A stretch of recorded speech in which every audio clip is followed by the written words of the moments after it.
Chapter 1, Memories. In the summer of 2040, in a magical city of the Summer Nation, the heart of the financial and trade district thrived with bustling activity. At its core stood a towering skyscraper, rising to a majestic height of 500 meters and boasting 101 floors, serving as the headquarters of the GU Group.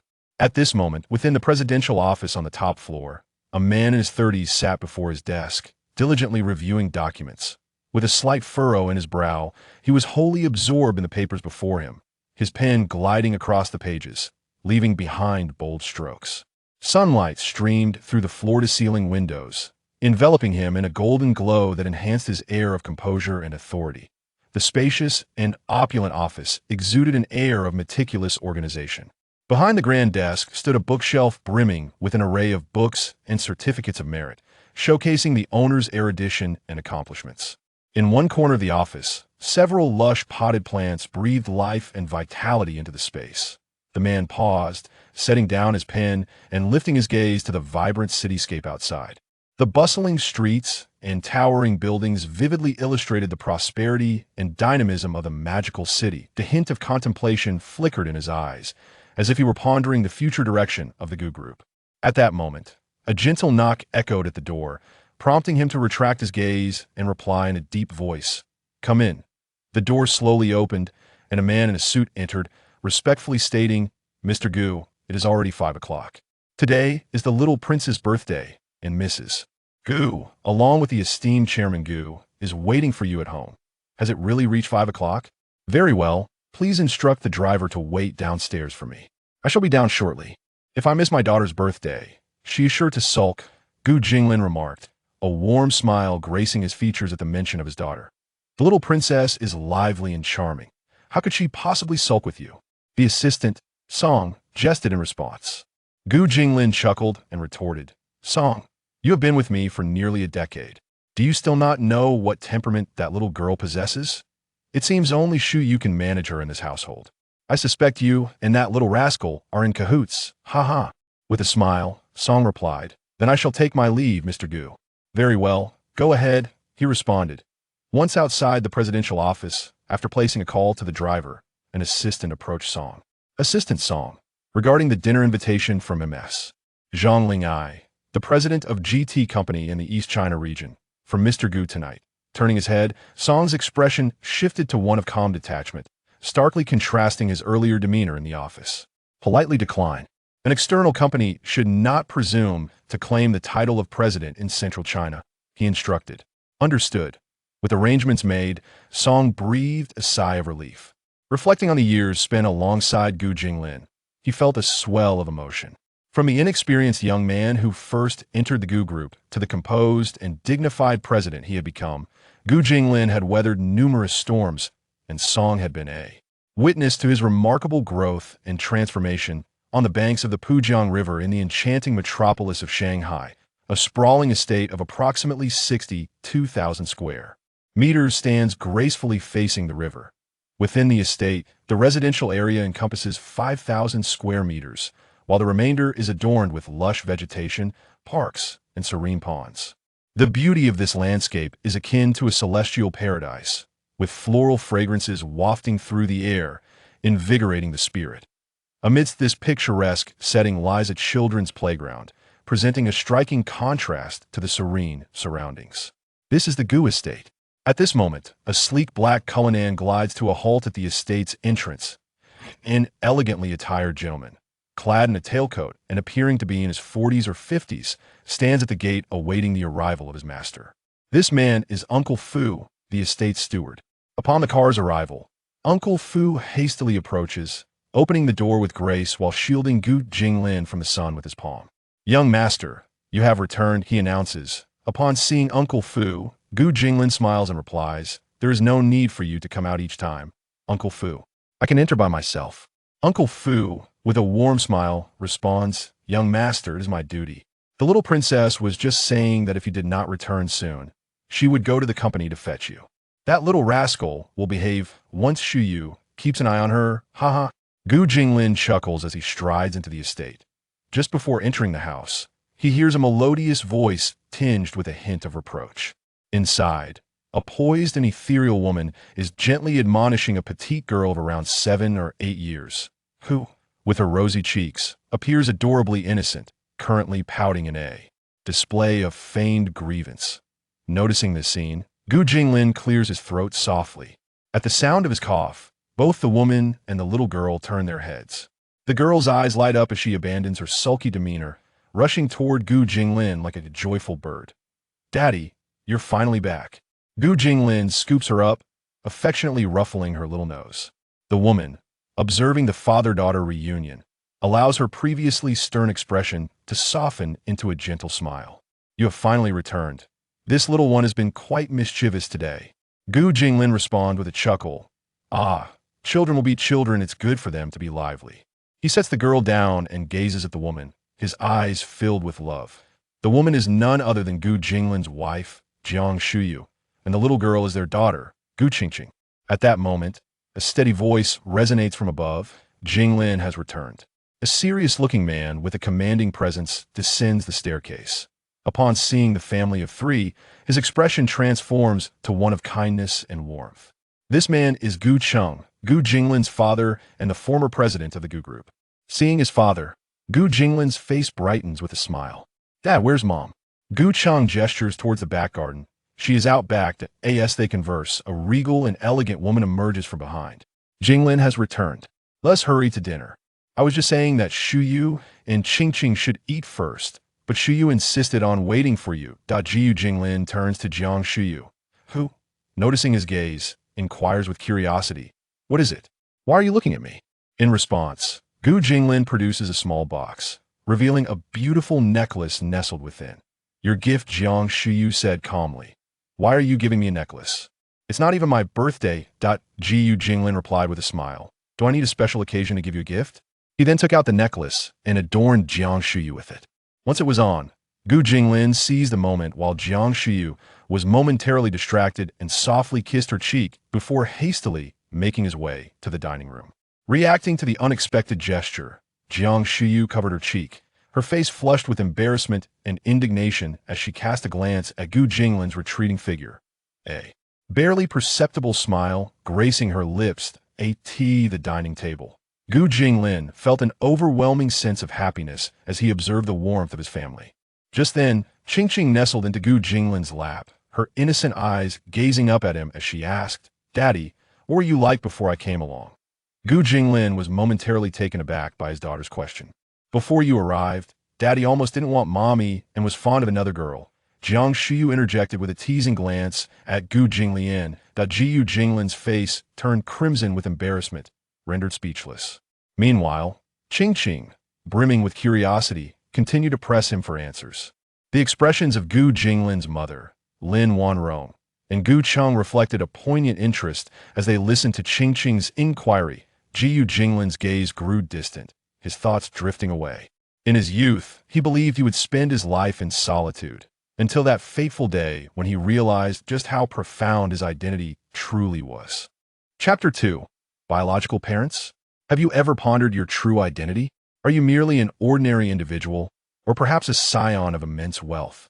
It is even conceivable that you occupy a position at the pinnacle of this elite class. In the year 2026, within the confines of the Central Hospital of the Magic City, Gu Jinglin sat in the corridor, his arms swathed in bandages, receiving intravenous fluids. Flanking him were a woman of regal bearing clad in an elegant gown and a middle-aged man in a well-tailored suit, his demeanor grave. Both were gazing at Gu Jinglin with palpable concern, particularly the woman, whose eyes were rimmed with red, unmistakably having recently wept. Gu Jinglin regarded them with profound confusion. Earlier that day, while crossing the street on his way to a part-time job, he had been struck by a black vehicle and, amidst a haze of disorientation, heard someone dialing emergency services before losing consciousness. What bewildered him most was that these 2 individuals were claiming to be his parents. Since he could remember, he had lived with an elderly man, and when he had inquired about his mother and father, the man had informed him that they were deceased. The elderly man himself had passed away during Gu Jinglin's high school years, gifting him a circular pendant inscribed with his name before his demise. He had believed himself to be utterly alone in this world, only to encounter these two individuals who asserted their identities as his father and mother. Jinglin, I truly am your mother. Look at this jade pendant around your neck. It was crafted specifically for you when you were a child, and your name is engraved upon it. The woman's eyes brimmed with tears as she fixed her gaze upon Gu Jinglin, as if terrified he might vanish again, or perhaps wishing to etch his current visage deeply into her memory. Jinglin, we have searched for you for so very long, she said, her voice thick with emotion, suffused with longing and remorse for her son. Indeed, Jinglin, we're your true parents. While you were unconscious, the hospital conducted a DNA test, and you are, without a doubt, our son, the middle-aged man declared, observing Gu Jinglin's astonished expression, his heart awash with myriad emotions. For years, he had been in pursuit of his son's whereabouts, and now that he had finally found him, the exhilaration and joy were beyond words. His trembling hands betrayed the tumult within. This middle-aged gentleman was named Gu Chung, the current head of the Gu Group, the largest multinational trading enterprise in the Magic City. With an annual revenue nearing 100 billion, the Gu Group was well known throughout the city, as it was involved in nearly every industry within the realm. The elegantly dressed woman was Lin Wanrong, Gu Cheng's wife. Upon hearing the man's introduction of his identity, Gu Jinglin was taken aback. Just moments ago, he had been contemplating his future prospects upon graduating university, hoping to secure a position within the Gu Group, an aspiration that now seemed almost trivial. And now, he need not seek employment, for the leader of the Gu Group was indeed his father. Can you believe it? If one were to express such sentiments to others, they would likely receive nothing more than a polite greeting before promptly turning away. This thought left Gu Jinglin in a state of incredulity. Yet, my grandfather did mention that my parents had passed away. Previously, Lin Wanrong had also inquired how Gu Jinglin had managed all these years, to which he explained that he had been relying solely on the old man's companionship. Therefore, Lin Wanrong understood precisely who Gu Jinglin referred to as his grandfather. However, in that moment, Gu Jinglin and Lin Wanrong's emotions spiraled out of control. She raised her delicate hand and grasped Gu Jinglin's arm tightly. Yet, upon witnessing the confusion in his eyes, she quickly softened her demeanor and gazed tenderly at him. A hint of melancholy flickered in Lin Wanrong's eyes as she recounted. 14 years ago, when you were merely 4 years old, your father and I were to attend a soiree that evening, leaving you in the care of the butler. Little did we know, upon our return, you had vanished, and the butler had also disappeared without a trace. After listening to Lin Wanrong's account, Gu Jinglin gradually began to comprehend the events of that fateful day. He looked at Lin Wanrong, his expression laden with complexity, and asked, "Did you not search for the butler at that time?" After the incident, we scoured every corner of the city and its neighboring regions, but to no avail. All we knew was that he bore a distinctive scar on his arm. As Lin Wanrong mentioned the butler, her beautiful eyes were instantly filled with rage, wishing nothing more than to exact vengeance upon him. Gu Jinglin's face reflected a sudden surprise as he recalled the mention of a scar. His mind wandered back to the old man, who also had a scar on his arm. Could it truly be him, the butler? But why? It was no wonder that Gu Jinglin had no inkling of the old man's name, assuming he shared his surname, Gu. He sighed softly, his gaze clouded with confusion. Now, even if he desired to uncover the truth, it was no longer possible, for the old man had passed away. Are you truly my parents? Initially, he had been skeptical of Gu Chung and Lin Wanrong's claims, but as the story unfolded, he found himself engulfed in turmoil. For years, he had envied his peers who enjoyed the company of their parents, and now, the sudden revelation of his own parents left him utterly unprepared. Jinglin, you must believe us. We have searched for you for 14 years, Lin Wanrong urged, her voice tinged with a quiver of emotion, her calm demeanor giving way to excitement. While Gu Chung nodded in agreement, in an effort to convince Gu Jinglin, Gu Chung hurriedly retrieved a folder from beside him. This is the DNA test report we just obtained. You may take a look. Gu Jinglin accepted the folder and opened it. Indeed, it was a DNA test report, and at the bottom, it clearly stated a match probability of 99. After Gu Jinglin concluded his reflections, he became firmly convinced of his thoughts. The two individuals before him were indeed his father and mother. However, the abrupt transition from being an orphan to a child with a family, complete with a father and mother, left him feeling somewhat disoriented. In truth, if the old man truly was the steward he suspected, should he harbor resentment towards him? Were it not for the old man's actions that had led to his abduction, perhaps he would not have endured the scorn of others throughout his life. Being labeled as a child without a mother, he would not have lived in such modest circumstances, relying on his own labor to fund his education. It is fair to say that Gu Jinglin could have been a privileged heir, basking in luxury, with an array of extravagant cars and beautiful companions at his disposal. Yet, the old man had entirely reversed the course of his life.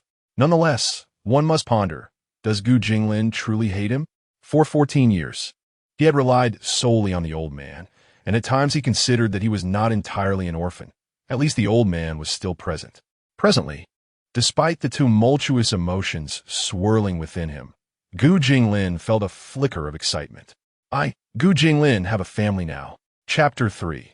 The transformation of identity. Gu Jinglin's gaze oscillated between Gu Cheng and Lin Wanrong, his heart a tumult of emotions that refused to settle. He beheld this pair of both unfamiliar and familiar parents before him, a profound and ineffable feeling welling up within. Mom and Dad. Gu Jinglin struggled to utter these two words, their weight seemingly immense despite the softness of his voice. Upon hearing this, Lin Wanrong's tears cascaded down her cheeks in an instant, and she rushed forward, enveloping Gu Jinglin in a tight embrace. Gu Cheng's eyes also glistened with tears as he gently patted Gu Jinglin's shoulder. Good child, you have suffered for so many years, Lin Wanrong sobbed inconsolably. As Gu Jinglin savored the warmth of his mother's embrace, the icy barriers around his heart began to thaw. He had envisioned his parents countless times, and now they stood before him. The sensation was a blend of exhilaration and anxiety. Gu Cheng took a deep breath, steadying his emotions before speaking. Jinglin, from now on, our family will never be apart again. Whatever you desire, your father will provide. Gu Jinglin shook his head in response. I do not require anything. I merely wish for a true home. The three of them wept together, embracing one another, having endured 14 years of torment and separation, now finally reunited. Yet, Gu Jinglin's feelings towards the old man remained intricate and conflicted. He understood that while the old man's actions had altered the course of his life, they had also imparted lessons of resilience and independence. From this day forth, his life would embark on an entirely different trajectory, yet the shadows of past experiences would linger, indelible and haunting. Mom and Dad, I need a moment alone, Gu Jinglin whispered softly. No, I won't let you go anywhere, Lin Wanrong replied, her delicate hand tightly gripping Gu Jinglin's arm, as if fearing he might vanish from her sight once more. Gu Jinglin furrowed his brow slightly and gently reassured her, Mom. I simply wish for a moment of solitude to gather my thoughts. I will not leave, please do not worry. Let the child have some time alone. Gu Cheng said softly. Lin Wanrong gazed into Gu Jinglin's resolute eyes, and although her heart brimmed with reluctance, she recognized the necessity of not pressing too hard at this moment. Gradually, she released her grip, her eyes reddening as she spoke tenderly. Very well. But you must take good care of yourself. Call us any time if you need anything. At that moment, Gu Cheng produced a black card from his pocket and, looking at Gu Jinglin, said gently, Jinglin, take this black card. It contains some pocket money. Gu Jinglin stared at the card being offered to him, momentarily taken aback, instinctively inclined to refuse. Yet, upon meeting his parents' concerned gazes, he hesitated.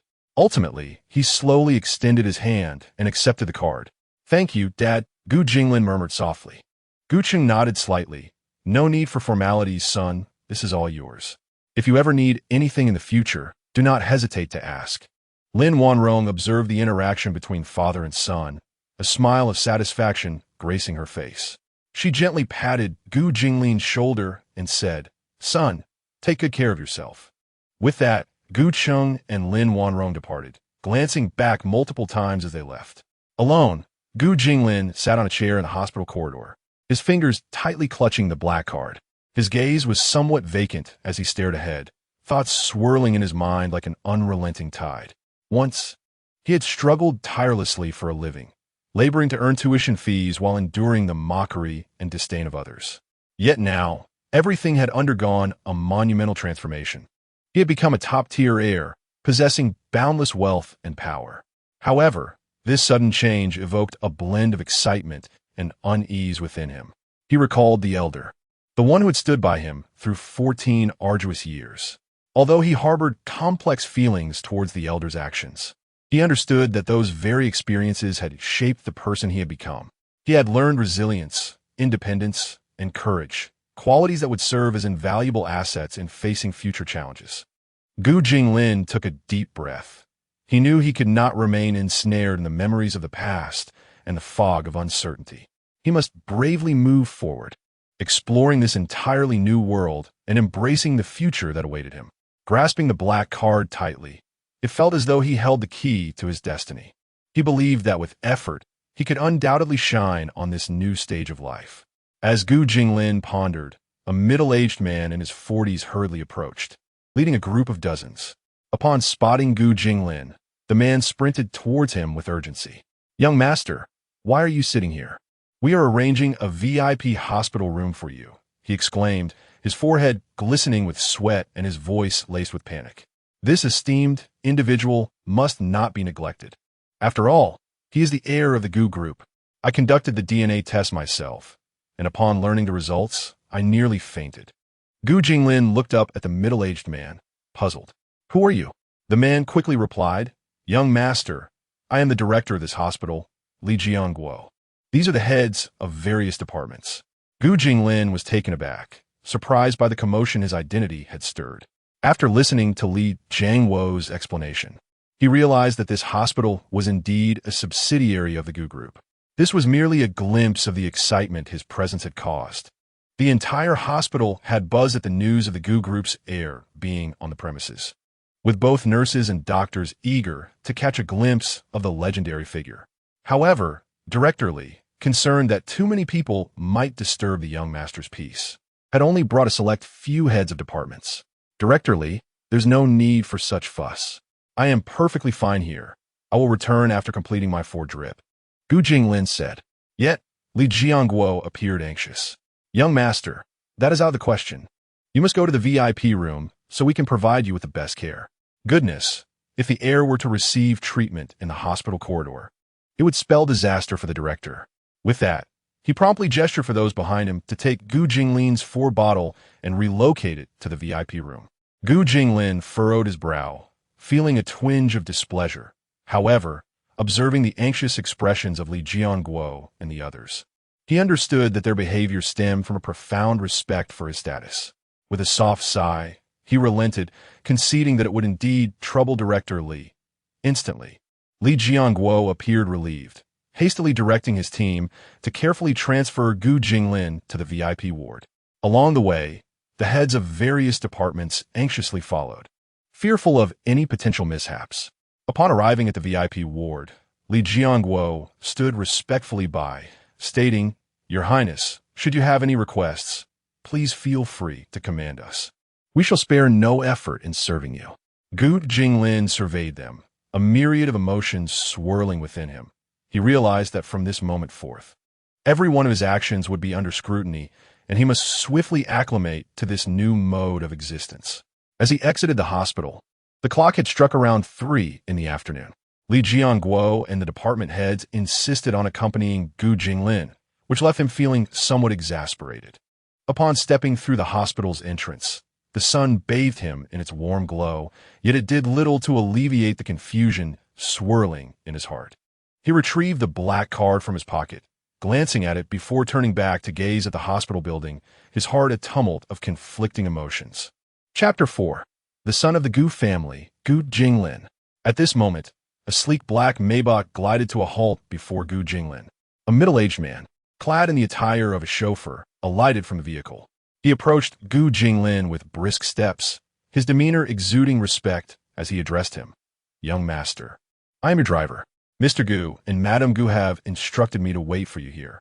Should you require anything or wish to go anywhere, please do not hesitate to command me." Gu Jinglin, taken aback by the deference of the driver, found himself slightly at a loss.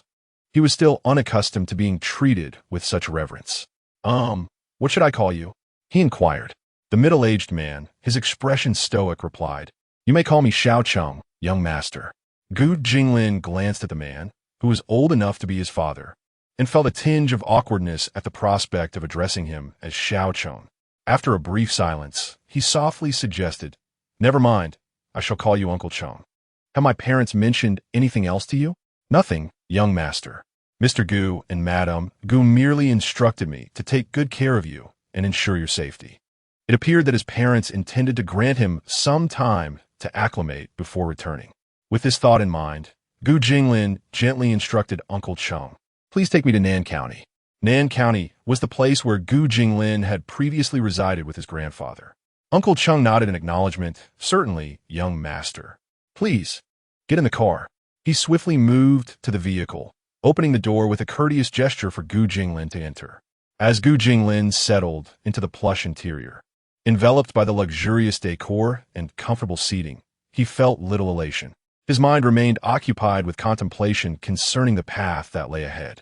The car gradually set off towards Nan County, while Gu Jinglin gazed out the window at the fleeting scenery, his thoughts a whirlwind. Nan County was not far from the bustling metropolis, merely a 2-hour drive away. As the clock approached 6 p.m., the vehicle arrived at Nan County, halting before an aged residential building. Gu Jinglin stepped out, surveying this familiar yet somewhat alien place. He had once shared many arduous days here with his grandfather, but since the elder's passing, he had seldom returned, often preoccupied with work during his breaks. The streets bustled with life, the small shops along the roadside vibrant as ever.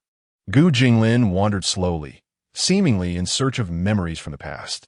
At that moment, a refined man with a kind demeanor descended from the building, carrying 2 bags of trash. Upon spotting Gu Jinglin, his eyes widened in slight surprise before his face broke into a warm smile. "Xiao Gu, what brings you back?" Gu Jinglin turned to him and replied with a smile, "Uncle Li, I'm just back for a short break. How have you been? And how is Aunt?" The man was none other than Li Jian, the father of Gu Jinglin's childhood companion, Li Shuiyao, and a teacher at a local high school in Nan County. "All is well. All is well. Your aunt is at home preparing dinner. Since you're back, do come over to eat." "No, Uncle Li, I'm just here for a brief visit. I wouldn't want to impose," Gu Jinglin responded, smiling at Li Jian's warm expression. Li Jian, upon hearing this, leisurely approached Gu Jinglin, gently patting his shoulder. "Little Gu, just a couple of days ago, I spoke with Shui Yao on the phone. I suggested that both of you find some time to come back and visit. Shui Yao mentioned that during your break, you've been working part-time. Don't overexert yourself. With your aptitude for learning, securing a good job after university should pose no difficulty. Just remember not to become complacent. If you encounter any challenges, do not hesitate to reach out to Uncle Li. I will do my utmost to assist you." Gu Jinglin gazed at Li Jian, his heart swelling with warmth. Throughout his life, Li Jian had been a significant source of support. He recalled the times when he struggled to pay his tuition, and it was Li Jian who had helped him gather the funds. Overwhelmed with gratitude, he looked at Li Jian and said, "Thank you, Uncle Li. Without your help, I might not have completed my middle school education. Such gratitude is unnecessary. It is your hard work that has brought you this far. As your uncle, I am a teacher, and your achievements are evident. I could not bear to see your talent go to waste. Now, off you go. I must dispose of this garbage," Li Jian replied, waving the trash bag in his hand. Gu Jinglin nodded slightly, watching as Li Jian walked away before turning to ascend staircase. Upon reaching the familiar door, he retrieved his key, unlocked it, and stepped inside. The interior remained unchanged, yet the absence of the old gentleman's presence rendered it eerily desolate. He sank into the worn sofa, surveying his surroundings, as memories of the struggles for a better life flooded back. He recalled the days he economized on meals with instant noodles and the time spent handing out flyers under the scorching sun, feeling a wave of nostalgia wash over him. Lost in thought, he curled up on the sofa and, fatigued, closed his eyes. The following morning, blinding sunlight streamed through the window, illuminating Gu Jinglin's face. Slowly, he opened his eyes and stretched languidly. Just then, his phone rang, and a smile brightened his face upon seeing the caller ID. "Hello, Mom?" On the other end of the line was his mother, Lin Wanrong.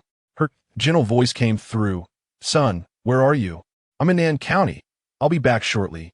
Gu Jinglin replied. Upon hearing this, Lin Wanrong's tone shifted to one of excitement. Wonderful. Your father and I will be waiting for you at home. After exchanging a few pleasantries, they ended the call. As Gu Jinglin reached the door, he glanced back one last time, silently expressing, Old gentleman, I do not know why you took me away from my parents, but I must thank you for nurturing me and teaching me independence and resilience. With that, Gu Jinglin closed the door and descended the stairs. Upon reaching the entrance, he noticed a Maybach parked to the curb. Seeing Gu Jinglin emerge, Cheng Shu stepped out to open the car door for him. Gu Jinglin settled into the car with composure and said, Let us go home. The vehicle started, swiftly making its way toward the bustling metropolis. With a smile gracing his face, Gu Jinglin gazed out of the window, fully aware that a brand new chapter in his life was about to unfold. This was no mere coincidence. It was simply because he was Gu Jinglin, the son of the prestigious Gu family in the enchanting metropolis of Shanghai. 2 hours later, the vehicle arrived at the magnificent Gu estate. The driver, Uncle Cheng, alighted to open the car door for Gu Jinglin. As he stepped out, he beheld the grand manor, nestled by the banks of the Pujiang River, an opulent gem in a prime location, igniting a surge of excitement within him. At that moment, Gu Cheng and Lin Wanrong, along with dozens of servants, awaited him at the entrance. Upon seeing Gu Jinglin emerge from the car, Lin Wanrong hurried forward and enveloped him in a tight embrace, her eyes brimming with concern. My son, are you all right? Is there anything troubling you? Gu Jinglin gently patted Lin Wanrong's back, reassuring her, Mother, I am fine. Please do not worry. Gu Cheng approached, his gaze filled with relief as he looked at Gu Jinglin. It is good to have you back, truly good. Chapter 5. The long-awaited family reunion at this moment. Behind Gu Cheng and Lin Wanrong, a man, appearing to be in his 40s and dressed in a tailcoat, approached with graceful strides. He respectfully addressed Gu Jinglin, saying, Young master, welcome home. Gu Jinglin gazed at the kind-faced man, whose features bore gentle wrinkles, yet whose posture remained remarkably upright, with a look of curiosity. Noticing his confusion, Gu Cheng interjected, Jinglin, this is our family's steward. You may call him Uncle Fu. He has been with us for over a decade. At this, Gu Jinglin smiled and replied, Thank you, Uncle Fu. You are too kind, young master. It is my duty. Uncle Fu responded with a soft chuckle, his head bowed. Observing their child's composed demeanor, Gu Cheng and Lin Wanrong exchanged smiles filled with pride. Jinglin, let us not linger outside. Let us speak inside. Lin Wanrong gently took Gu Jinglin's hand. He nodded in acknowledgement. As they passed by the servants, a couple of younger ones stole glances at Gu Jinglin, momentarily entranced by his striking, chiseled features. Their cheeks flushed with a hint of embarrassment as they quickly lowered their heads, silently praising, Young master, so handsome, truly worthy of being the heir of the Gu group. Despite his simple attire, his aura is undeniably elegant. The group then entered the estate, surrounded by lush greenery and vibrant flowers, the air infused with a fragrant aroma that soothed Gu Jinglin's previously agitated heart. Upon entering the house, they were greeted by a vast living room, its opulence astonishing. A grand crystal chandelier hung from above, while exquisite murals and sculptures showcased an exquisite artistic taste. Every delicate ornament seemed to narrate the family's glory and splendor. Seeing Gu Jinglin's curious expression, Lin Wanrong's heart brimmed with tenderness. As Gu Jinglin walked, he surveyed his surroundings, silently affirming, This is my home. At that moment, Uncle Fu approached with utmost respect, inquiring, Young master, do you have any preferred dishes or dietary restrictions? I shall arrange it immediately. Noticing Gu Jinglin's hesitation, Lin Wanrong addressed Uncle Fu. Uncle Fu, please have the chef prepare a little of everything. After a moment's thought, she added, Actually, I will oversee it myself. Of course, madam. Uncle Fu nodded in response. Lin Wanrong then turned to Gu Jinglin, tenderly saying, Jinglin, you and your father sit in the living room for a while. I will call you when it's time to eat. She then made her way to the kitchen. At this moment, Gu Cheng gestured for Gu Jinglin to take a seat on the sofa, smiling as he remarked, Your mother hasn't stepped into the kitchen for quite some time. She used to complain about the heavy smell of cooking oil. Today, I am indeed benefiting from your presence. Gu Jinglin felt a warmth spread through him at his father's words. Dad, do we have other relatives? He asked, curiosity evident in his tone. In our family, I have a younger sister who is your aunt, but she is currently stationed at an overseas branch and cannot return. You will eventually meet her, Gu Chung replied. As for your mother. Just then, a deafening sound erupted from outside the house. Is Jinglin back?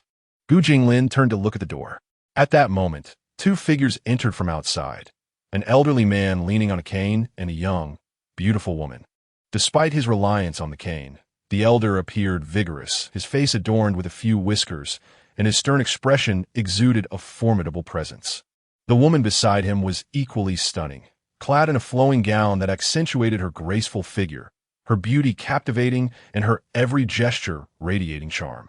Upon entering, their gazes fixated on Gu Jinglin, as if they could not look away. The elder's eyes were locked onto Gu Jinglin, and he approached slowly, seemingly entranced. Is this Jinglin? The old man's voice trembled, laced with a careful eagerness, revealing his profound excitement. Gu Jinglin regarded the two with a hint of confusion. Yet there was an uncanny familiarity about them. Gu Chung then rose and addressed Gu Jinglin. Jinglin, this is your mother's father, your grandfather Lin Jun. The lady beside him is your mother's sister, Lin Wanxian, your aunt. Gu Jinglin stood in astonishment, staring at the two, and murmured, Grandfather, aunt. Upon hearing Gu Jinglin's address, both of them became teary-eyed, with Lin Wanxian covering her mouth in disbelief. The elder, upon hearing Gu Jinglin call him so, was instantly overwhelmed with emotion. He cast aside his cane and strode towards Gu Jinglin, arms wide open, enveloping him in a tight embrace. With a choked voice, he exclaimed, My grandson, my dear grandson, you have finally returned. Do you know how anxious I was when you went missing? Have you been well all these years? Has anyone bullied you? Grandson, what is the matter? Why are you silent? At this moment, Lin Wanxian approached, attempting to pry Lin Jun's arms away, saying, Father, be gentle. Jinglin cannot handle such a tight embrace. Look, he's turning as red as a beet. Hearing this, Lin Jun quickly glanced at Gu Jinglin, and upon seeing his flushed face, he hastily released him. Jinglin, are you all right? Your grandfather is a bit muddled. Lin Jun patted Gu Jinglin's back gently. At that moment, Gu Jinglin felt a tremendous sense of relief, suddenly appreciating the sweetness of breath. Just moments ago, he was lost in thought when his grandfather rushed towards him and embraced him tightly. Gu Jinglin pondered how his grandfather could possess such strength despite relying on a cane. Regaining his composure, Gu Jinglin straightened up and said to Lin Jun, I am fine, grandfather. I just didn't react immediately. I thought to myself, how could a grown man be so easily overwhelmed? Lin Jun, satisfied, gently patted Gu Jinglin on the shoulder and spoke joyfully. Gu Ching also wore a smile as he looked on. At that moment, Lin Wanrong emerged from the back of the dining room and, noticing the smiles on their faces, said, Dad, Wanxian, you're here. Come have dinner. Gu Chang then turned to Lin Jun and said, Dad, let us eat. Jinglin is back. We can rest easy now. Lin Jun nodded, glancing at Gu Jinglin before following Gu Chang toward the dining room. Gu Jinglin watched their retreating figures and smiled. Just then, a pair of long, delicate hands gently tapped Gu Jinglin's shoulder. He turned to see his petite aunt, Lin Wanxian, gazing intently at him, a subtle smile gracing her lips. Jinglin, you've grown. You're taller than your aunt now and becoming increasingly handsome, Lin Wanxian remarked with a bright smile. As Gu Jinglin caught sight of her exquisite features, mere inches away, and the faint fragrance that filled the air, he felt his cheeks involuntarily flush. Lin Wanxian, noticing his reaction, chuckled even more. Little Jinglin is shy. I used to carry you when you were little. You were without clothes, and you even peed on me. She covered her mouth with her hand, laughing lightly, before heading toward the dining room, leaving Gu Jinglin in a state of bewilderment. Coming back to his senses, Gu Jinglin shook his head, internally exclaiming, What is happening? This is my aunt. He then composed himself and made his way toward the dining room. Chapter 6. The class reunion. Gu Jinglin entered the restaurant, and found that his family was already gathered around the dining table. His grandfather, Lin Jun, looked at him with a face full of affection, while his father, Gu Chung, smiled and gestured for him to take a seat. Uncle Fu was busy arranging the tableware nearby, and his aunt, Lin Wanxian, sat to the side, her gaze teasing as it rested on Gu Jinglin. He, however, averted his eyes from her and chose to sit beside Lin Wanrong. Observing this, the smile on Lin Wanxian's lips widened. The family joyfully relished the moment of reunion at the table. At this point, Lin Jin spoke up. Jinglin, since you've returned, I presume you haven't been occupied with anything. Why not accompany me back to Beijing for a couple of days? Hearing this, Gu Jinglin paused with his chopsticks in hand. Realizing that his grandfather was not in the bustling metropolis, but in the capital. Grandfather, I have to report to university in a couple of days, so I may not have the time. Perhaps I can visit during my vacation, Gu Jinglin replied. University? Is it in the metropolis? Lin Zhen inquired, looking at Gu Jinglin. By the way, Jinglin, I haven't asked you yet, which university is it in the metropolis? Lin Wanrong also asked curiously. It's Qingbei University in the metropolis, and I'm majoring in computer science, Gu Jinglin responded. Upon hearing this, Lin Wanrong remarked, Qingbei University? I recall that its admission scores are quite high. Our family seems to have made a donation to Qingbei in the past. Gu Chung pondered for a moment and nodded in agreement. Indeed, we did make a donation some time ago. Back then, the educational sector of the group had just begun, and the amount was not substantial. If I recall correctly, it was only a few billion. The exact figure escapes me.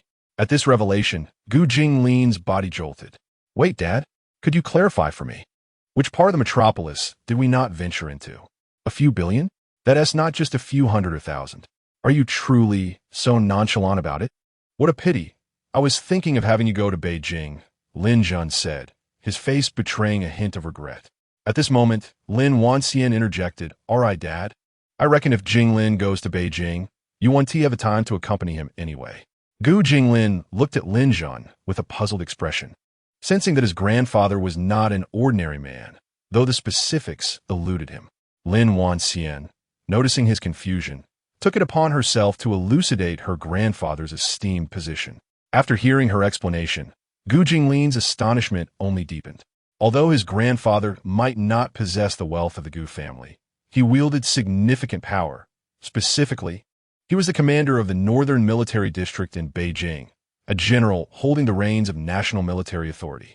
Most importantly, Gu Jinglin realized he was the sole male descendant of both the Gu and Lin families, making him the primary heir to both lineages. With this revelation, Gu Jinglin's heart settled into a tranquil acceptance, as he had spent the entire day in a state of astonishment. He had grown accustomed to it, anticipating that such revelations would become a regular occurrence. Throughout the family gathering, Gu Jinglin remained enveloped in a sense of wonder. After the meal, due to matters awaiting him in Beijing, Lin Zhen had to depart, while Aunt Lin Wanxian chose to stay.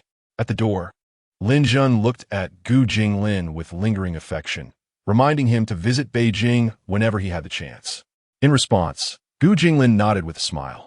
As he gazed at his grandfather's departing figure, Lin Wanrong's voice floated in from behind. Jinglin, where are you currently residing? I am living in an apartment, conveniently located near my previous part-time job, Gu Jinglin replied, turning to face her. Upon hearing this, Lin Wanrong's eyes filled with concern. You've had it tough. My child, you should come home to stay, or perhaps your father can find you a place. Indeed, Jinglin, if you're still not accustomed to living at home, let Xiao Chang find you a few villas and you can choose one to stay in. For tonight, let us have you at home, Gu Chung added in agreement. Thank you, Dad.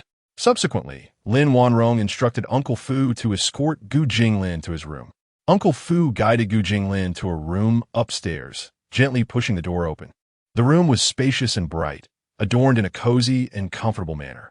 A grand floor-to-ceiling window offered a breathtaking view of the entire estate. Young master, this is your room. If there is anything you find unsatisfactory, please inform me at any time, and I shall arrange for adjustments, Uncle Fu said. Uncle Fu, this room is wonderful. I truly like it. Thank you, Gu Jinglin responded. Uncle Fu smiled and nodded before stepping out. Gu Jinglin stood by the window, momentarily lost in thought, admiring the scenery outside. Suddenly, his phone buzzed in his pocket, interrupting his reverie. Regaining his composure, he glanced at the caller ID. It was his childhood friend, Chen Dongyang, with whom he had grown up in Nan County, attending the same classes in school. With this recollection, Gu Jinglin answered the call and held the phone to his ear. Before he could speak, he heard a cacophony on the other end. "Hello, Lao Gu. Are you there?"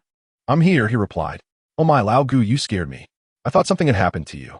You didn't come back yesterday, and I was ready to call the police," Chen Dongyang exclaimed with an agitated tone. Previously, Gu Jinglin and Chen Dongyang had shared an apartment and worked part-time together. "I'm fine, don't worry," Gu Jinglin chuckled in response. "Where are you now?" Gu Jinglin hesitated, unsure of how to explain his situation to Chen Dongyang. "Never mind. I'll explain when we meet. It's a bit complicated." "All right then. By the way, Lao Gu, there's a class reunion tomorrow. What time are you going?" "A class reunion?" Gu Jinglin inquired, puzzled. "Yes. Haven't we graduated? It's organized by our classmates." "Wasn't Li Shuiyao supposed to inform you? Didn't she tell you?" "No. Lao Gu, has Li Shuiyao been in touch with you lately?" "Not at all. She has been busy preparing for her job, and I've been occupied with my part-time work. How could I find the time?" "What is up?" Gu Jinglin asked, confused. "Oh, it's nothing. We'll talk later. I'll send you the location for tomorrow's gathering shortly. Remember to come," Chen Dongyang reminded. Gu Jinglin casually replied, "All right, we'll chat more tomorrow." After exchanging a few more words, they ended the call. Gu Jinglin was acutely aware that Chen Dongyang had always been deeply concerned for him. The bond between the two was exceptionally strong. During their childhood, they often frolicked together, engaging in no small amount of mischief. As the saying goes, they had braved the wilderness together and faced adversities side by side. In any case, their camaraderie was undeniably profound. The following morning, as the sun's rays streamed through the window and illuminated Gu Jinglin's face, he remained ensconced in slumber. The brightness was somewhat blinding, prompting him to gradually open his eyes. As he gazed out at the scenery and the glaring sunlight, he stifled a yawn. At that moment, a faint yet familiar fragrance wafted through the air, piquing his curiosity. Turning slowly to locate the source of the scent, his eyes widened in shock upon discovering another person lying beside him, rendering him momentarily breathless, as if he had been turned to stone. Chapter 7. The somnambulist Lin Wanxian. Gu Jinglin's heart raced suddenly. He steadied himself and carefully observed the person lying beside him. The woman possessed a cascade of lustrous black hair, spilling like a waterfall upon the pillow, her exquisite features illuminated by the sun, rendering her extraordinarily enchanting. However, Gu Jinglin had no time to admire the beauty before him. "Little aunt," Gu Jinglin exclaimed, his eyes widening in astonishment. His mind was a tumultuous whirl. Utterly bewildered by the situation, he gently nudged Lin Wanxian, whispering, "Aunt, wake up." Lin Wanxian stirred slowly from her slumber, her sleepy eyes fluttering open to reveal Gu Jinglin's astonished visage, flushed like the color of liver. A hint of confusion crossed her face. Jinglin, why are you in my bed?" Hastily, Gu Jinglin explained, "Aunt, please don't misunderstand. This is my room, and you're in my bed. I was just about to ask you the same thing." Wearing her nightgown, Lin Wanxian sat up slightly, glancing around and confirming that she was indeed not in her own room.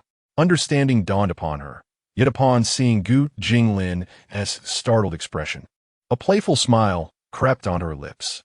Feigning terror, Lin Wanxian exclaimed, "Jinglin, you wouldn't tea. But I am your aunt. How could you do this?" As she spoke, two delicate tears escaped the corners of her eyes. No, please let me explain. I haven't done anything. It's just, oh, how do I even begin to explain this?" Gu Jinglin said, his voice tinged with urgency. Unable to contain herself any longer, Lin Wanxian laughed, covering her mouth. "Ha ha ha.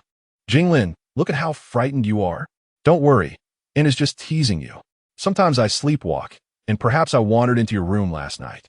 Besides, you used to sleep beside me when you were little. What is there to fear?" Hearing this, Gu Jinglin felt a wave of relief wash over him. "Aunt, childhood and now are entirely different. How did your sleepwalking lead you to my room? You should hurry back before someone sees you." With a soft giggle, Lin Wanxian rose and made her way towards the door. Just then, a knock echoed through the room, causing Gu Jinglin's heart to tighten in anxiety. Uncertain of what to do, Lin Wanxian too looked nervously at the door, feeling at a loss. Taking a deep breath, Gu Jinglin called out, "Who is it?" A voice from outside responded, "Young master, breakfast is ready. Would you like to dine now?"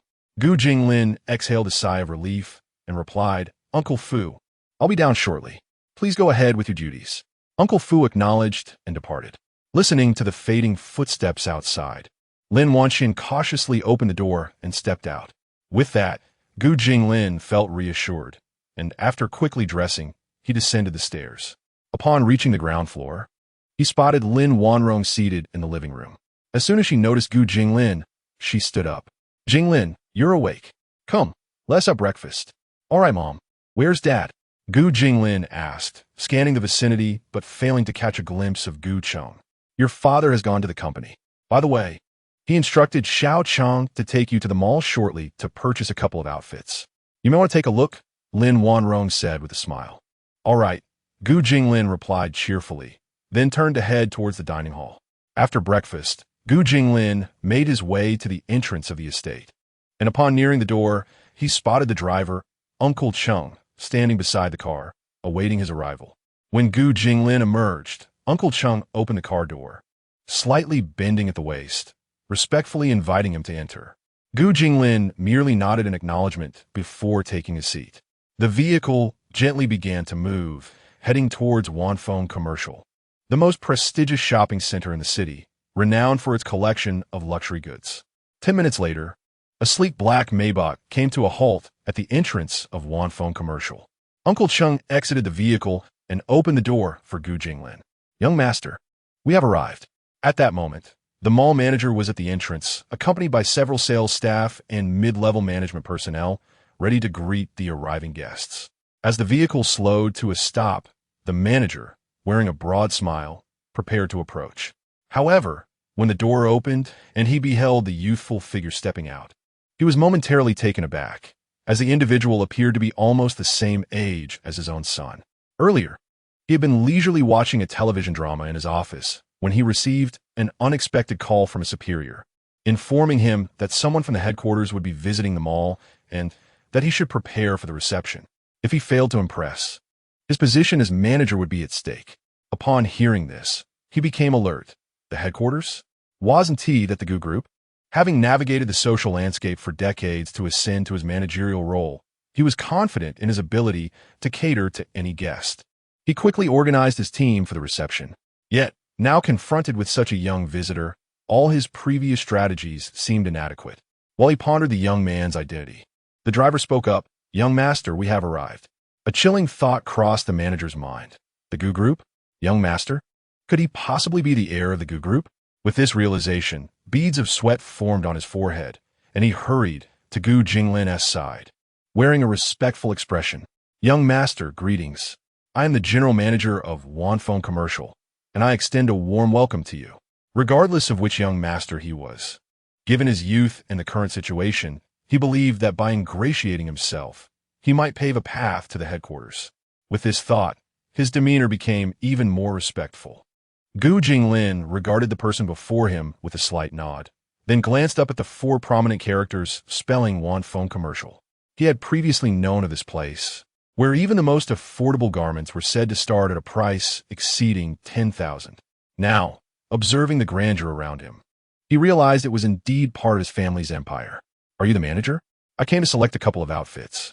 "Please lead the way," Gu Jinglin said, addressing the individual before him. Upon hearing this, the mall manager eagerly nodded, stepped aside, and extended his hand in a gesture of invitation, saying, "Young master, please. It is our honor to have you at Wanfeng Commerce." Gu Jinglin nodded in response and proceeded into the establishment, with the mall manager following closely beside him, offering guidance, while others trailed behind at a leisurely pace. It was Saturday, and the mall was busier than usual. Many onlookers paused to observe the spectacle, some filled with envy, others with astonishment as they gazed upon the young man at the forefront. By the time Gu Jinglin emerged from the mall, the afternoon had already set in. The mall manager, overly enthusiastic, took the initiative to carry several large shopping bags and place them in the car. Once Gu Jinglin settled into the vehicle, the manager stood beside it, slightly bowing, and said, "Young master, please take care." Gu Jinglin had grown accustomed to such attentions. He then picked up his phone to check the time, realizing it was nearly time for the gathering, and said to Uncle Chung, "Uncle Chung, let us head to Wanghua Pavilion." Wanghua Pavilion is regarded as one of the premier fine dining establishments in the magical city, specializing in Chinese cuisine. As this thought crossed his mind, Gu Jinglin suddenly inquired of Uncle Chung, "Uncle Chung, is Wanghua Pavilion also part of the Gu family?" "Uncle Chung comedy plate." "No." "Young master." At this, Gu Jinglin exhaled in relief, finally certain he had found a place outside of his family's domain. However, a flicker of hesitation crossed Uncle Chang's eyes as he considered that while Wanghua Pavilion was not affiliated with the Gu family, it seemed to bear some connection.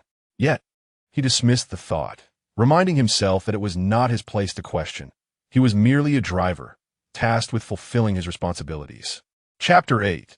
The cold gaze of Li Shuiyao before long. The vehicle came to a gentle halt at the entrance of Wanghua Pavilion. Gu Jinglin alighted and gazed up at the antiquated yet elegant architecture, marveling at its refined grandeur. He stepped inside, whereupon a courteous attendant promptly approached him. "Good sir, do you have a reservation?" the attendant inquired with a warm smile. Gu Jinglin nodded slightly and provided the number of his reserved private room. The attendant guided him toward the room, and along the way, Gu Jinglin admired the exquisite decor within Wanghua Pavilion, secretly commending the ambience of the establishment. Upon reaching the door of his private room, just as he was about to enter, he was met with a cacophony of voices emanating from within. "This place is splendid. Lu Zi, the atmosphere here is far more upscale than your average restaurant. Indeed, dining here must come at a premium, I presume?" "Not really. It's quite reasonable. The main issue is that the private rooms are hard to book. My cousin is the manager here, and upon hearing that we were gathering, he kindly reserved a top-tier room for us."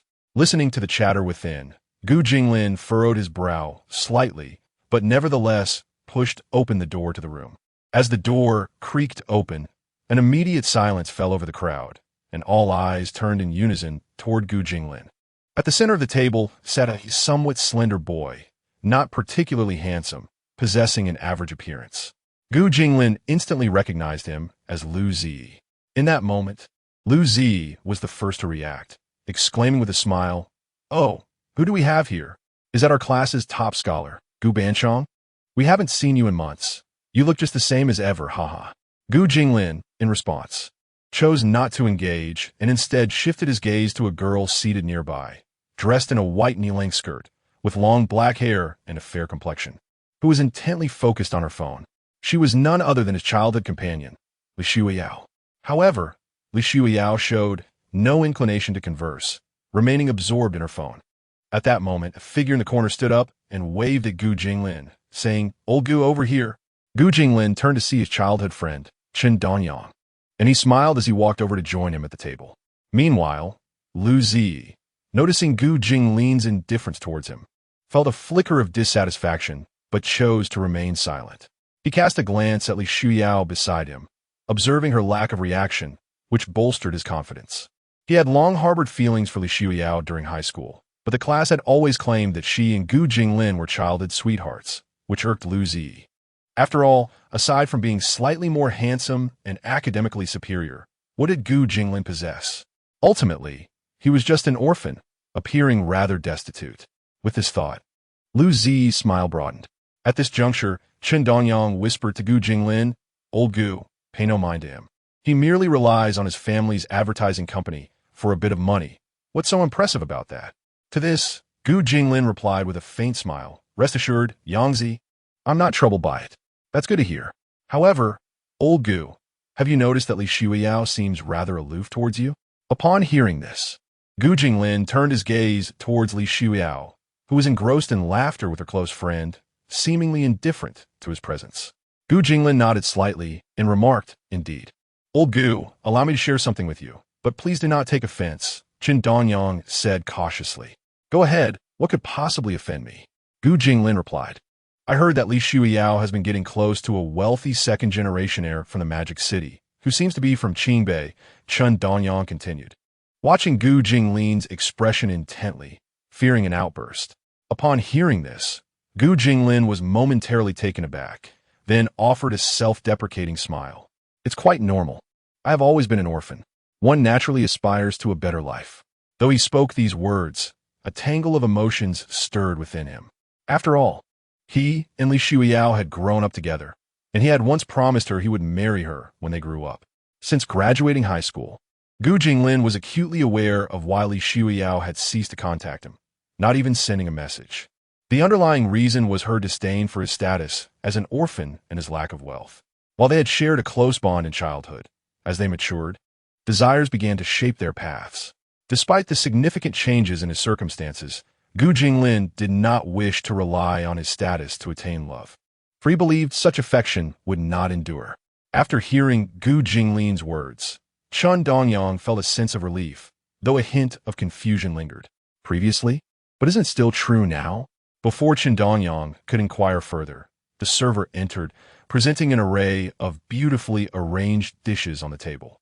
These dishes are exquisitely plated. Well done, Lu Zi. You mustn't forget who Lu Zi is.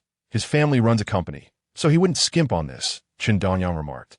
Lu Zi basked in their praise, feeling a great sense of satisfaction, while discreetly observing Li Shuiyao's reactions from the corner of his eye. At that moment, Zhao Xiao, Li Shuiyao's friend, commented, Shuiyao, these dishes look quite expensive. I feel that Lu Zi is far superior to your childhood friend, Gu Jinglin. Upon hearing Gu Jinglin's name, a barely perceptible look of disdain flickered across Li Shuiyao's eyes before she turned her attention to the sumptuous spread before her. It's just a little money. What is Lu Zi worth? And as for Gu Jinglin, that orphan, he looks utterly impoverished and is hardly comparable to Lu Zi. Despite these inner thoughts, Li Shuiyao maintained a facade of politeness, stating, please don't speak ill of Brother Jinglin. Although he is an orphan, he works very hard. Zhao Xiao sighed, Shuiyao, you are simply too kind-hearted. As everyone savored the delectable meal, Lu Zi turned to Gu Jinglin and inquired, Class Leader Gu, I heard you have been juggling part-time work for over a month? In response, Gu Jinglin glanced over and nodded slightly. Then you must eat more. I imagine you seldom get to enjoy such dishes. I doubt your monthly part-time earnings could even cover the cost of this meal, let alone afford a room like this. Lu Zi remarked, gesturing towards the dishes on the table. At that moment, the classmates paused, their chopsticks suspended in midair as they turned their attention to the two individuals. Li Shuiyao also glanced at Gu Jinglin, a flicker of disdain evident in her gaze. Gu Jinglin, perceptive as ever, caught the subtle expression in her eyes, and a bitter smile crept onto his lips. Indeed, it is impossible to enter. Gu Jinglin replied with an air of indifference. Then you, an orphan, ought to eat a bit more. Who knows when you might have the chance to dine again? Lu Zi remarked with a mocking expression. As soon as Chun Dongyang overheard this, he erupted in fury. However, Gu Jinglin swiftly placed a hand on Chen Dongyang's arm, gently shaking his head. He then turned to Lu Zi, his eyes radiating a chilling intensity. Gu Jinglin had intended to enjoy a quiet meal, yet Lu Zi persistently provoked him, now crossing a line that should not be touched. With a cold smirk, Gu Jinglin retorted, are you truly more qualified than I? Lu Zi felt a shiver run down his spine at the sight of Gu Jinglin's icy smile, but recollecting that Li Shuiyao was still nearby, he quickly regained his composure. Gu Jinglin, you cannot possibly be unaware of my family's influence. The renowned Shanghai Advertising Company in Magic City belongs to us. Do you truly think I lack qualifications? Upon hearing this, Gu Jinglin responded with an unruffled demeanor. Shanghai Advertising Company? What a heap of rubbish. I have never heard of it. Chapter 9. The Terrifying Power. A single sentence determines a company's future. When Lu Zi heard the first half of Gu Jinglin's statement, he smirked in disdain, believing he had intimidated Gu Jinglin.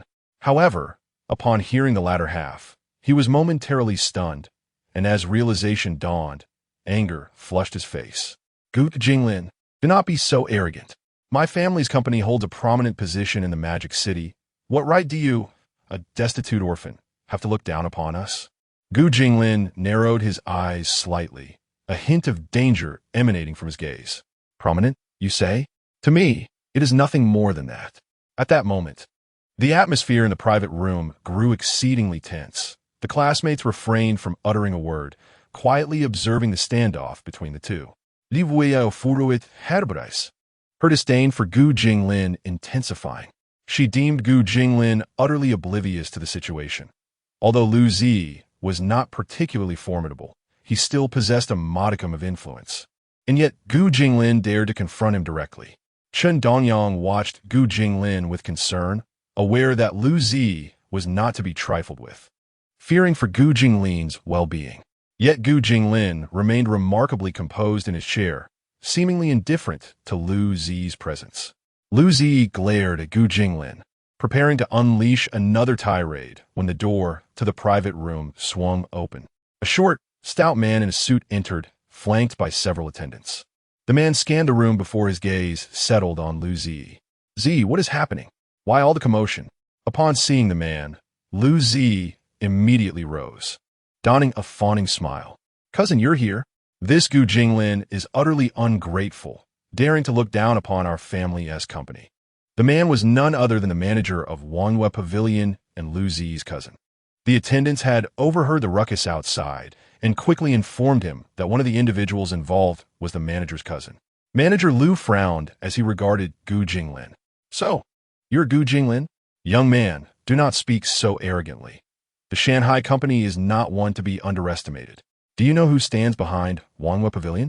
Can you bear the consequences of causing a disturbance here?"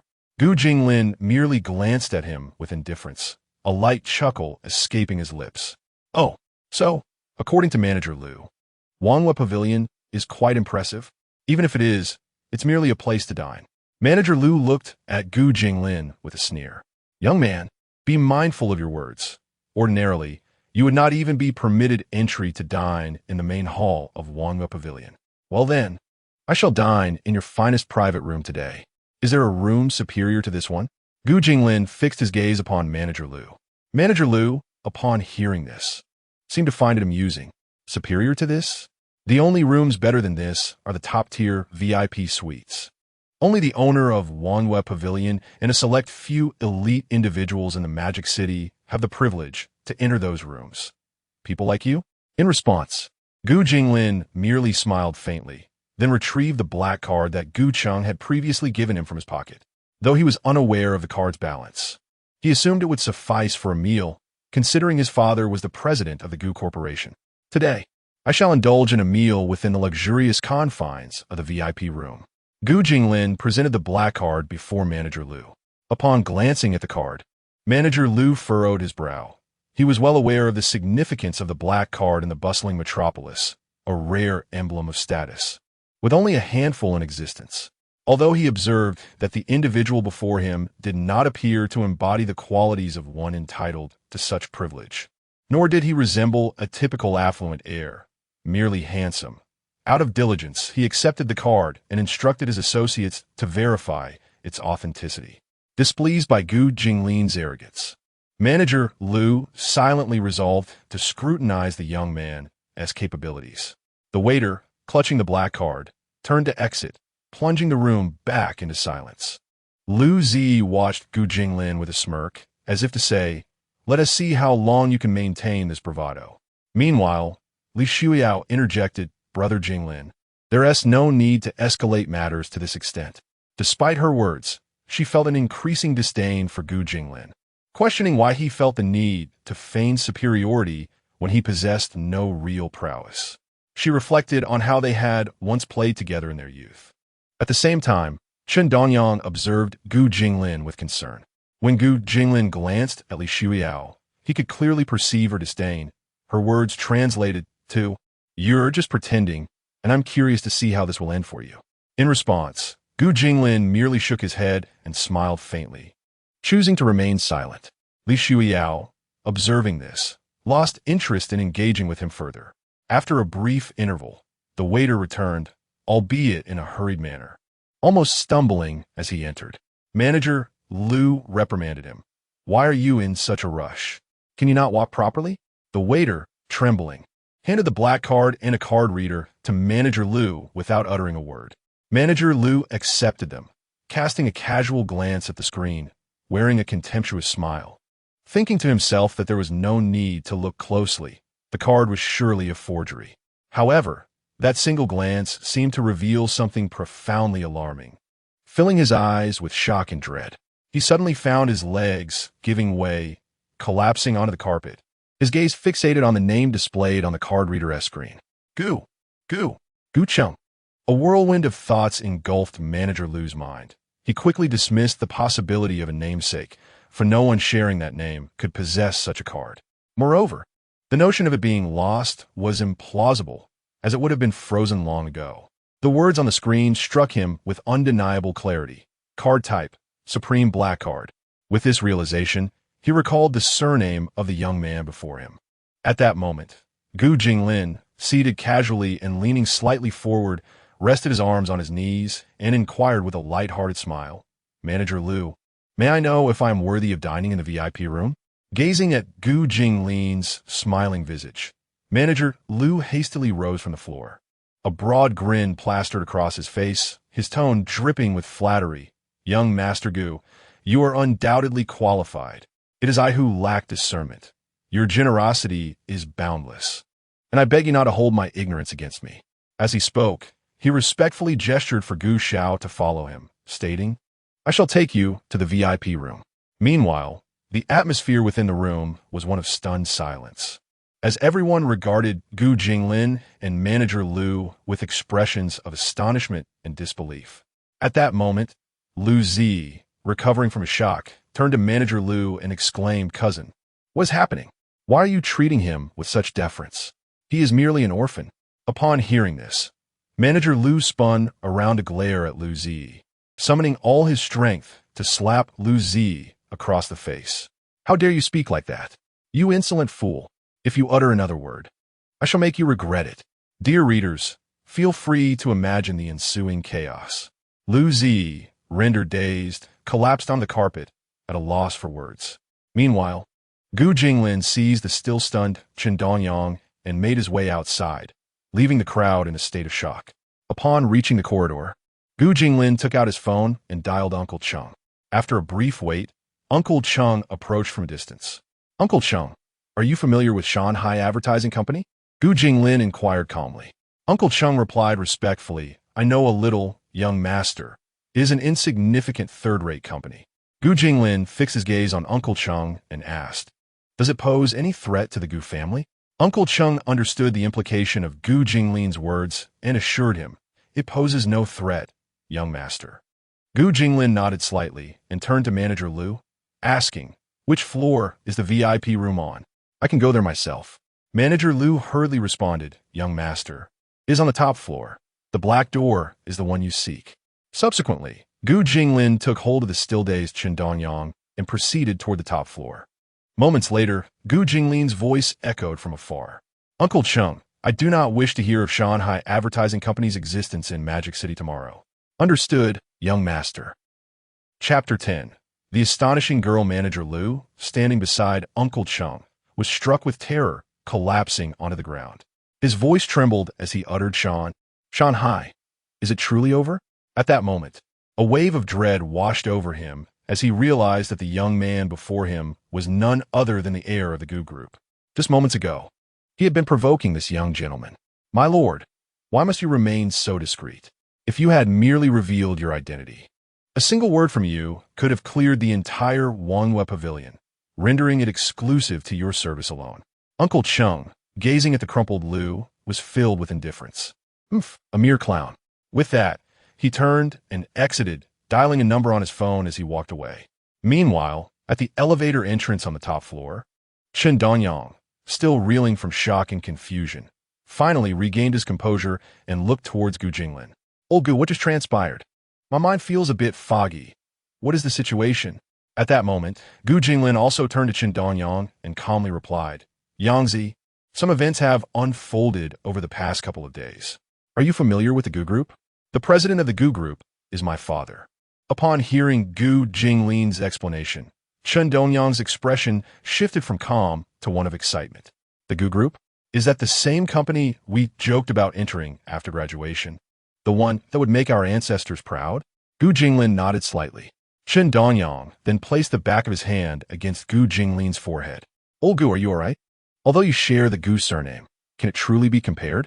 Gu Jinglin swatted Chen Dongyang's hand away and began to recount the events of the past few days.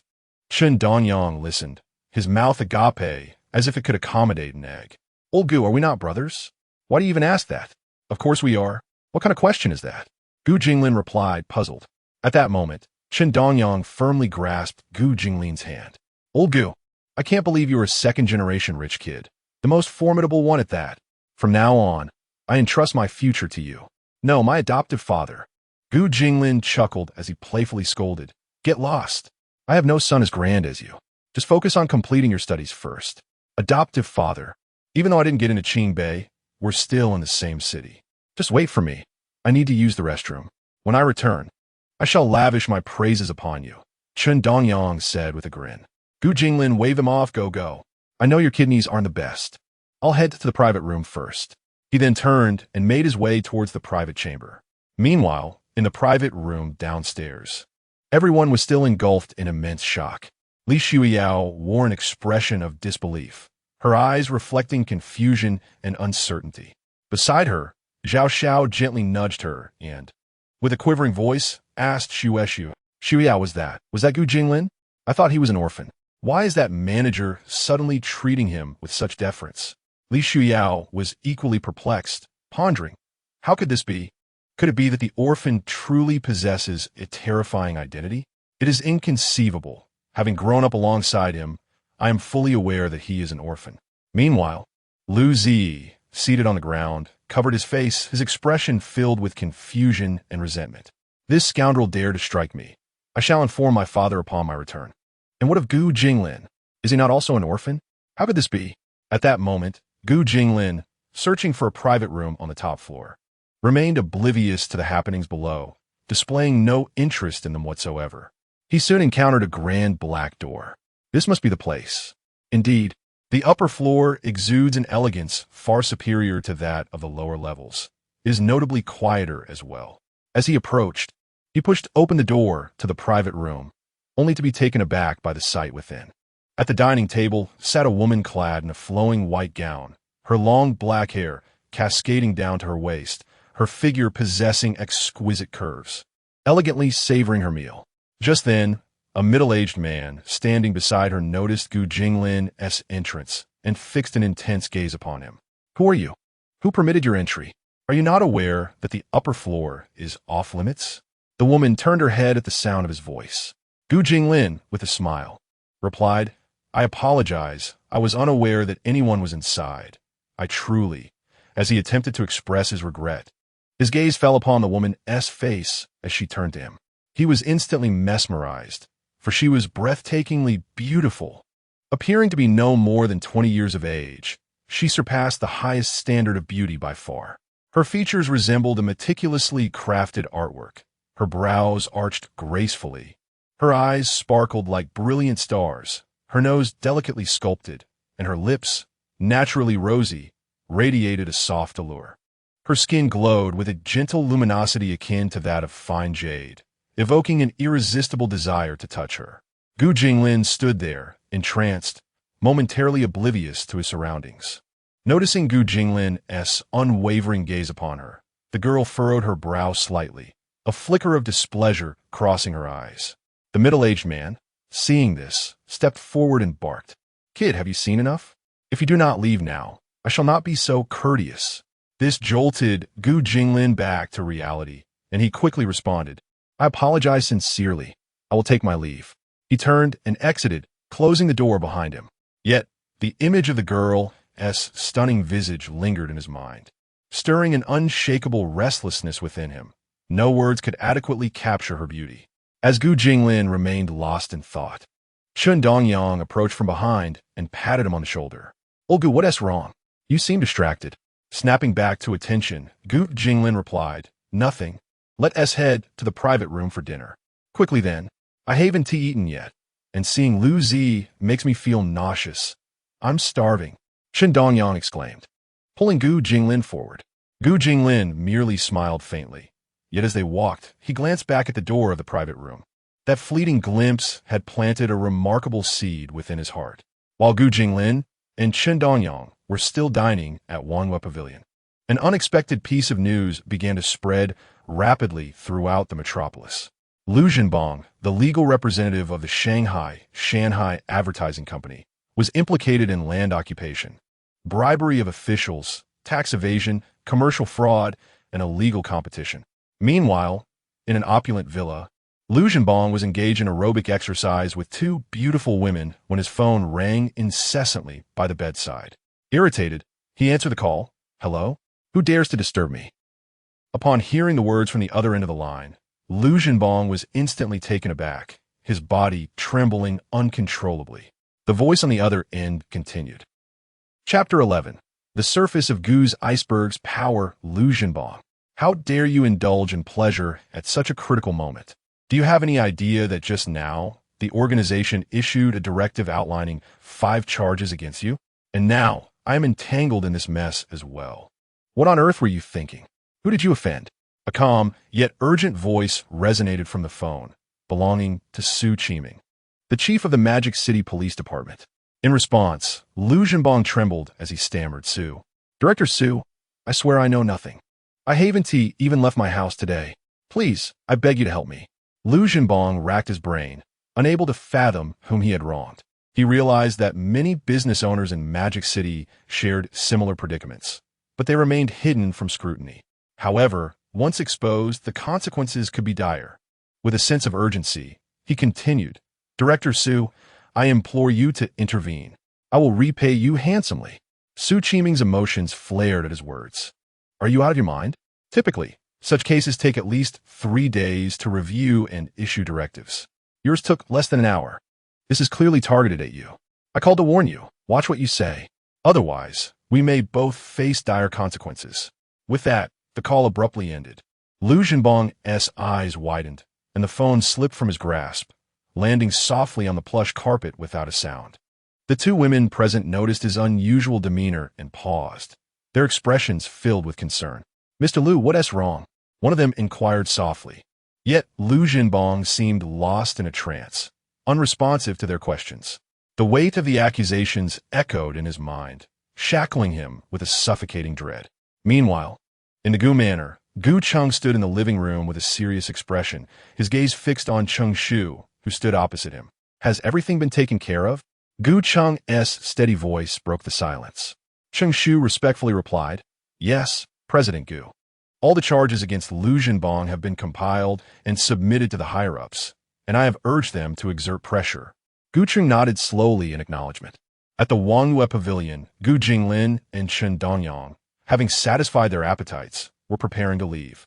Chen Dongyang, still belching, remarked, "Old Gu, that meal was truly delightful. We must do this more often." Gu Jinglin smiled in response. As he opened the door to the private room, he noticed Manager Liu waiting outside with several attendants, standing respectfully. Upon seeing Gu Jinglin emerge, Manager Liu hurried over with a fawning demeanor. "Young Master Gu, have you finished your meal?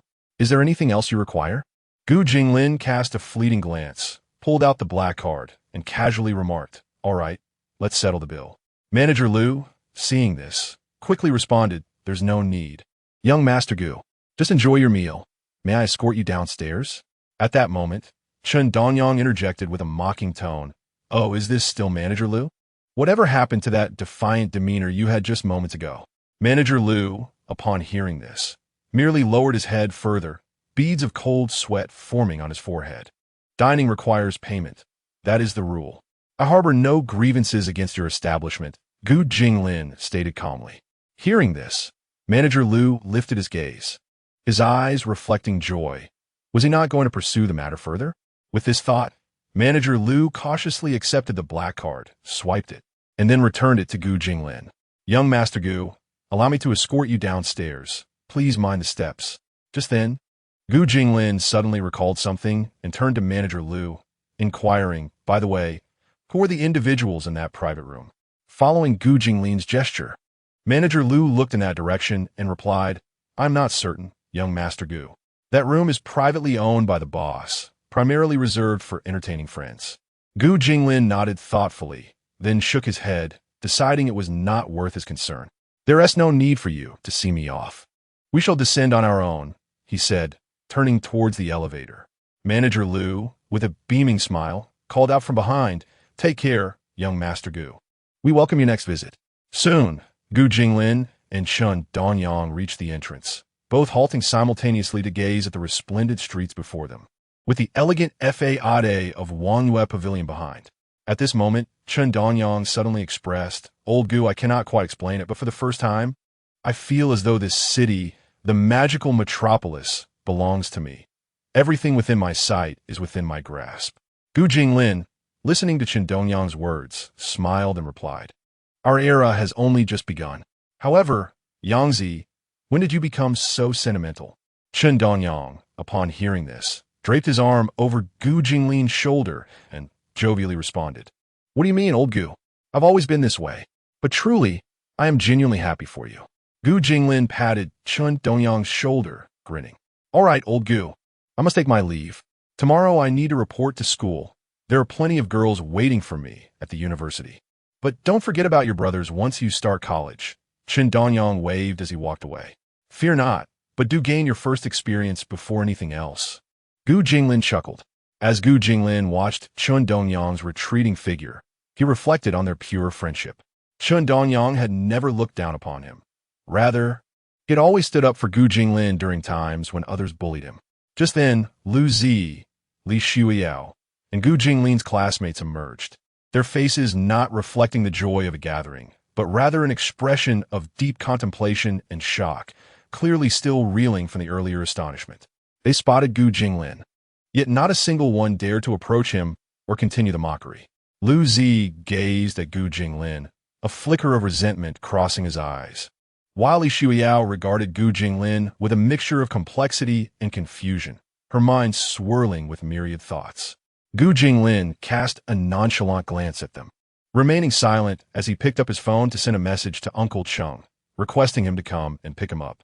At that moment, Lu Zi suddenly mustered his courage and stepped forward, declaring, "Gu Jinglin, don't get too smug. I may not know what tricks you've employed, but rest assured, I will inform my father and have him deal with your arrogant disposition." Upon hearing this, a slight smirk played at the corners of Gu Jinglin's lips. The sight of Gu Jinglin's indifferent demeanor ignited a surge of fury within Lu Zi, who was on the brink of losing his temper.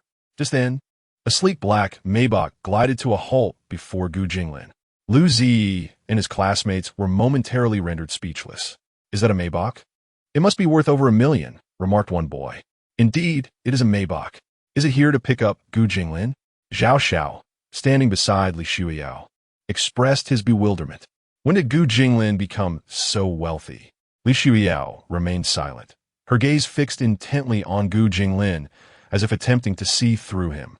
Today's Gu Jinglin was simply astonishing.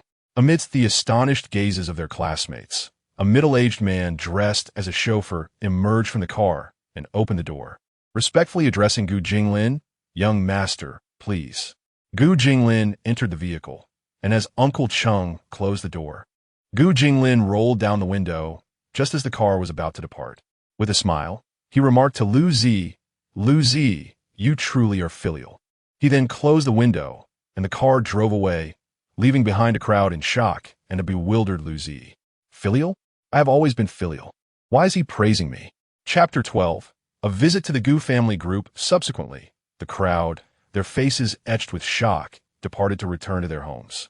However, a certain man, surnamed Liu, would only realize the gravity of the situation upon reaching his abode.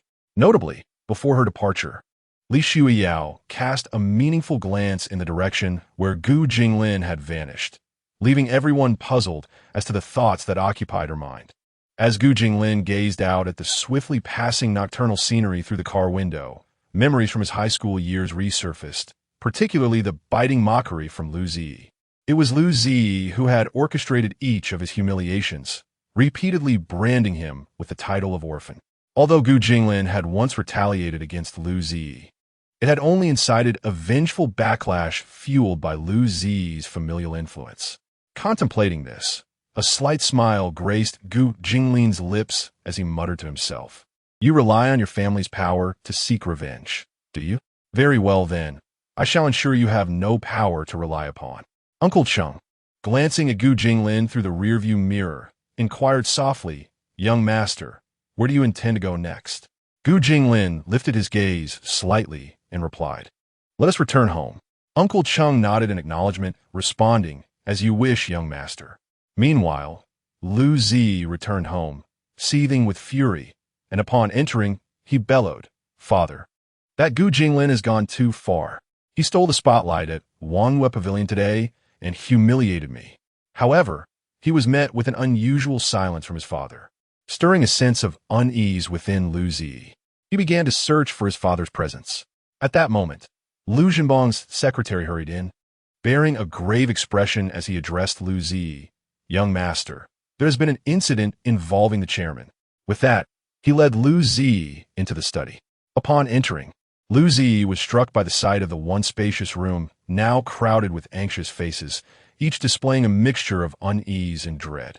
At the center, Lu Zhenbong sat at his desk, his countenance darkened.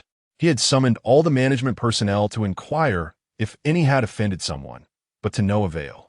Mr. Lu, the ramifications of this matter are too vast. We lack the capacity to resolve it. We must swiftly identify who has acted against us, or by tomorrow, both Shanghai and you shall be finished, a middle-aged man stated gravely. Lu Zhenbong's expression darkened further upon hearing this, and his gaze shifted to his son, a fleeting tenderness flashing in his eyes. Yet, suddenly, his expression turned scrutinizing as he regarded Lu Zi, fully aware of his son's character. Could it be his own son? With this thought, Lu Zhenbong inquired, Zi, where were you today? At his father's question, Lu Zi slowly regained his composure and replied, Father, I went nowhere. I merely attended a reunion for my high school graduation. Relieved by this response, Lu Zhenbong relaxed, grateful that his son was not implicated. But shortly thereafter, Lu Zi's subsequent words left him momentarily stunned. By the way, father, at the gathering, that Gu Jinglin was utterly intolerable, and my cousin even struck me on his behalf. Lu Zhenbong furrowed his brow upon hearing the news. He then picked up his phone and dialed his cousin Lu Zi. He was well aware of who was behind Wanghua Pavilion. It puzzled him that the manager would intervene on behalf of an obscure individual. The call connected swiftly, and Lu Zhenbong began, Hello, it's me, Lu Zhenbong. My son today. Lu Zi, believing that his father was about to support him, wore a smug smile, only to suddenly witness his father's mouth slightly agape, his eyes reflecting a fear Lu Zi had never seen before. Confused, Lu Zi was taken aback as Lu Zhenbong fixed his gaze upon him and forcefully struck him with the phone. At that moment, Lu Zi clutched his head in terror, exclaiming, Dad, why are you hitting me too? Lu Zhenbong, now in a furious rage, swung his hand at Lu Zi while shouting vehemently, You ungrateful wretch! Don't dare call me Dad. You are the one who has brought this calamity upon us. Even now, Lu Zhenbong's heart trembled violently, the words echoing in his mind. His unfinished sentence still lingering as he heard the manager's voice on the other end. That individual is the young master of the Gu family. In stark contrast to the chaos, Gu Jinglin lay peacefully in bed, savoring sweet dreams. The following morning, Gu Jinglin awoke languidly, stretching and revealing a content expression. After completing his morning routine, he descended to the dining room where Uncle Chung had prepared a lavish breakfast. As he enjoyed his meal, Uncle Chung stood by, informing him, Young master, Mr. Gu requests that you visit him at the company after you wake. Gu Jinglin paused briefly, nodding slightly, understood. After breakfast, Gu Jinglin made his way to the entrance, where Uncle Chung awaited as usual. He entered the car, which smoothly made its way to the towering headquarters of the Gu family. Throughout the journey, Gu Jinglin's mind was a whirlwind of thoughts, uncertain of his father's intentions. Before long, the vehicle arrived at the imposing edifice of Gu Group. Stepping out, Gu Jinglin gazed at the magnificent structure with great excitement, then walked steadily into the building. Upon entering, a middle-aged man approached him respectfully, introducing himself. Hello, young Master Gu. I am Su Yi, Mr. Gu's assistant. He has sent me to escort you.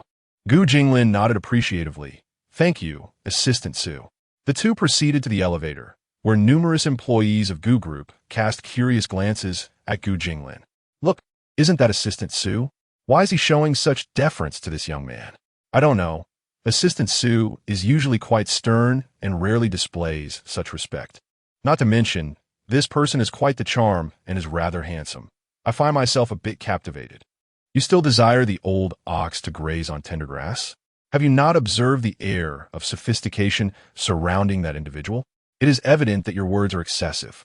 I am merely 26 this year, brimming with youth and vitality.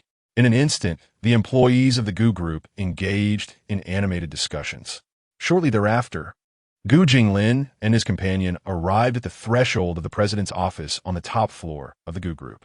Assistant Su addressed Gu Jinglin, saying, "Young Master Gu, the president is awaiting you inside. You may enter directly." Gu Jinglin nodded in acknowledgement, expressing gratitude. Assistant Su then adjusted his demeanor, took a deep breath, and pushed open the door to the office, revealing a magnificent floor-to-ceiling window. At that moment, two individuals occupied the office. One was his father, and the other, a middle-aged man. Although this man appeared to be of similar age to his father, his countenance, attire, and demeanor exuded an aura of authority, instilling a palpable sense of pressure. At this juncture, Gu Cheng turned his gaze towards the entering Gu Jinglin, his eyes filled with warmth. He then rose, a smile gracing his lips as he said, "Jinglin, you've arrived. Come here. Allow me to introduce you. This is your Uncle Jiang, a longtime friend of your father and a business partner." Chapter 13, What is this? An engagement set for me at birth? Gu Jinglin, upon hearing this, cast a curious glance at the middle-aged man and politely greeted, "Hello, Uncle Jiang." The man, with a warm smile, returned his gaze, infused with a hint of nostalgia. "Jinglin has arrived. Splendid. My, how you've grown. I remember holding you when you were just born. You truly have become quite the dashing young man," Jiang Tianqua exclaimed with a hearty laugh. Gu Jinglin's curiosity deepened. Someone had held him as a baby? Gu Cheng, aware of Gu Jinglin's intrigue regarding the man's identity, proceeded to introduce Jiang Tianqua in detail. It turned out that the man before him was Jiang Tianqua, the president of Tiansheng Group in the bustling metropolis of Magic City. While Gu Shi and Tiansheng had diverging developmental paths, Tiansheng primarily focused on hospitality and dining, boasting a chain of brands that had expanded nationwide, its scale undeniably substantial. Now, you mustn't treat me as a stranger. It's quite remarkable. When I last saw you, you were merely a few years old, and now look at you, all grown up. Come, take a seat over here, Jiang Tianqua said, gesturing toward the sofa. Gu Jinglin obliged and settled onto the couch, his curiosity still piqued. "Uncle Jiang, how do you remember so much about my childhood?" he inquired. Jiang Tianqua chuckled, his eyes shimmering with sentiment. "Of course. Your birth was a momentous occasion. Your father was overjoyed, and, as a close friend, I too have vivid memories. You were a delightful child, so full of life. I recall you smiling at me when I held you." Gu Cheng, standing nearby, chimed in with a smile. "Jinglin, your Uncle Jiang has always kept an eye on your growth. After your disappearance, he devoted all his resources to searching for you." Feeling a bit bashful, Gu Jinglin scratched his head, his impression of Uncle Jiang deepening further. Jiang Tianqua regarded Gu Jinglin with admiration. "Jinglin, I hear from your father that you have been admitted to Qingbei University. You are indeed a remarkable talent." Gu Jinglin smiled politely in response. "Thank you, Uncle Jiang, but I still have much to learn." Jiang Tianqua nodded approvingly at Gu Jinglin's humble demeanor, feeling increasingly satisfied with him. "Ah, it seems you two are quite fated to know each other. Ha ha ha." Gu Cheng chuckled lightly beside them. Gu Jinglin, however, was puzzled. "We too. Indeed, your Uncle Jiang's daughter has also been accepted to Qingbei University. In fact, you are both of similar age," Gu Cheng explained with a grin. Jiang Tianqua added with a smile, "Correct. Shuyu is just a month older than you, and you two have yet to meet. Jinglin, do come over to my home sometime. It would be wonderful for you two to meet." At this, Gu Jinglin was taken aback. "What? Uncle Jiang's daughter? Well, meeting is one thing, but the way you both speak makes it sound like an arranged meeting." At this moment, Jiang Tianqua rose and said, "All right, I won't linger any longer. Jinglin, do visit my home when you have the time. Your aunt will prepare you a delightful meal." Upon hearing this, Gu Jinglin snapped back to reality and hurriedly replied, Sure, Uncle Jiang. I will definitely come to visit you and Andy when I get the chance. Subsequently, Gu Jinglin escorted Jiang Tianqua to the door. However, as he gazed at Jiang Tianqua's departing figure, Gu Jinglin felt a sense of bewilderment wash over him. At that moment, Gu Qing called out to Gu Jinglin, "Come here, Jinglin." Gu Jinglin walked over to Gu Cheng. With a gentle smile, Gu Cheng inquired, "Did you comprehend what your Uncle Jiang just said?" Gu Jinglin, somewhat puzzled, shook his head, feeling a bit lost. While it seemed quite normal to meet, there was an underlying sensation that it resembled. A matchmaking arrangement, perhaps? Gu Jinglin nodded slightly. Gu Cheng chuckled and said, "Jinglin, you are not mistaken. When you were born, your Uncle Jiang and I arranged a betrothal between you and his daughter." Gu Jinglin froze at this revelation, unable to contain the tumult of emotions within. What? A betrothal? They had not even met, yet they were engaged? This was not the realm of fiction, where one merely jots down thoughts as they come. Coming to terms with this, Gu Jinglin responded, "Dad, are you serious? A betrothal? We haven't even met." Gu Cheng patted Gu Jinglin on the shoulder, reassuringly saying, "Rest easy, my boy. Do you doubt your father's judgment? Moreover, this decision has the endorsement of both your mother and your Uncle Jiang and Annie. That girl, Shuyu, has grown up under our watchful eyes in every aspect. She is more than a match for you. I even worry that she may not find you appealing." Shifting his tone to one of significance, Gu Cheng added, "And remember, Jinglin, when it comes to marriage, one must choose wisely. Your mother and I firmly believe that if you marry Shuyu, she will undoubtedly make an excellent wife." Gu Jinglin, taken aback, found himself at a loss for words, feeling slightly overwhelmed.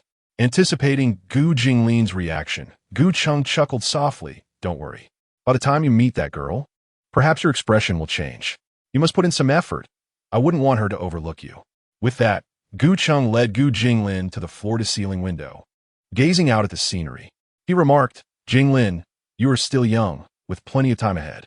Your future is destined to be different from others. Yet the weight of responsibility on your shoulders will be significantly heavier." After a moment of silence, Gu Jinglin slowly responded, "Dad, I understand your intentions. However, matters of the heart cannot be forced. Let us meet and understand each other before making any decisions." Gu Cheng nodded slightly in agreement. Indeed, emotions require nurturing. Once you meet Shuyu, take the time to get to know her. I am confident you will perceive things differently. "All right, let's head home for dinner," Gu Cheng said with a smile. The two then exited and boarded a luxurious Maybach, heading towards the Gu family estate.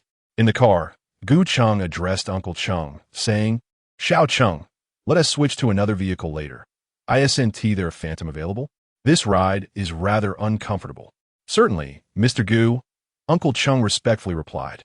However, at that moment, Gu Jinglin seemed oblivious to their conversation, staring vacantly out of the window, his mind swirling with thoughts. How did I end up at the Gu group with an unexpected fiancée, Jiang Shuyu? Her name sounds quite pleasant. Yet, despite her beauty, we share no emotional foundation. Oh, dear parents, you've certainly posed a conundrum for me. Well, I suppose I shall take it as it comes. Father even mentioned his concerns about whether she might look down upon me. As if beauty holds any significance in my heart. She ranks second and the first lost in contemplation. Gu Jinglin recalled the fleeting glance he had caught at Wanghua Pavilion. He then gently shook his head, murmuring to himself, "Why am I thinking of her again? Enough of this. I must focus on preparing for school." Chapter 14. The luxurious cars of the entire basement soon. The vehicle entered the Gu family estate. Gu Jinglin accompanied his father into the house, where they found Lin Wanrong seated on the sofa, opposite two figures. One was an elegantly captivating woman, whose beauty suggested years of meticulous care, while the other was a young man, presumably of a similar age to Gu Jinglin. Upon noticing Gu Cheng's arrival, they both stood and greeted him politely. The young man smiled and nodded, saying, "Hello, Uncle Gu." Gu Cheng returned the gesture, replying, "Ah, Xiao Xian, you're here. Why are you and your mother the only ones here? Where is your father?" "My father has been quite busy with the company lately and couldn't make it," the young man responded courteously. Gu Cheng nodded slightly in acknowledgement. At that moment, the elegant woman noticed Gu Jinglin standing beside Gu Cheng, her eyes lighting up with delight as she exclaimed, Is this Jinglin? He is truly handsome.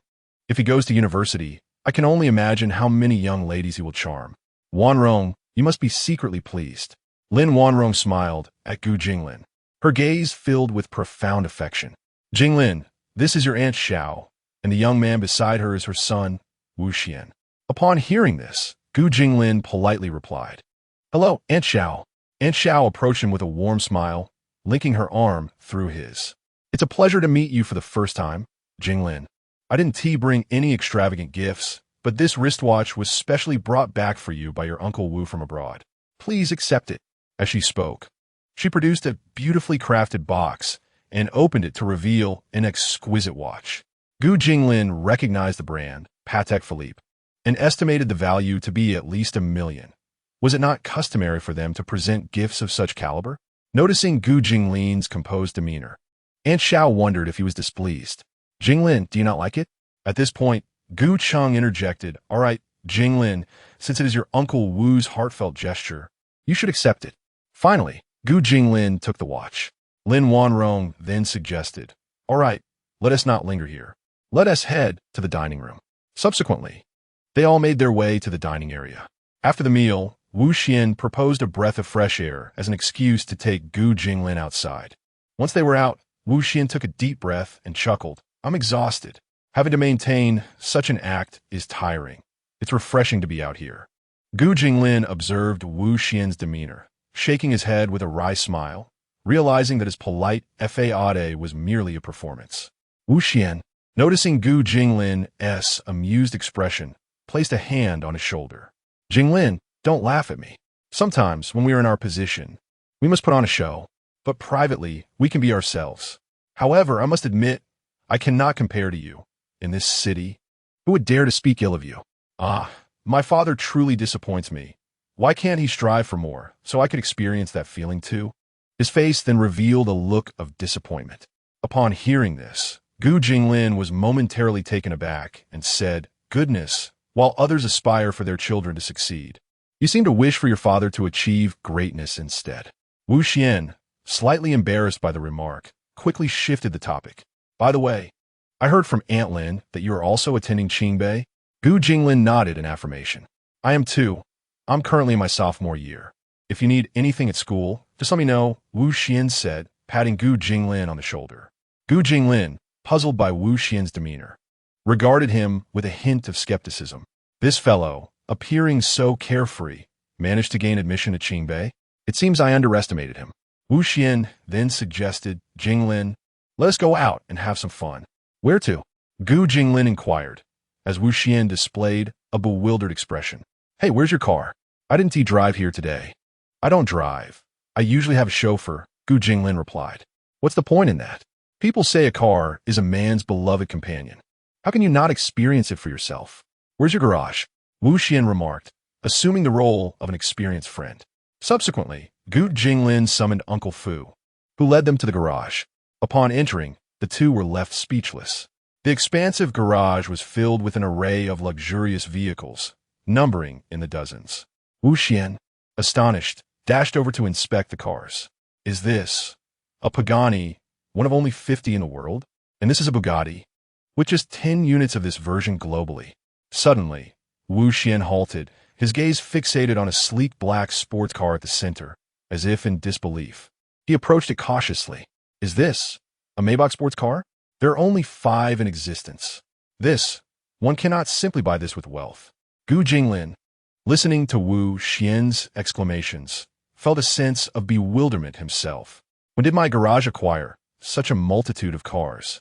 Uncle Fu interjected, "Young master, these vehicles were all brought over by your aunt from abroad, so you could enjoy a variety of options." Gu Jinglin was taken aback, realizing that this aunt he had never met was exceedingly generous to him. However, it seemed he lacked a driver's license. How could he drive? It appeared he would need to find time to learn, as he would need a license to operate these vehicles. Wu Xian, enviously gazing at Gu Jinglin, remarked, "Jinglin, this is simply extravagant. I barely have a few sports cars, and you have dozens, most of which are globally limited editions. If I had such privileges, I would wake up laughing in my dreams." While saying this, he thought to himself, "Dad, please work harder. I want a car too." Gu Jinglin chuckled helplessly and replied, I'm just as surprised. However, without a license, I can't drive. I can only admire them for now. They continued to explore the garage, with Wu Xian expressing his awe at the opulence of the cars. Jinglin, you will have plenty of fun in the future. Once you obtain your license, you'll become a sight to behold on campus, Wu Xian teased. Gu Jinglin shook his head, saying, let us not think too far ahead. Getting a driver's license isn't something that happens overnight. Observing Wu Xian's infatuation with the cars, he suggested, how about you take the wheel? Upon hearing the words, Wu Xian instantly turned his head, his gaze fervently fixed on Gu Jinglin. Brother, are you serious? Then I shall not hold back. He then dashed towards the sleek black Maybach parked at the center, with Gu Jinglin reluctantly trailing behind. However, Gu Jinglin might soon find himself regretting his own words. Before long, a luxurious sports car, entirely enveloped in black carbon fiber, low-slung and sporty, sped along the elevated highways of the bustling metropolis, accompanied by the thunderous roar of its engine. Inside the vehicle, Gu Jinglin buckled his seatbelt, gripping the sides tightly, and shouted anxiously, Wu Xian, slow down. At that moment, Wu Xian firmly grasped the steering wheel, his eyes alight with excitement as he gazed ahead, reveling in the engine's growl, a smile playing upon his lips. Don't worry, Jinglin. I've got this.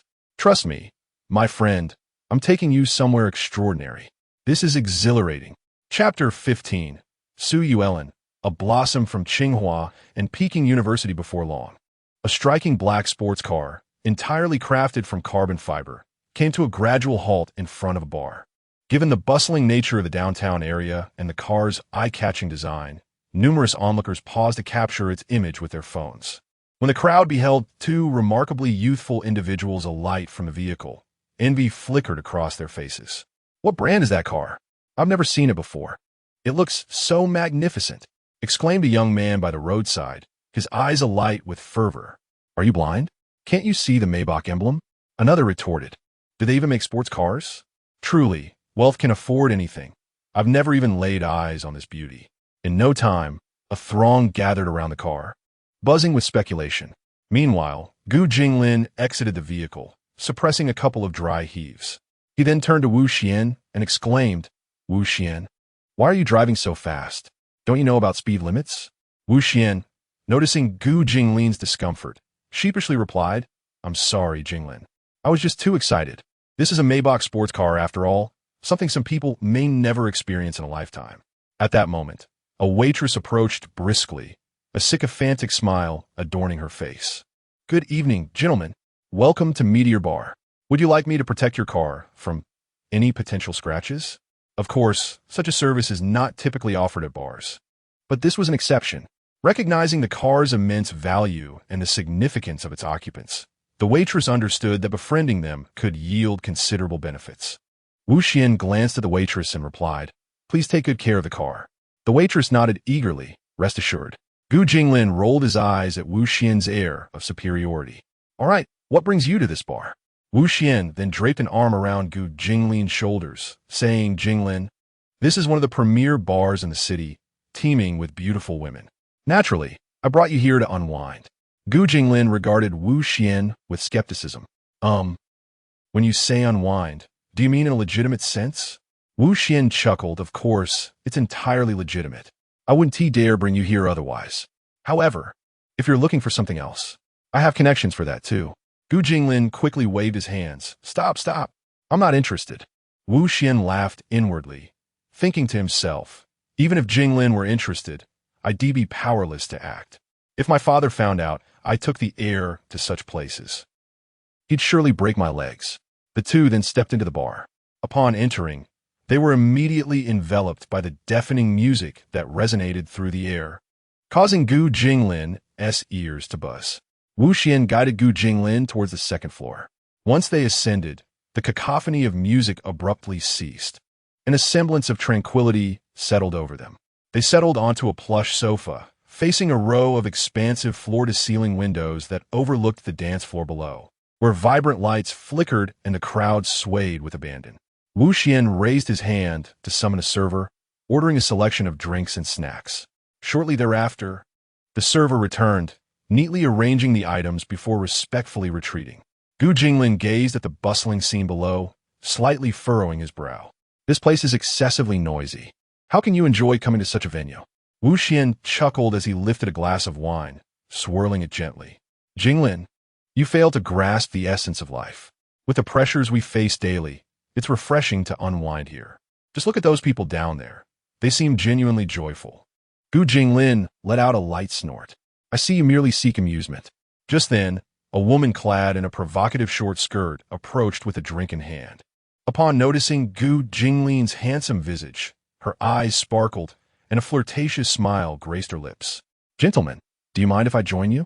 Wu Xian's eyes gleamed with excitement as he quickly replied, Not at all. Please have a seat, beautiful. Gu Jinglin merely cast a glance at the woman, remaining silent.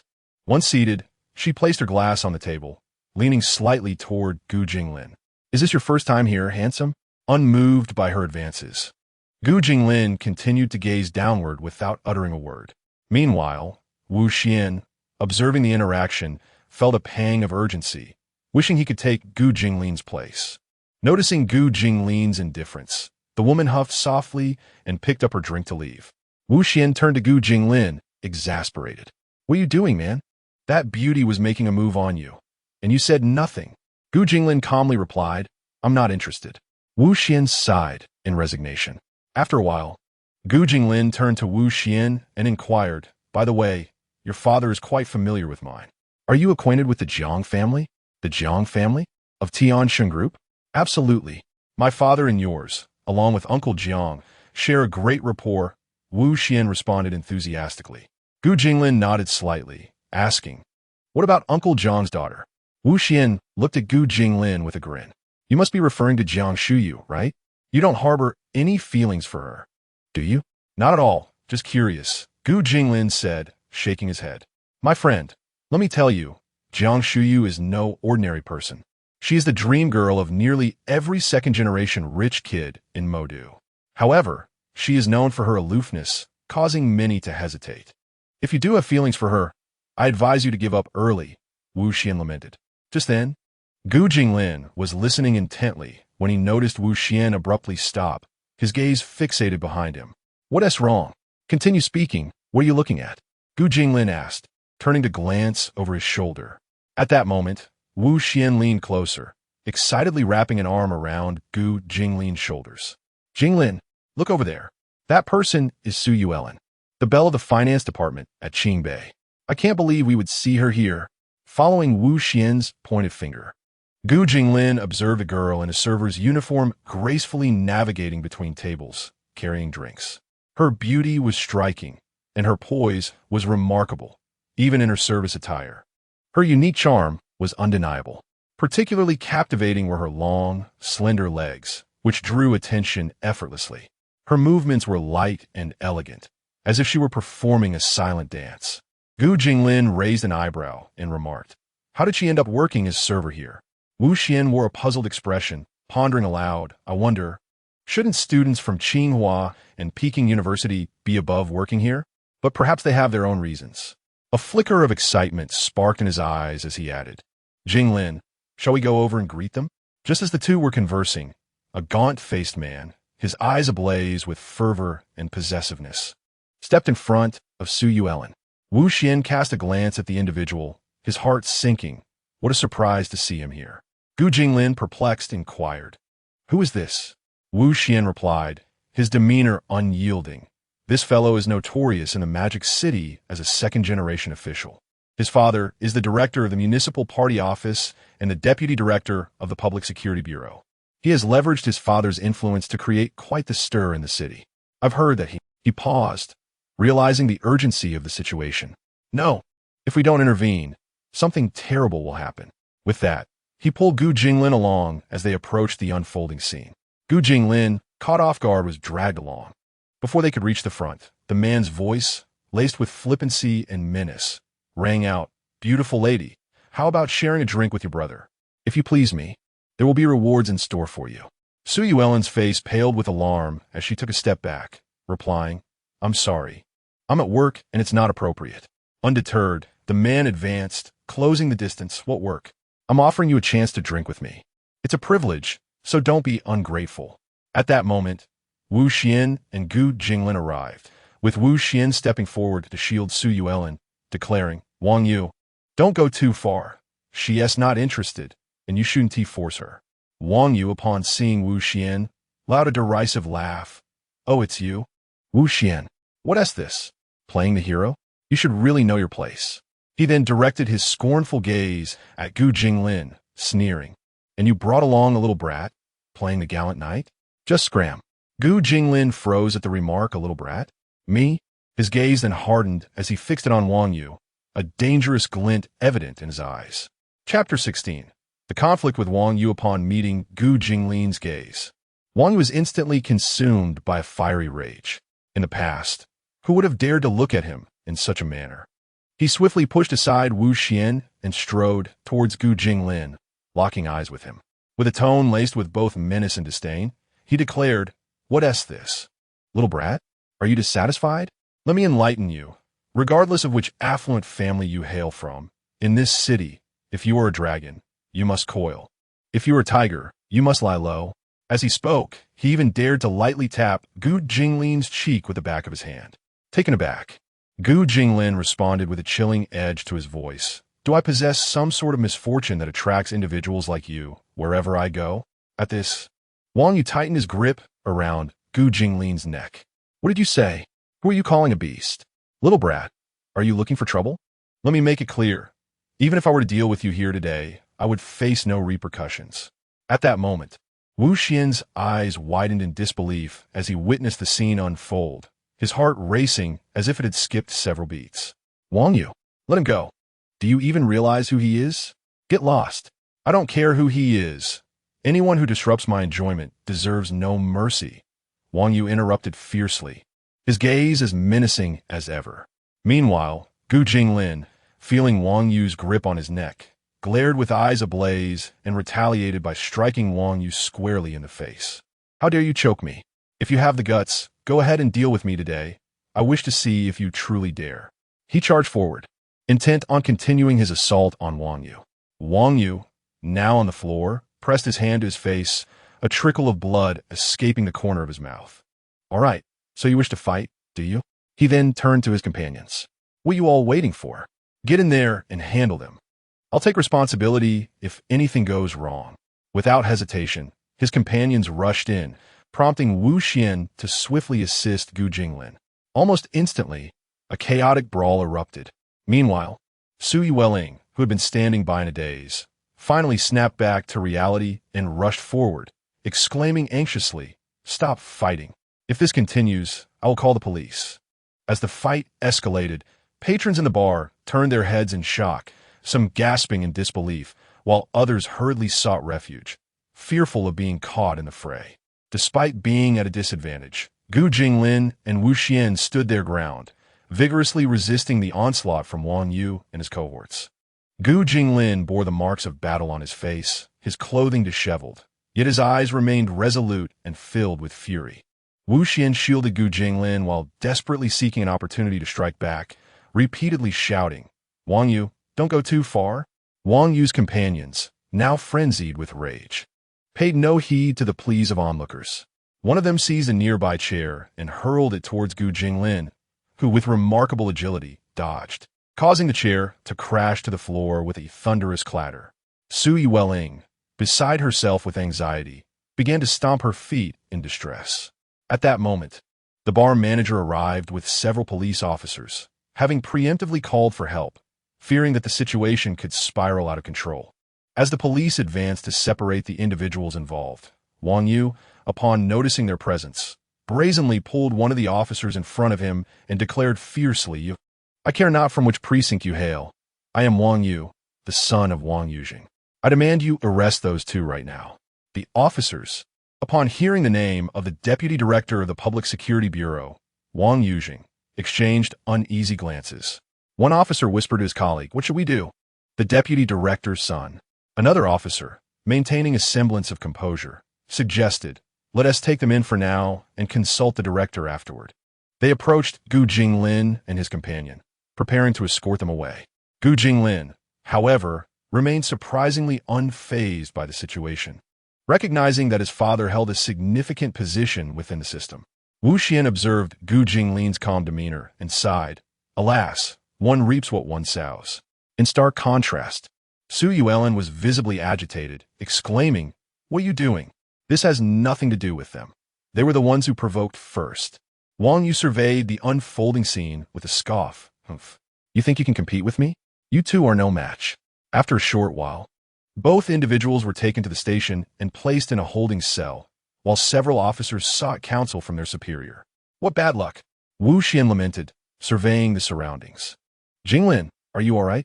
Gu Jinglin gently touched his face and winced slightly. "I'm fine. It will heal in a couple of days." "And you?" Wu Xian replied, patting his chest. "I'm even better off." But Wang Yu is indeed ruthless. I was about to ask who he was, and that fool interrupted me. If he only knew your identity, I can only imagine the expression on his face. Gu Jinglin shook his head at this moment. Regardless of my identity, his arrogant demeanor is utterly repugnant. They may have locked us up easily, but getting us out will prove to be a challenge.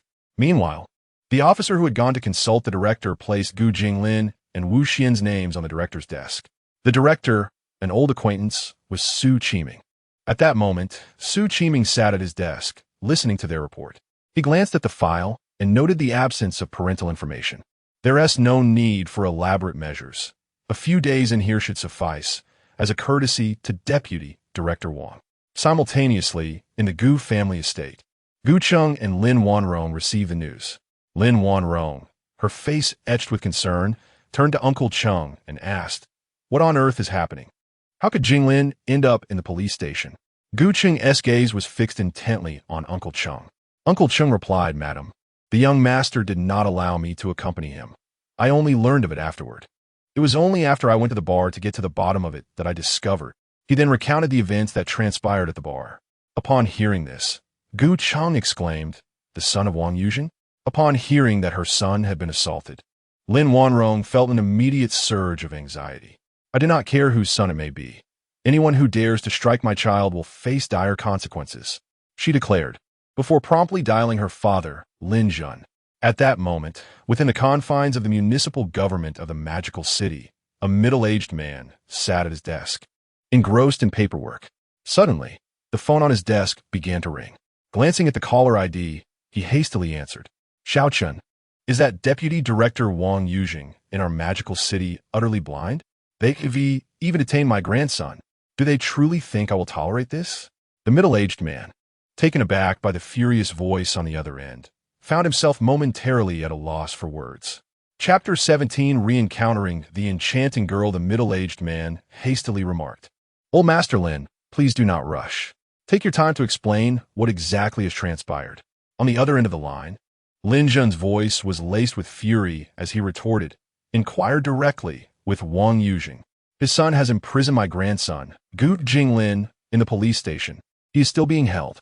I warn you, Xiao Chun, if anything happens to my grandson, I will not let this matter rest." With that, he abruptly hung up the phone. The middle-aged man, who was none other than Chen Dui, the mayor of Modu City, wore a grave expression as he placed his phone down. He immediately dialed his secretary. "I need you to investigate the incident involving Wang Yuzhen's son and find out how the confrontation occurred, as well as the current situation of the individuals detained at the police station. Report back to me as soon as possible."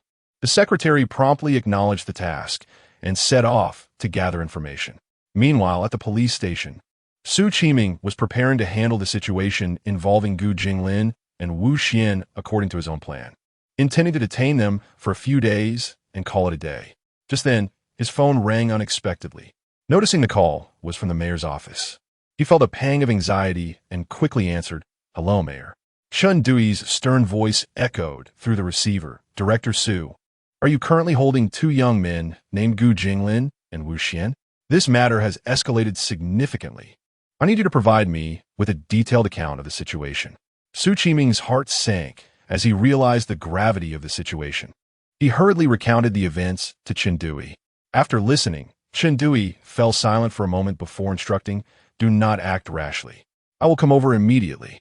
Once the call ended, Su Qiming felt a wave of unease wash over him. pondering the true identity of Gu Jinglin, who could warrant the mayor's direct inquiry.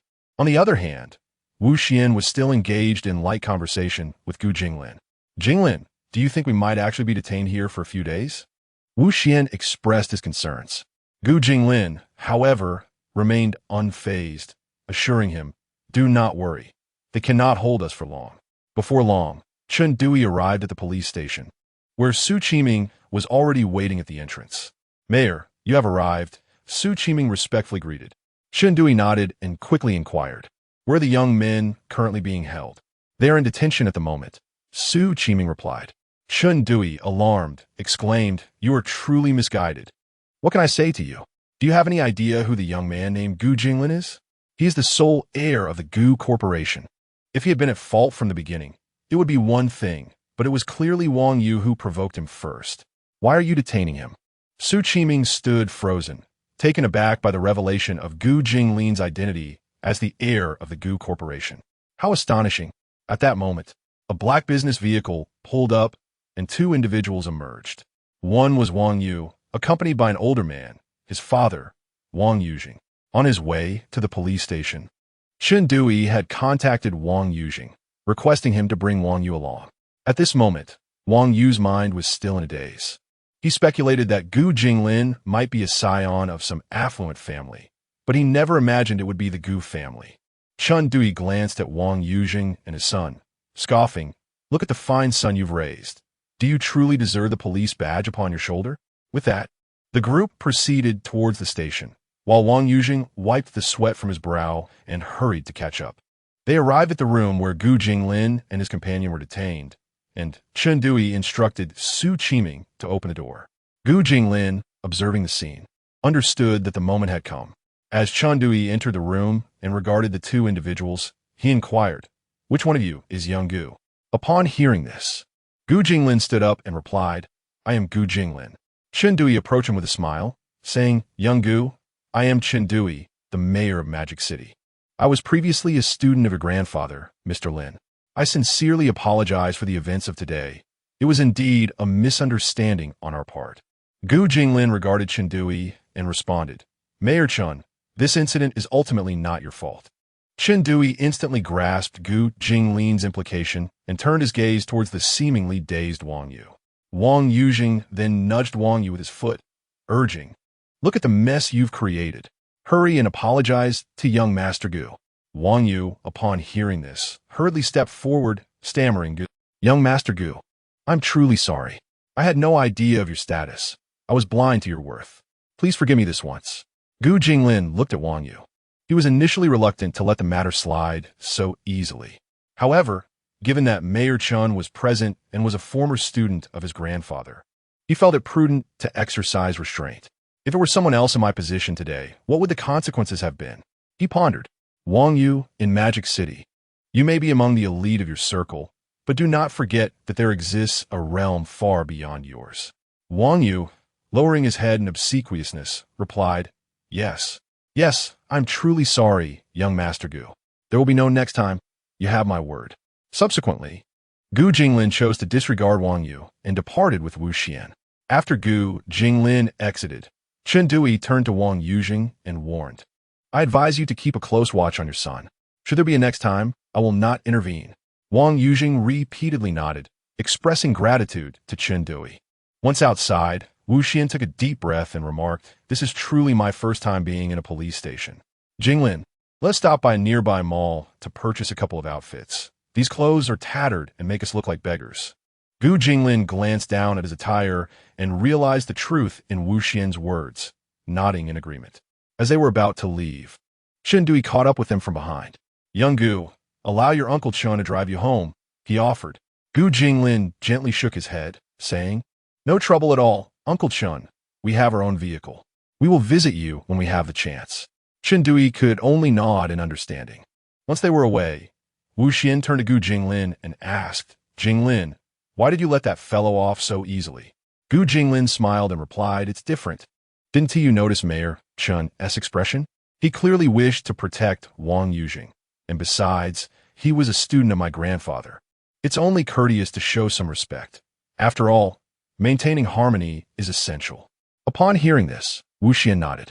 Subsequently, the two hailed a taxi and arrived at a relatively large shopping mall nearby, intending to purchase a couple of garments. After selecting the clothes, Wu Xian observed Gu Jinglin's appearance and remarked, "Indeed, Jinglin, your height of 180 centimeters suits this outfit perfectly. You look even more like a wealthy heir than I anticipated." To this, Gu Jinglin could only shake his head in resignation. As the two were about to drive to the bar entrance, Wu Xian suddenly announced his need to use the restroom, asking Gu Jinglin to wait for him. Gu Jinglin nodded and was about to take a seat on a nearby chair when, as he walked forward, his gaze fell upon something ahead. He found himself momentarily stunned, for there was a strikingly beautiful girl in a flowing dress approaching him. Could it be the girl from Wangwu Pavilion? Gu Jinglin thought. He continued to walk forward, captivated by her presence, as she drew nearer, seemingly poised to brush past him. However, in an unfortunate turn of events, Gu Jinglin slipped, losing his balance and tumbling towards the girl. She, caught off guard by a sudden movement, found herself knocked to the ground by Gu Jinglin's fall. In that instant, Gu Jinglin's mind went blank as he beheld her exquisite features so close, lost in the moment. It was only then that he sensed his hands resting upon something soft. He instinctively squeezed slightly, and as he looked down to ascertain the position of his hands, a jolt of realization surged through him. At that moment, the girl also regained her composure, her eyes darting from Gu Jinglin's face to the location of his hands. Instantly, her cheeks flushed a deep crimson, and her lips parted slightly in shock. Chapter 18. Here she comes. It turns out she is Jiang Shuyu. The girl suddenly shrieked, her voice echoing through the mall, drawing the attention of those around her. Gu Jinglin was startled back to reality by the deafening scream. Scrambling to rise, he repeatedly apologized, saying, "I'm so sorry, I didn't mean to, it was truly an accident." The girl, her face flushed, pushed him away, stood up, and adjusted her clothes and hair, her expression a mix of anger and embarrassment, glaring fiercely at Gu Jinglin. Nearby, an older woman mopping the floor muttered, "Oh dear, young people should watch where they're going. I just mopped, it's still wet. Why must you fall?" If Gu Jinglin had heard her words, he would have been utterly distraught. "Madam, you've ruined my image. They must think I did it on purpose." Feeling the girl's fierce gaze upon him, Gu Jinglin shuddered, hastily saying, "I truly apologize. I slipped. It was not intentional." The girl paused at his words, but her face quickly turned cold. Gu Jinglin realized he had misspoken. No, I meant to say, I really did not mean to." Just as the girl was about to respond, Wu Xian returned from the restroom. "Jinglin, what is going on? Are you flirting with a beauty?" Earlier, Wu Xian had seen Gu Jinglin standing there speaking to a girl, and he had thought the girl quite lovely. He remarked, "Jinglin has grown up and finally knows how to flirt." Upon finishing his sentence, Wu Xian turned to face the girl directly. When he first laid eyes on her exceptionally long and slender legs, he couldn't help but exclaim, "Jinglin, you have good taste. You should let your buddy have a chance too." Just as he thought this, however, when he saw the girl's face, his smile froze, and he stood there, as if paralyzed. Gu Jinglin, hearing Wu Xian's words, retorted, "This is not flirting.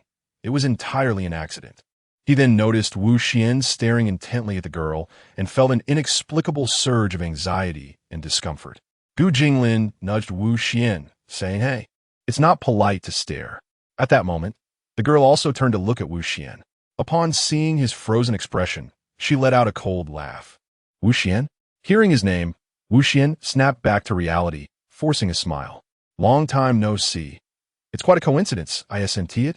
Gu Jinglin, listening to their exchange, felt utterly confused. It seemed they knew each other. At that moment, Wu Xian turned to Gu Jinglin, pulling him aside and whispering, "Wow, how did you manage to flirt with her on your first attempt?" Gu Jinglin, puzzled, asked, "You know her?" Wu Xian softly spoke. "She is the person you inquired about. The only daughter of the Jiang family's Tian Sheng group, Jiang Shuyu. Here she comes. The leading lady makes her dazzling debut. Let's welcome her with applause." At that moment, Gu Jinglin's mind went blank. "She is Jiang Shuyu? My fiancée, Jiang Shuyu?" Just then, Jiang Shuyu's cool voice broke the silence as she turned to Gu Jinglin and asked, "What is your name?" Having just heard Wu Xian refer to the young man before her as Jinglin, she felt uncertain and sought clarification. However, Gu Jinglin stood there utterly dazed, mirroring Wu Xian's previous expression. Seeing Gu Jinglin's silence, Wu Xian replied on his behalf, "This is Gu Uncle's son, Gu Jinglin." Jiang Shuyu's gaze shifted to Gu Jinglin, her eyes filled with profound intrigue. "So, you're Gu Jinglin." Gu Jinglin, now regaining his composure, found himself captivated by Jiang Shuyu's enchanting gaze. I am Gu Jinglin," he stammered. At that moment, his phone buzzed in his pocket, and noticing Gu Jinglin's bewildered demeanor, Wu Xian took the liberty to retrieve it. Upon glancing at the contact name, which was Gu Jinglin's mother, she answered and switched to speaker mode. "Hello, Aunt Lin," came the concerned voice of Lin Wanrong from the other end. "Xian, where's Jinglin? Are you both well? Where are you?" Wu Xian replied, "We are well, Aunt Lin. We just stepped out, and, we ran into Jiang Shuyu." After a brief silence, a note of joy punctuated Lin Wanrong's voice. "Shuyu? Is she with you?" At that moment, upon hearing Lin Wanrong's voice, Jiang Shuyu smiled and leaned closer to the phone, saying, "Aunt Lin, I'm here. I happened to bump into Jinglin and the others." Lin Wanrong responded with delight, "Shuyu, that's wonderful. You all should come home together for dinner." Jiang Shuyu glanced at Gu Jinglin, a smile gracing her lips as she replied, "Sure, Aunt Lin. We'll be back shortly." The call was soon disconnected. Wu Xian turned to Jiang Shuyu and asked, "So, do Jinglin and I still need to drive? Would you like to join us?" Jiang Shuyu nodded in agreement. Consequently, Wu Xian took hold of the still dazed Gu Jinglin and led them outside. Meanwhile, Jiang Shuyu observed Gu Jinglin's bewildered expression, a hint of a smile playing at her lips as she murmured to herself, "Just like when we were children, I never expected it would be you." She cast a fleeting glance at her chest, her eyes flashing with a mix of embarrassment and indignation before she followed suit. Before long, a sleek black sports car sped along the elevated highway of the bustling metropolis. However, the pace of this vehicle contrasted sharply with the first time it traversed this route, maintaining a speed of merely 60 to 80. Gu Jinglin, seated in the front, paid little heed to this, instead stealing glances at the captivating Jiang Shuyu in the back seat through the rearview mirror. Jiang Shuyu, gazing out of the window, captivated Gu Jinglin's attention. He couldn't help but reflect, is it truly possible for someone to possess such beauty? This is almost unfair. At that moment, Jiang Shuyu suddenly turned her head, locking eyes with Gu Jinglin, who was observing her through the rearview mirror. Upon noticing her gaze, Gu Jinglin hastily averted his eyes. Jiang Shuyu smiled gently and inquired, "What are you looking at?" Gu Jinglin stammered in response, "I was not looking at you, I was merely concerned that it might be too cramped behind, and you might be uncomfortable." "Fortunately, it's not too uncomfortable," Jiang Shuyu replied. She gazed at Gu Jinglin, who sat in front, seemingly flustered, her expression calm, though a glimmer of delight flickered in her eyes. In her heart, she mused, "Little one, you cannot deceive me." At that moment, Wu Xian also cast a glance at Jiang Shuyu through the rearview mirror. Jiang Shuyu regarded him with a frosty stare, prompting Wu Xian to promptly correct his gaze and focus straight ahead. Goodness, it is still the same Jiang Shuyu. But why does it seem that when she spoke to Jinglin just now, her tone carried a hint of joy? Am I mistaken? Chapter 19. Memories of Jiang Shuyu. Wu Xian harbored his doubts internally, while outwardly he remarked, "Jinglin, I assume you two have not met before, have you?" Gu Jinglin chuckled awkwardly, refraining from responding, his heart a tumult of emotions. He never anticipated that the girl he encountered at Wanhua Pavilion that day was Jiang Shuyu. What was more astonishing was the awkward manner in which they recognized each other. The vehicle continued its journey along the elevated highway, and the atmosphere grew subtly tense. Gu Jinglin endeavored to break the silence. "So, Jiang Shuyu, what do you enjoy doing in your spare time?" Jiang Shuyu slightly turned her head, contemplating before she replied, "I enjoy reading and occasionally hitting the gym. What about you?" Gu Jinglin scratched his head. "Well, I like playing basketball and hanging out with friends." "Oh," Jiang Shuyu responded softly, then turned her gaze to the window. Gu Jinglin felt a wave of awkwardness wash over him, uncertain of what to say next. At that moment, Wu Xian interjected, "Jiang, it's rare to see you out and about. What brings you to the mall today?" Jiang Shuyu gazed out the window, her response cool and distant.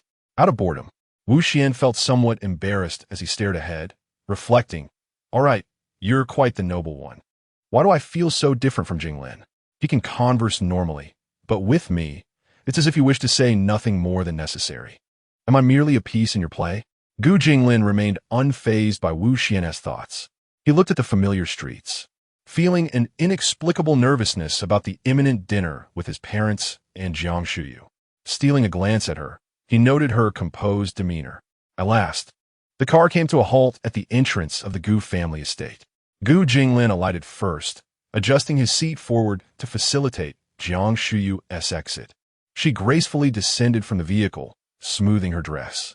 At that moment, as Wu Xian exited, he said, "I want to be going in.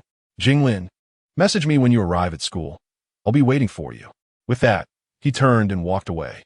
Gu Jinglin nodded and then led Jiang Shuyu into the estate. Lin Wanrong had been waiting in the living room for quite some time. Upon seeing Jiang Shuyu, her face lit up with a smile as she approached. "Shuyu, you finally arrived. It's been so long, and you're more beautiful than ever." Jiang Shuyu responded with a sweet smile. "Aunt Lin, you look younger as well. I apologize for coming without a gift today." Lin Wanrong took Jiang Shuyu's hand, urging her to sit on the sofa. "What gift? We are family. There is no need for such formalities." At that moment, Gu Jinglin stood nearby, interjecting, "No, Mom. I'm still here. Aren't you concerned about your son, who just got out of jail?" Gu Cheng then descended the stairs and, upon seeing Jiang Shuyu, expressed his delight. "Shuyu, how wonderful to see you. It's been so long. You've grown into a lovely young lady." Jiang Shuyu politely greeted, "Hello, Uncle Gu." Subsequently, a few individuals made their way to the dining hall, gathering around the table. Lin Wanrong and Gu Cheng continuously served food to Jiang Shuyu, encouraging her to eat more, to which she obediently responded, creating a fairly harmonious atmosphere. Gu Jinglin, however, remained focused on his meal, occasionally glancing at Jiang Shuyu.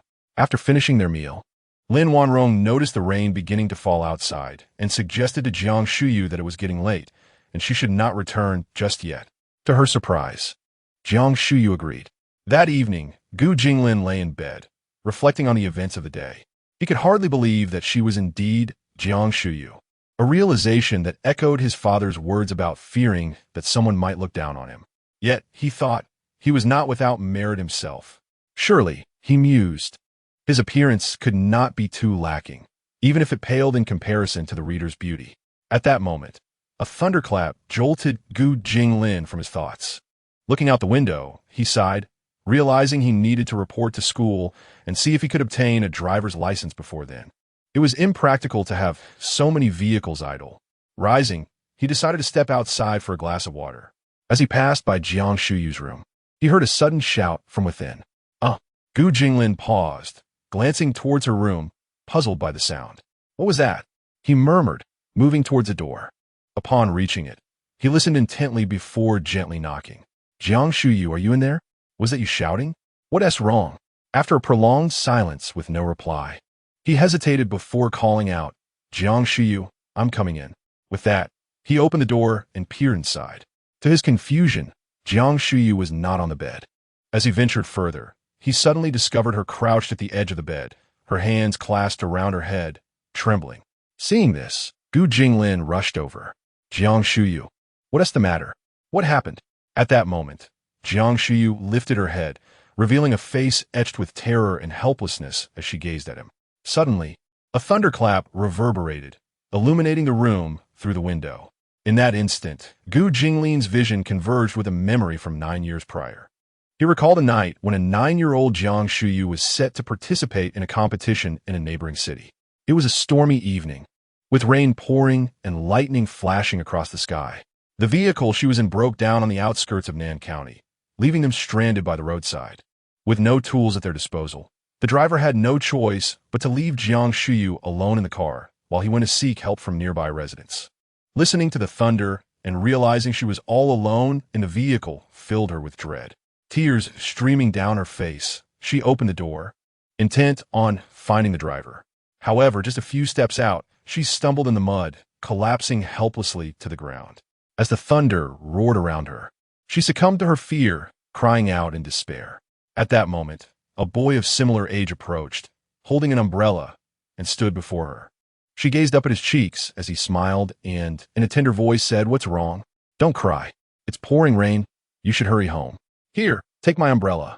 Noticing the girl remained unmoved, the boy gently helped her to her feet and guided her to the car. He reassured her, "You can sit inside the car. It's all right. I will stay outside and won't leave." Only upon hearing his words did she slowly take a seat inside the vehicle. Fearing he might depart, she turned her gaze toward the window. At that moment, the boy pressed his face against the glass, making silly faces to amuse her. She couldn't help but chuckle. Outside, in the torrential rain, a boy held an umbrella, tiptoeing, his face against the window, trying to cheer up the girl inside. Soon, the driver returned, and upon seeing the girl safely seated within, he exhaled in relief. The boy, noticing the arrival of the girl's companion, waved goodbye with a smile, saying, "I'm off now. I still need to go pick corn in the field." The girl, captivated by his smile, gazed intensely, as if wishing to etch that moment into her memory. Back in Jiang Shuyu's room, Gu Jinglin noticed her fixation and couldn't help but chuckle. "I know I'm a bit handsome, but there's no need to stare like that, haha." Jiang Shuyu, unable to contain her emotions any longer, rushed forward and embraced Gu Jinglin tightly. Chapter 20.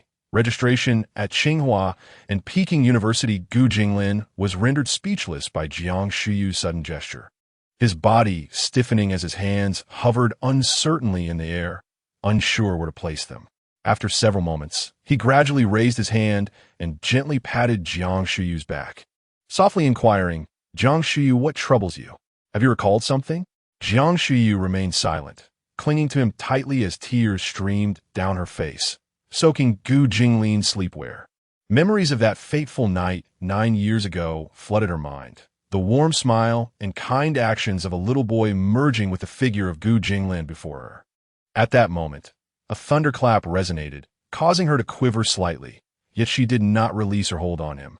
Sensing her fear, Gu Jinglin embraced her more tightly, attempting to offer solace. "Do not be afraid. I am here with you," he murmured. After a while, as her emotions began to stabilize, Jiang Shuyu loosened her grip, lowering her head to wipe away her tears. I'm fine. It was just the thunder that startled me. Thank you." Though puzzled, Gu Jinglin nodded and asked, "Shall I take my leave then?" Jiang Shuyu, her expression obscured by her lowered gaze, gave a slight nod. Gu Jinglin then stood and walked towards the door. As the door clicked shut behind him, Jiang Shuyu slowly lifted her head, her gaze fixed on the door, murmuring, "Was that little boy from that day you?" Outside the room, Gu Jinglin caught a lingering scent on himself, the previous scene vivid in his mind. Why did she suddenly embrace me? He pondered. Perhaps she was genuinely frightened. He shook his head and headed towards his own room. The following morning, sunlight streamed through the window, illuminating the room. After rising and completing his morning routine, Gu Jinglin made his way to the dining area. At the table sat Lin Wanrong, who smiled upon his arrival and cheerfully said, "Jinglin, you're awake. Come, it's time for breakfast." Gu Jinglin nodded and took a seat at the table. Noticing Jiang Shuyu's absence, he inquired with a hint of confusion, "Mom, where is Jiang Shuyu? Why isn't she here? Has she not woken up yet?" Lin Wanrong responded, "No. Shuyu left early this morning. I was about to ask you, did you upset her and make her leave?" Gu Jinglin paused, pondering if Jiang Shuyu was indeed miffed after their embrace the night before. Surely not, he reassured himself, seeing the expression on her son's face. Lin Wanrong assumed he had indeed troubled Jiang Shuyu. "Jinglin, listen to me. Shuyu is kind-hearted and beautiful. You must not bully her." "Mom, how could I possibly bully Jiang Shuyu?" "Rest assured," Gu Jinglin replied earnestly. Seeing her son's serious demeanor, Lin Wanrong felt reassured and nodded in understanding. In the following days, tranquility reigned as Gu Jinglin busied himself with obtaining a driver's license. With so many vehicles around, it was disheartening for him to merely observe without participating. However, amidst this period, Li Shuiyao had sent him a message inquiring if he would like to go together on the day of registration. Gu Jinglin politely declined, stating that he would prefer to accompany others, as the crowd would be overwhelming. In truth, Gu Jinglin understood the reason behind Li Shuiyao's inquiry. It stemmed from her curiosity about his identity during the gathering.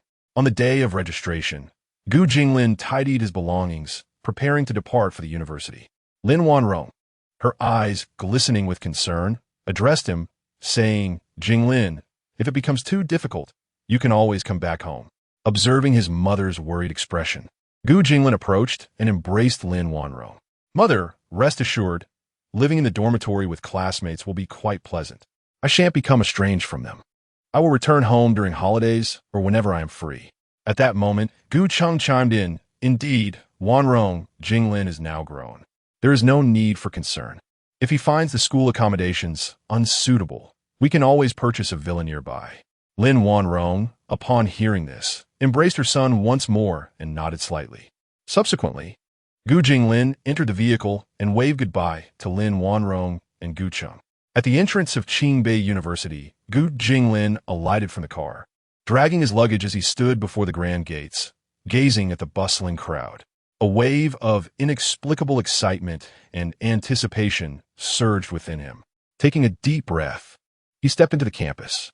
The verdant trees provided a refreshing canopy, and not far off, a sign marked the new student registration area. Gu Jinglin approached it. As he neared, several senior sisters responsible for registration noticed him and began to whisper among themselves. "Look, this junior must be a new student.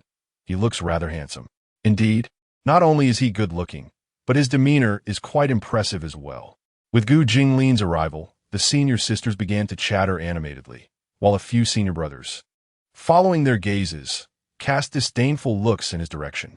At this moment, Gu Jinglin reached the registration desk, where a senior brother glanced at him with evident dissatisfaction as he presented the sign-in sheet. "Find your name and sign," he instructed curtly. Gu Jinglin nodded slightly, located his name, and signed. Just then, a mellifluous voice, tinged with a hint of allure, broke the air. "Gu Jinglin." Upon hearing his name, Gu Jinglin lifted his gaze to the source. A striking young woman clad in denim jeans and a brown sweater, which accentuated her admirable figure, was observing the sign-in sheet. Sensing his attention, she raised her head slightly, smiled, and said, "Hello, Junior. I am Ding Shushu from the junior year of the Business Administration Department. May I have your contact information?"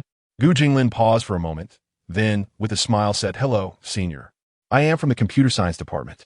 "Well, there's no need for contact information, right? I still have to head to the dorm to pack my things. I'm off now, Senior." After finishing his words, he turned in the direction of the boys' dormitory. Ding Shuzhu heard Gu Jinglin's rejection and was visibly taken aback. At that moment, her friend beside her, noticing the scene, covered her mouth and chuckled softly. "Shuzhu, I never expected that your first attempt at initiating a conversation would end in rejection." Ding Shuzhu regained her composure upon hearing this and replied with a light laugh, "Rejection is just part of the game. It makes things more interesting." With that, her gaze remained fixed on the direction Gu Jinglin had departed. Meanwhile, Gu Jinglin was searching for the boys' dormitory when, quite unexpectedly, he spotted a familiar figure not far ahead. It was, to his astonishment, Li Shuiao along with her friend Zhao Xiao. What are the odds of encountering her here among so many people? Gu Jinglin thought, hastily covering his face and preparing to circumvent the encounter. Just then, a voice rang out, "Jinglin." Chapter 21. The newly ascended campus belle Jiang Shiyu. Gu Jinglin felt a sudden jolt in his heart. How could you see me among so many people? Yet, now that he had been spotted, there was no escaping the situation. He reluctantly lowered his hands, mustering a faint smile as he turned to Li Shuiao and Zhao Xiao. Li Shuiao approached briskly, her face alight with surprise. "Jinglin, it's really you. What a coincidence to run into you here." With a resigned smile, Gu Jinglin replied, "Indeed, what a coincidence. You're here for registration too?" Zhao Xiao, standing nearby, teasingly remarked, "Shuiao, look at you. Your eyes are practically sparkling at the sight of Jinglin Gu." Li Shuiao's cheeks flushed slightly as she playfully nudged Zhao Xiao. "Stop saying such things. Feeling a bit awkward?" Gu Jinglin scratched his head and said, "I was just about to head to the dormitory." "What about you two?" Li Shuiao responded, "We're also heading to the dormitory. Let us walk together." Gu Jinglin found it hard to decline and thus joined them. Along the way, Li Shuiao incessantly sought to engage him in conversation. asking about what he had been up to lately and where he was currently residing. Gu Jinglin responded intermittently, his engagement somewhat detached. As they strolled, they arrived at the base of the boys' dormitory. Relieved, Gu Jinglin declared, "I've arrived. I'll head up first. You two should go organize your things." Li Shuiyao nodded, saying, "All right, Jinglin Gu. We'll be in touch later." Gu Jinglin absent-mindedly acknowledged her before hurriedly dragging his luggage into the dormitory. As Li Shuiyao watched him turn away, her smile faded instantly, replaced by an expression of deep contemplation. The questions she had posed to Gu Jinglin earlier, though cloaked in concern, were in truth meant to probe deeper. Yet, his responses bore no connection to the affluent lifestyle she had anticipated. However, the clothing he wore was familiar to her, each piece worth tens of thousands, some even limited edition. If he were not from a wealthy background, could it be that his attire was counterfeit? Furthermore, since the class reunion, Li Shuiyao had inadvertently overheard various rumors concerning Gu Jinglin, which had only intensified her curiosity and skepticism regarding his true identity. She speculated whether he harbored some undisclosed background or wealth, a notion that ignited a flicker of vanity within her. At that moment, Zhao Xiao noticed Li Shuiyao standing still and gently tapped her arm, inquiring, "Shuiyao, what's wrong?" Snapping back to reality, Li Shuiyao quickly changed her expression, biting her lips softly as she murmured, "I feel like Jinglin Gu is avoiding me. He seems rather aloof." Zhao Xiao comforted her. Perhaps he simply struggles with communicating with girls. Don't overthink it. Li Shuiyao furrowed her brow slightly, a glimmer of disappointment in her eyes. "I hope that's the case." Meanwhile, Gu Jinglin had already ascended the stairs, dragging his luggage to his dormitory room. Upon opening the door, he found several roommates already unpacking their belongings. As soon as they saw Gu Jinglin enter, they paused their activities and turned their attention toward him. One of the boys, who appeared somewhat handsome and carried an air of sophistication, greeted with a smile. "The last roommate has arrived, right?" "Hello, I am Zhang Yang, a local from the Magic City." Another tall and robust boy chimed in. "Hey, I'm Wang Chong. Welcome to our dormitory. I hail from Cloud City." A more introverted boy, wearing glasses, quietly introduced himself. "Hello, my name is Lu Hao. I come from the capital." Gu Jinglin smiled in response. "Greetings, everyone. I am Gu Jinglin, also a local from the Magic City. I look forward to your kindness in the future." He then proceeded to his bunk, organizing his belongings while engaging in casual conversation with his roommates to learn about the school. At that moment, Zhang Yang suddenly exclaimed, "Hey guys, have you seen the campus forum?" "The campus forum? What's up?" "I didn't pay much attention," Wang Chong responded with curiosity. Gu Jinglin and Lu Hao also looked at Zhang Yang with puzzled expressions. Zhang Yang, glancing at the group, smiled mysteriously and said, "Big news. The new campus beauty from Qingbei has been revealed. I heard from those who have visited the forum that she is exceptionally beautiful, and someone even managed to sneak a photo." He then took out his phone to show them the picture. Gu Jinglin and the others leaned in to look, and though the image was quite blurry, they could vaguely discern a girl signing in at a registration desk. Even in its indistinct form, her alluring curves and delicate features were evident. Gu Jinglin stared intently, and the more he looked, the more familiar she appeared. Suddenly, a figure flashed in his mind, gradually aligning with the girl in the photograph.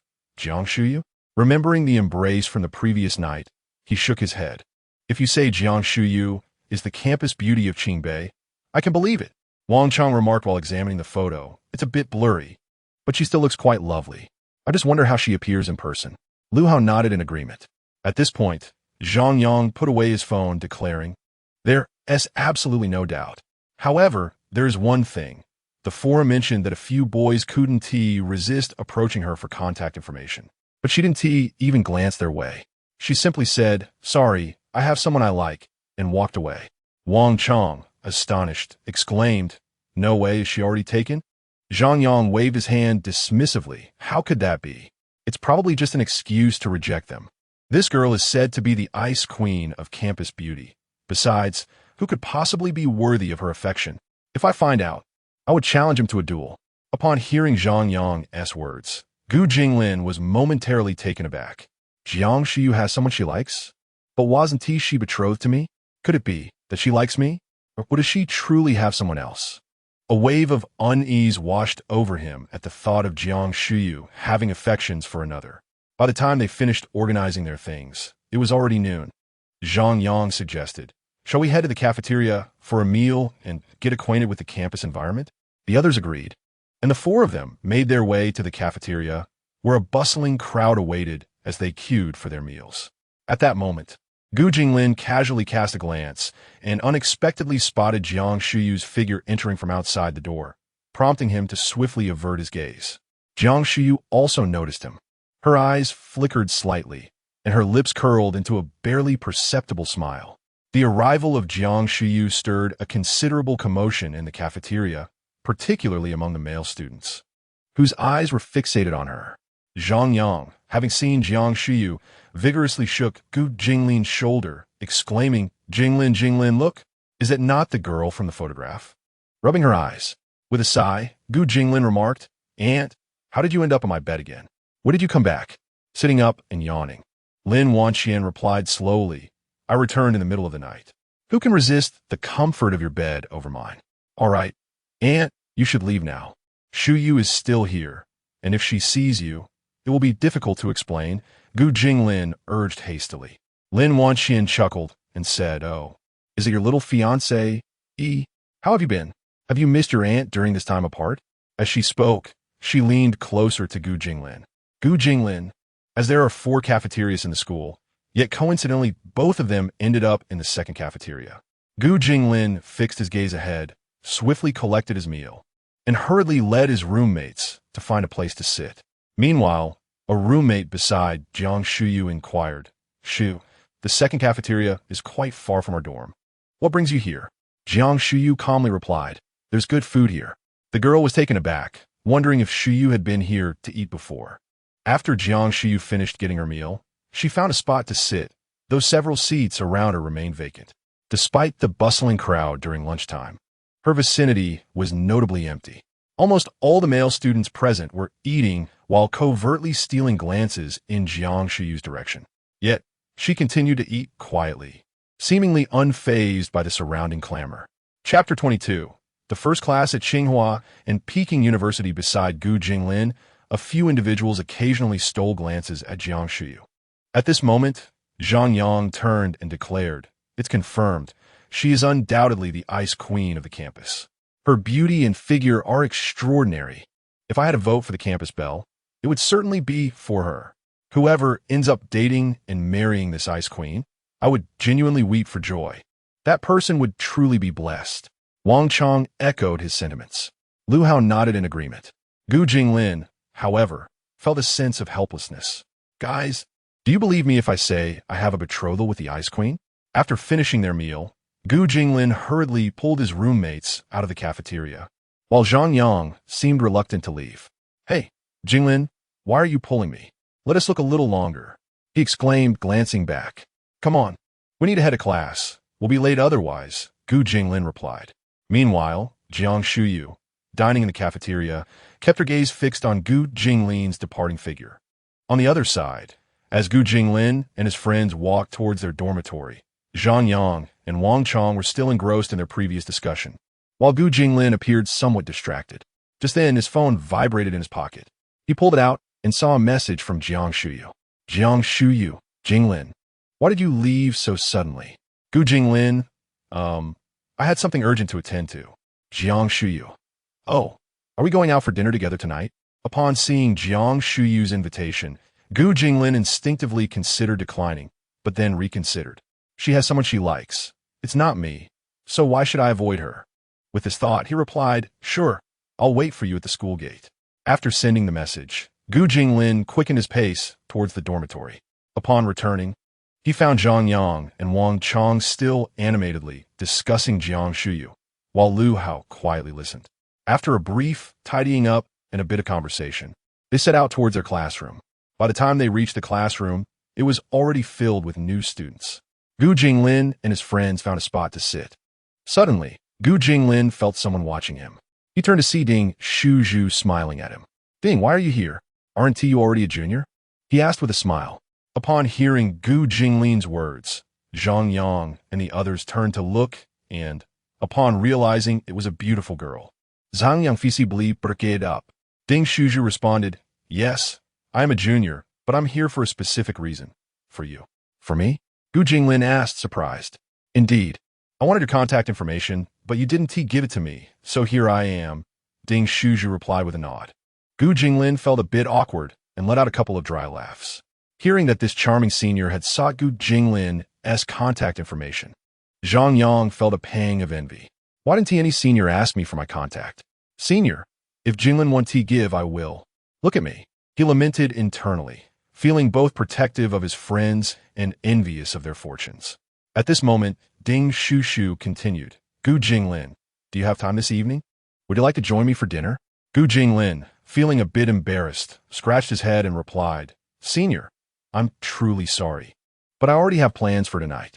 Zhang Yang, unable to contain himself, interjected, Senior, what do you think of me?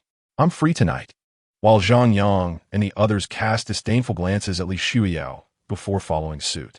Li Shuiyao remained rooted to the spot, watching Gu Jinglin's retreating figure, a wave of regret washing over her. Unbeknownst to her, she had yet to grasp Gu Jinglin's true identity, and her actions had irrevocably severed any potential path forward.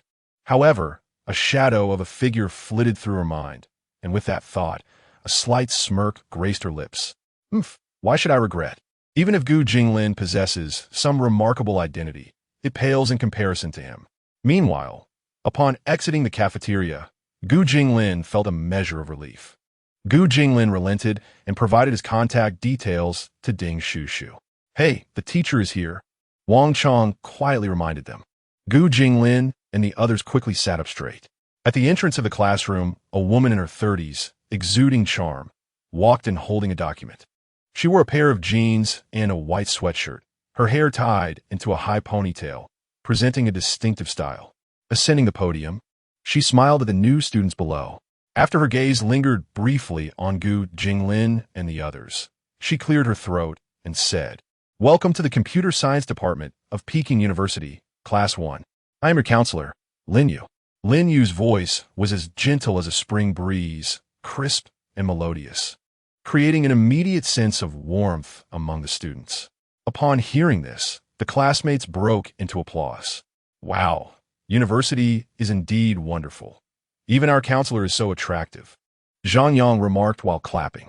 At that moment, another boy chimed in, She doesn't even look 30. I thought we would get a counselor in her 40s or 50s.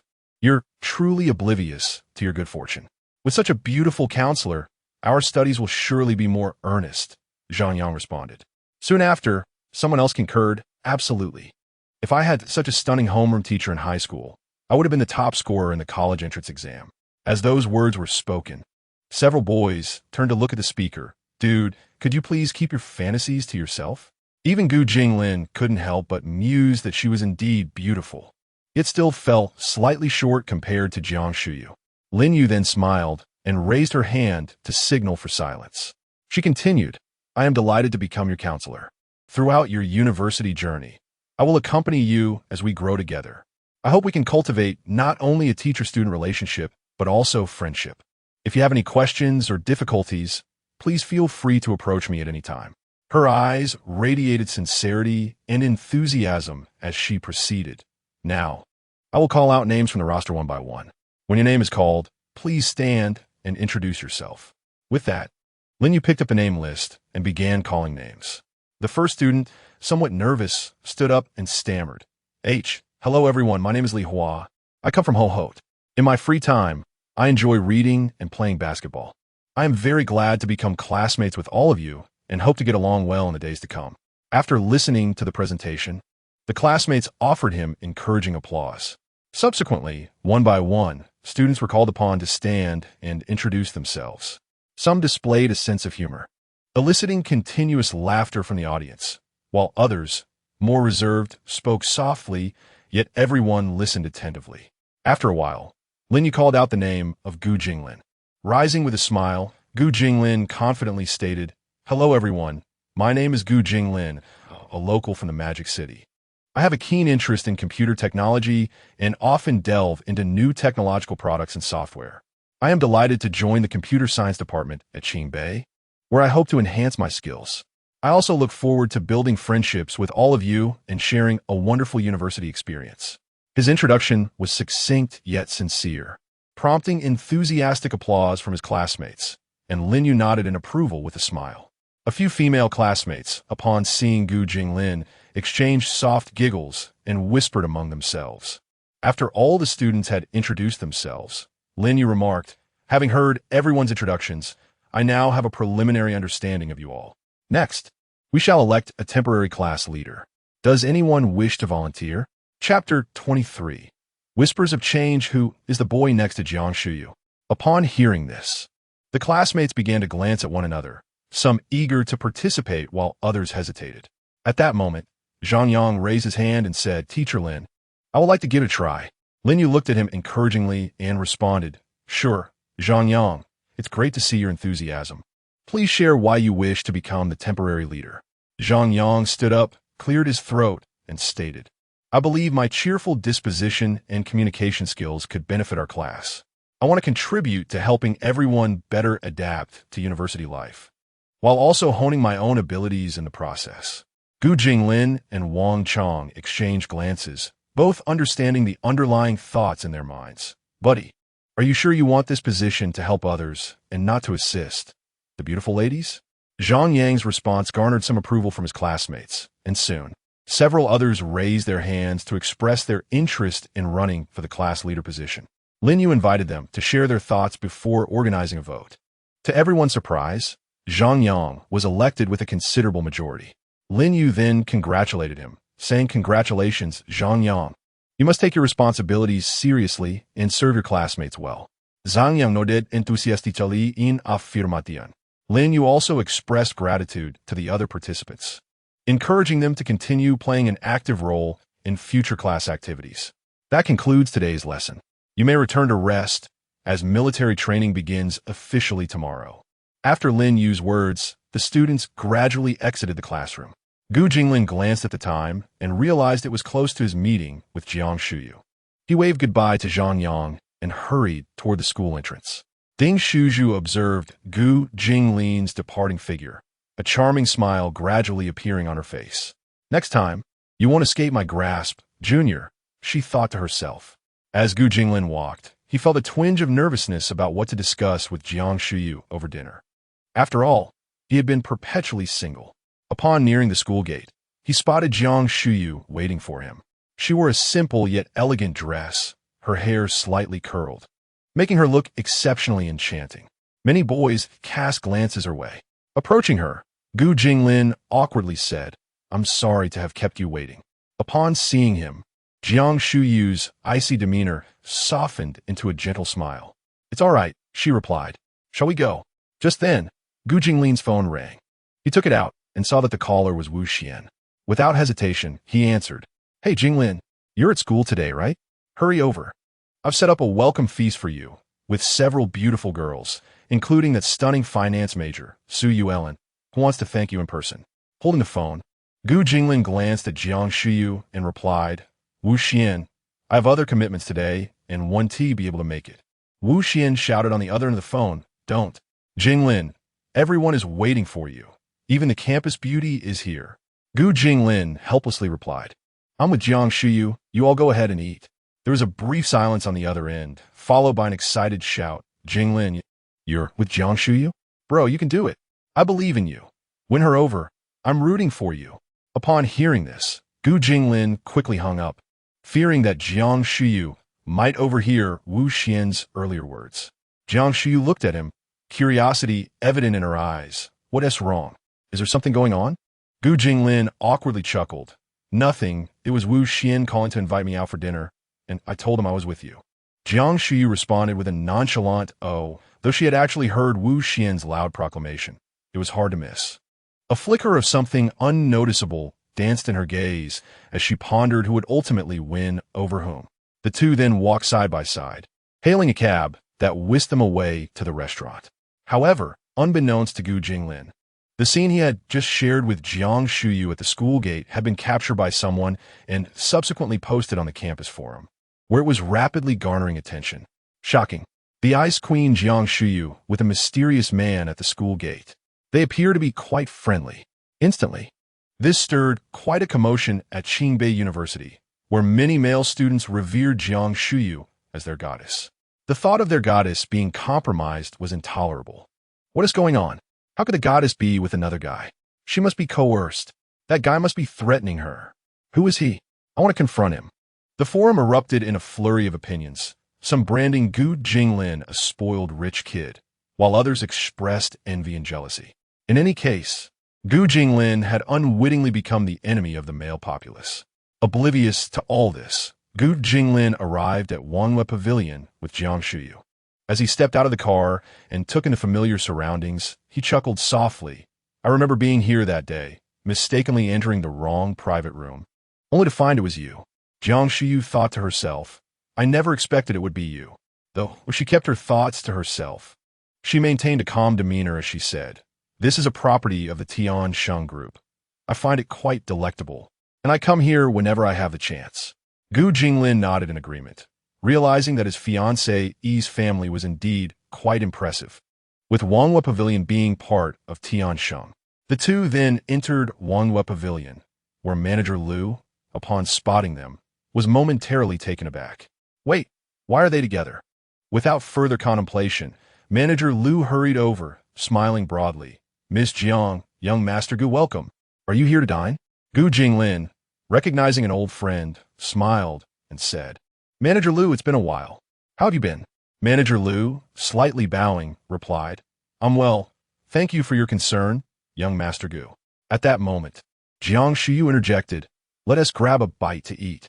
Please, allow me to guide you, he said, extending his palm to usher the two individuals forward. Soon, they were comfortably seated in the VIP room. At that moment, Gu Jinglin's phone chimed. He retrieved it to discover a screenshot of a post from their dormitory group chat sent by Zhang Yang. As he opened it, he was taken aback. The post contained a photograph featuring both Jiang Shuyu and himself, albeit his own figure was merely a silhouette. Scanning the comments below, he was disheartened to find them overwhelmingly disparaging, depicting him as a notorious scion of debauchery, and the post's view count continued to rise. With a resigned smile, Gu Jinglin glanced at Jiang Shuyu and remarked, It seems that merely dining together has caused quite a stir at school. He then presented his phone to her for a look.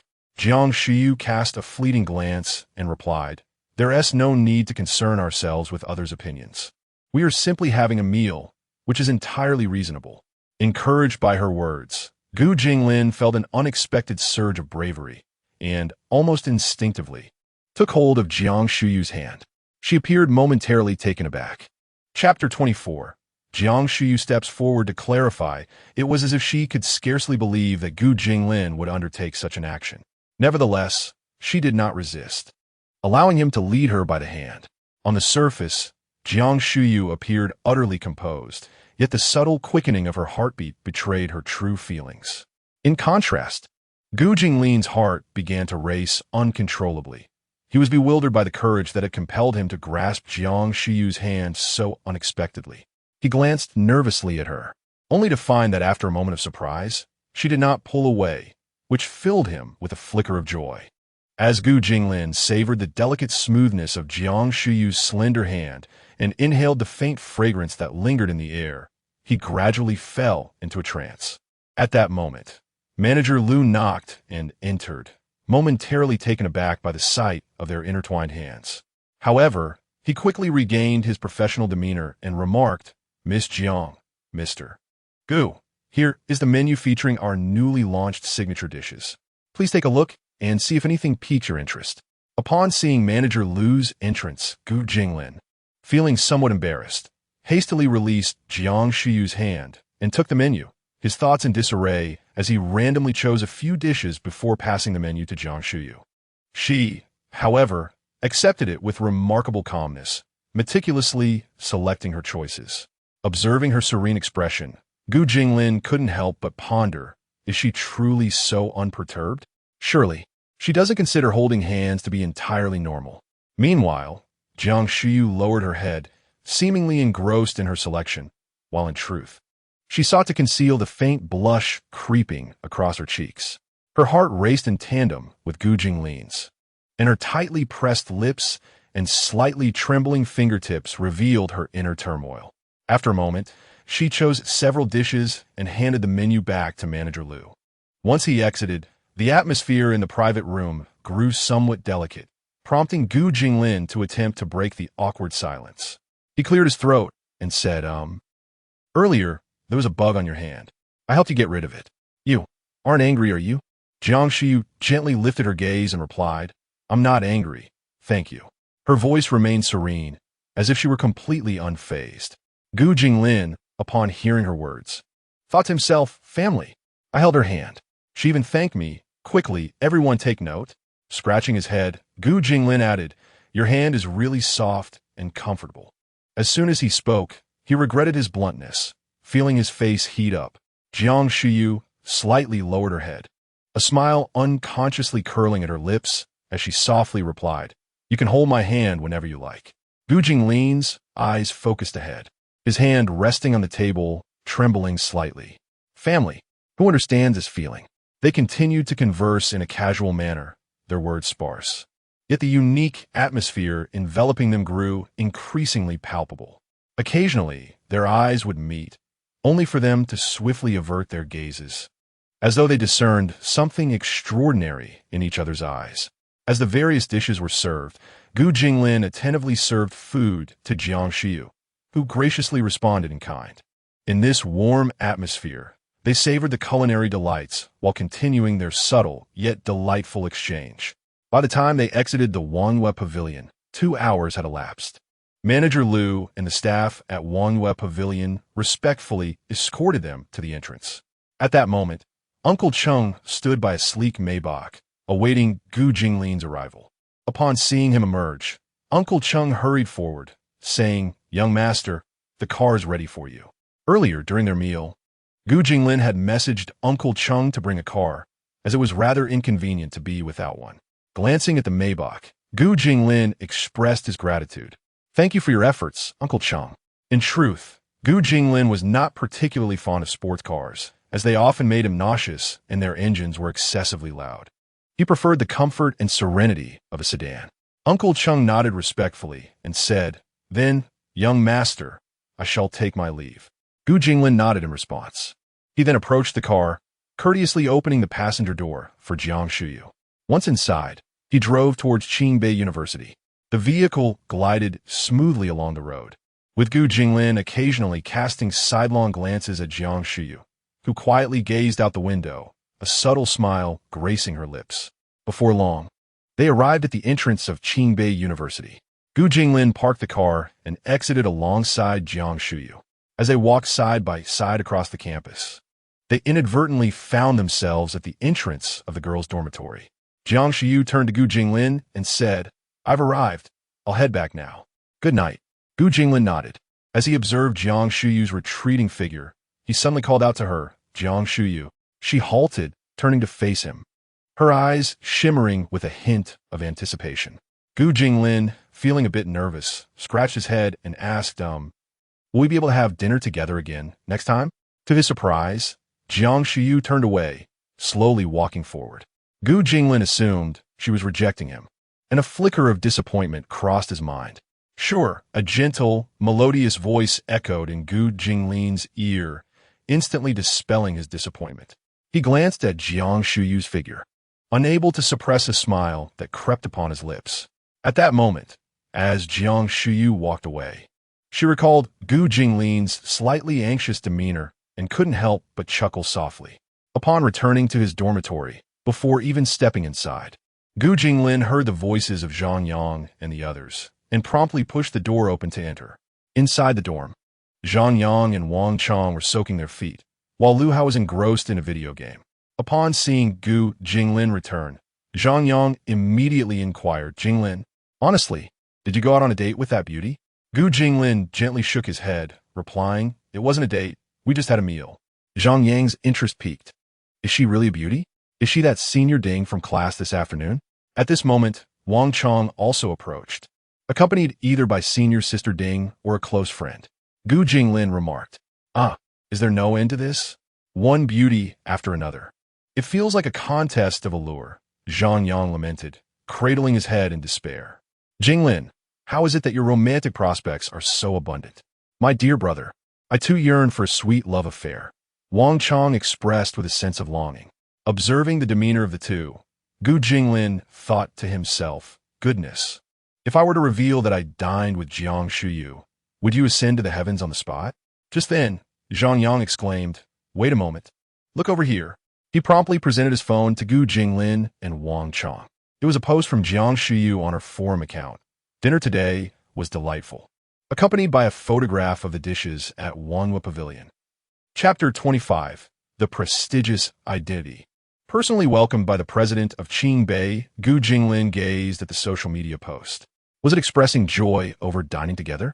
His countenance bore no particular expression, yet his eyes sparkled and the corners of his mouth curled upward ever so slightly. Wang Chong looked at the post and remarked, what's the fuss? It's merely a dining update. Zhang Yang, however, widened his eyes and exclaimed, it's different. Did you not see the post from this afternoon? Many claim that the boy threatened Jiang Shuyu. Now that Jiang Shuyu has shared this update, what does it signify? Wang Chong, curious, inquired, what does it signify? Brother Chong, with that mindset, it would be a disservice to anyone involved in a romance, Zhang Yang retorted, covering his face. This is clearly an attempt to clarify the rumors. Moreover, for the campus belle to take the initiative to clarify, it indicates that her relationship with this boy is certainly extraordinary. Prior to this post, she hadn't even registered on the forum. Zhang Yang continued. At this moment, Zhang Yang noticed that the attire worn by Gu Jinglin today closely resembled that of the boy seen with Jiang Shuyu in the forum. With suspicion, Zhang Yang queried, Jinglin, your outfit. Gu Jinglin glanced at his clothing, puzzled. What is wrong with my outfit? Nothing. I merely thought your attire closely resembles that of the boy from the forum. Perhaps it's just a coincidence, Zhang Yang replied, shaking his head. Though Gu Jinglin was quite handsome, it seemed implausible that he could be associated with the aloof campus belle. If there were any connection between them, he would eat his hat. Gu Jinglin paid little mind to this, freshened up, and retired to bed. As the lights of the dormitory were extinguished, just as Gu Jinglin was about to drift into slumber, he suddenly felt a slight tremor in his bed, which gradually intensified. He promptly sat up to discern the cause. However, upon sitting up, the shaking ceased. Gu Jinglin scratched his head, perplexed. What was going on? Dismissing it, he lay back down and succumbed to sleep. The following morning, sunlight filtered through the thin clouds, casting a gentle glow across the campus and illuminating the faces of the students. The military training, a requisite course for incoming freshmen, formally commenced on this splendid day. Meanwhile, in Gu Jinglin's dormitory, several individuals remained ensconced in sweet dreams. Suddenly, an alarm clock blared, rousing Gu Jinglin from his slumber. Groggily, he shut it off and glanced at the time. Upon realizing the hour, he jolted awake. Goodness, it's 7:40. Everyone, rise and shine, Gu Jinglin exclaimed as he sprang from his bed. Ah, who on earth invented military training? They ought to be punished. Zhang Yang shouted, burying his head under the covers. This is disastrous. I overslept. Wang Chong hurriedly donned his clothes, simultaneously calling out to Lu Hao, still lost in slumber. Lu Hao, wake up. We're late. Lu Hao, upon hearing this, slowly sat up. Gu Jinglin observed Lu Hao's lethargic demeanor and the panda-like dark circles under his eyes. Haozi, how did you wake up looking like a panda? Lu Hao yawned, shook his head, and chose to remain silent. Once the four of them had tidied up, they hurried out the door and raced towards the playground. By the time they arrived, most of their classmates had gathered, with Lin Yu standing to one side. Upon seeing Lin Yu, Zhang Yang muttered, uh-oh, just became class monitor yesterday, and now I'm late.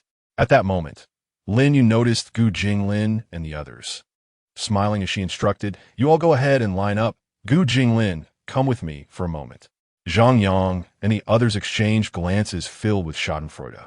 And Zhang Yang gently patted Gu Jinglin on the shoulder, saying, Jinglin, sorry, we'll head off first. Take care. With that, the three of them dashed towards the class lineup, leaving Gu Jinglin in a state of confusion, wondering why he was singled out. Lin Yu approached him and said, Jinglin, please follow me. She then led Gu Jinglin towards the administrative building. Gu Jinglin, perplexed, followed her closely. Soon, the pair arrived at the conference room on the top floor of the administrative building. Lin Yu opened the door and ushered Gu Jinglin inside. The spacious conference room was filled with people seated around a conference table that measured approximately 10 meters in length. Upon seeing Gu Jinglin enter, everyone stood up, smiling warmly at him. Gu Jinglin gazed back in bewilderment, unsure of the situation. At that moment, a middle-aged man seated at the left side of the table approached Gu Jinglin with a smile, saying, "Hello, young Master Gu. We are honored by your presence at Qingbei. My surname is Deng. I am the general manager of the Gu Group's branch and also a board member of Qingbei University." Gu Jinglin suddenly understood, recalling that his father had mentioned a significant donation made to Qingbei not long ago.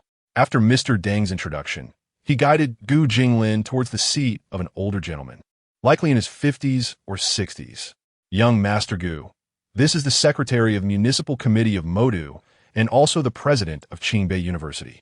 The man, appearing composed with a few wrinkles on his face, extended his hand towards Gu Jinglin with a smile. "Hello, Xiao Gu. I am an old acquaintance of your grandfather." Quickly, Gu Jinglin shook the man's hand, smiling as he replied, "Hello, President. Qingbei is a premier institution in our country, and I am here to learn as much as I can. I will surely be seeking your guidance in the future." Gu Jinglin maintained a calm demeanor, though internally, he felt a surge of excitement. After all, this was President Song Huqing of Qingbei, who also held the position of municipal secretary, a vice-ministerial official. President Song, pleased with Gu Jinglin's humble and courteous disposition, nodded approvingly. Mr. Deng then introduced Gu Jinglin to the vice president, deans, and directors of Qingbei University, to which Gu Jinglin politely greeted each one. Lin Yu observed the scene from the side, her mind racing with thoughts. Setting aside everything else, just meeting the president was a rare occasion for them. As the president also served as the municipal secretary, his schedule was incredibly full, with most affairs handled by the vice president. However, today, in order to meet Gu Jinglin, I arrived early to wait. Once the introductions were nearly complete, Gu Jinglin took a seat nearby. At that moment, Principal Song addressed Gu Jinglin, saying, "Little Gu, are you comfortable in your dormitory? If it doesn't suit you, there are single rooms available in the faculty dormitory. We can arrange one for you." Gu Jinglin shook his head and replied, "No, thank you, Principal. I am quite content in the dormitory and enjoy living with my roommates." "Very well, I shall not press the matter. The primary reason for inviting you today was to get acquainted and to welcome you to Qingbei," Principal Song continued. Gu Jinglin responded with a smile, "Thank you, Principal. By the way, little Gu, I have a granddaughter who is also at Qingbei, studying in the law department. You young people have much to talk about. Perhaps you could become better acquainted." Chapter 26. Ding Shushu's subtle thoughts. Gu Jinglin was momentarily taken aback. "Principal Song, it seems as though you are attempting to matchmake me with your granddaughter." Reflecting on this, Gu Jinglin smiled and replied, "Principal, I have just enrolled. I need to first acclimate to the campus environment and the rhythm of my studies. Perhaps in the future, I will have the opportunity to become acquainted with your granddaughter." Hearing this, Song Huqing chuckled lightly and said, "Very well, take your time to familiarize yourself, and when the occasion arises, I shall introduce you." Song Huqing held Gu Jinglin in high regard. His family background was among the elite of the Magic City.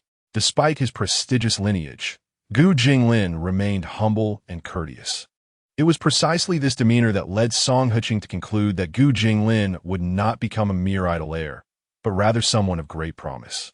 At that moment, Director Deng interjected with a smile, "Young Master Gu, should you require any assistance during your time at school, please do not hesitate to let me know. I will be more than willing to serve you." Gu Jinglin nodded appreciatively. "Thank you, Director Deng, but I wish to experience university life like my classmates and not become too distant.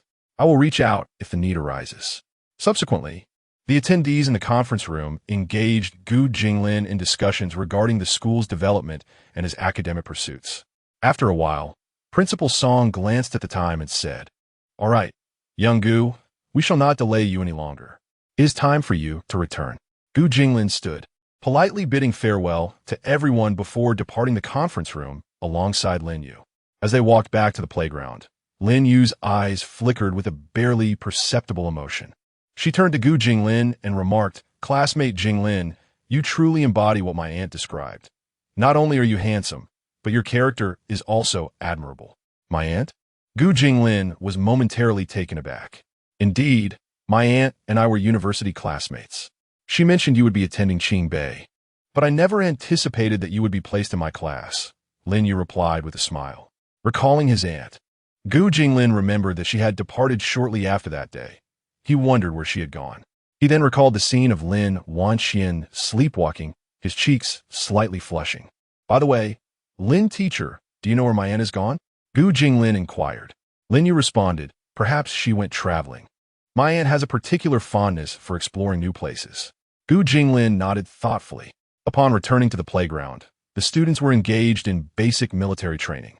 Zhang Yang and the others, upon seeing Gu Jinglin return, were filled with curiosity, yet they dared not inquire further during the training. Once Gu Jinglin rejoined his group, the instructor's whistle signaled the start of standing at attention, an essential drill that tested the students' endurance and determination. Gu Jinglin straightened his posture, feet slightly apart, hands firmly at his sides, eyes fixed ahead.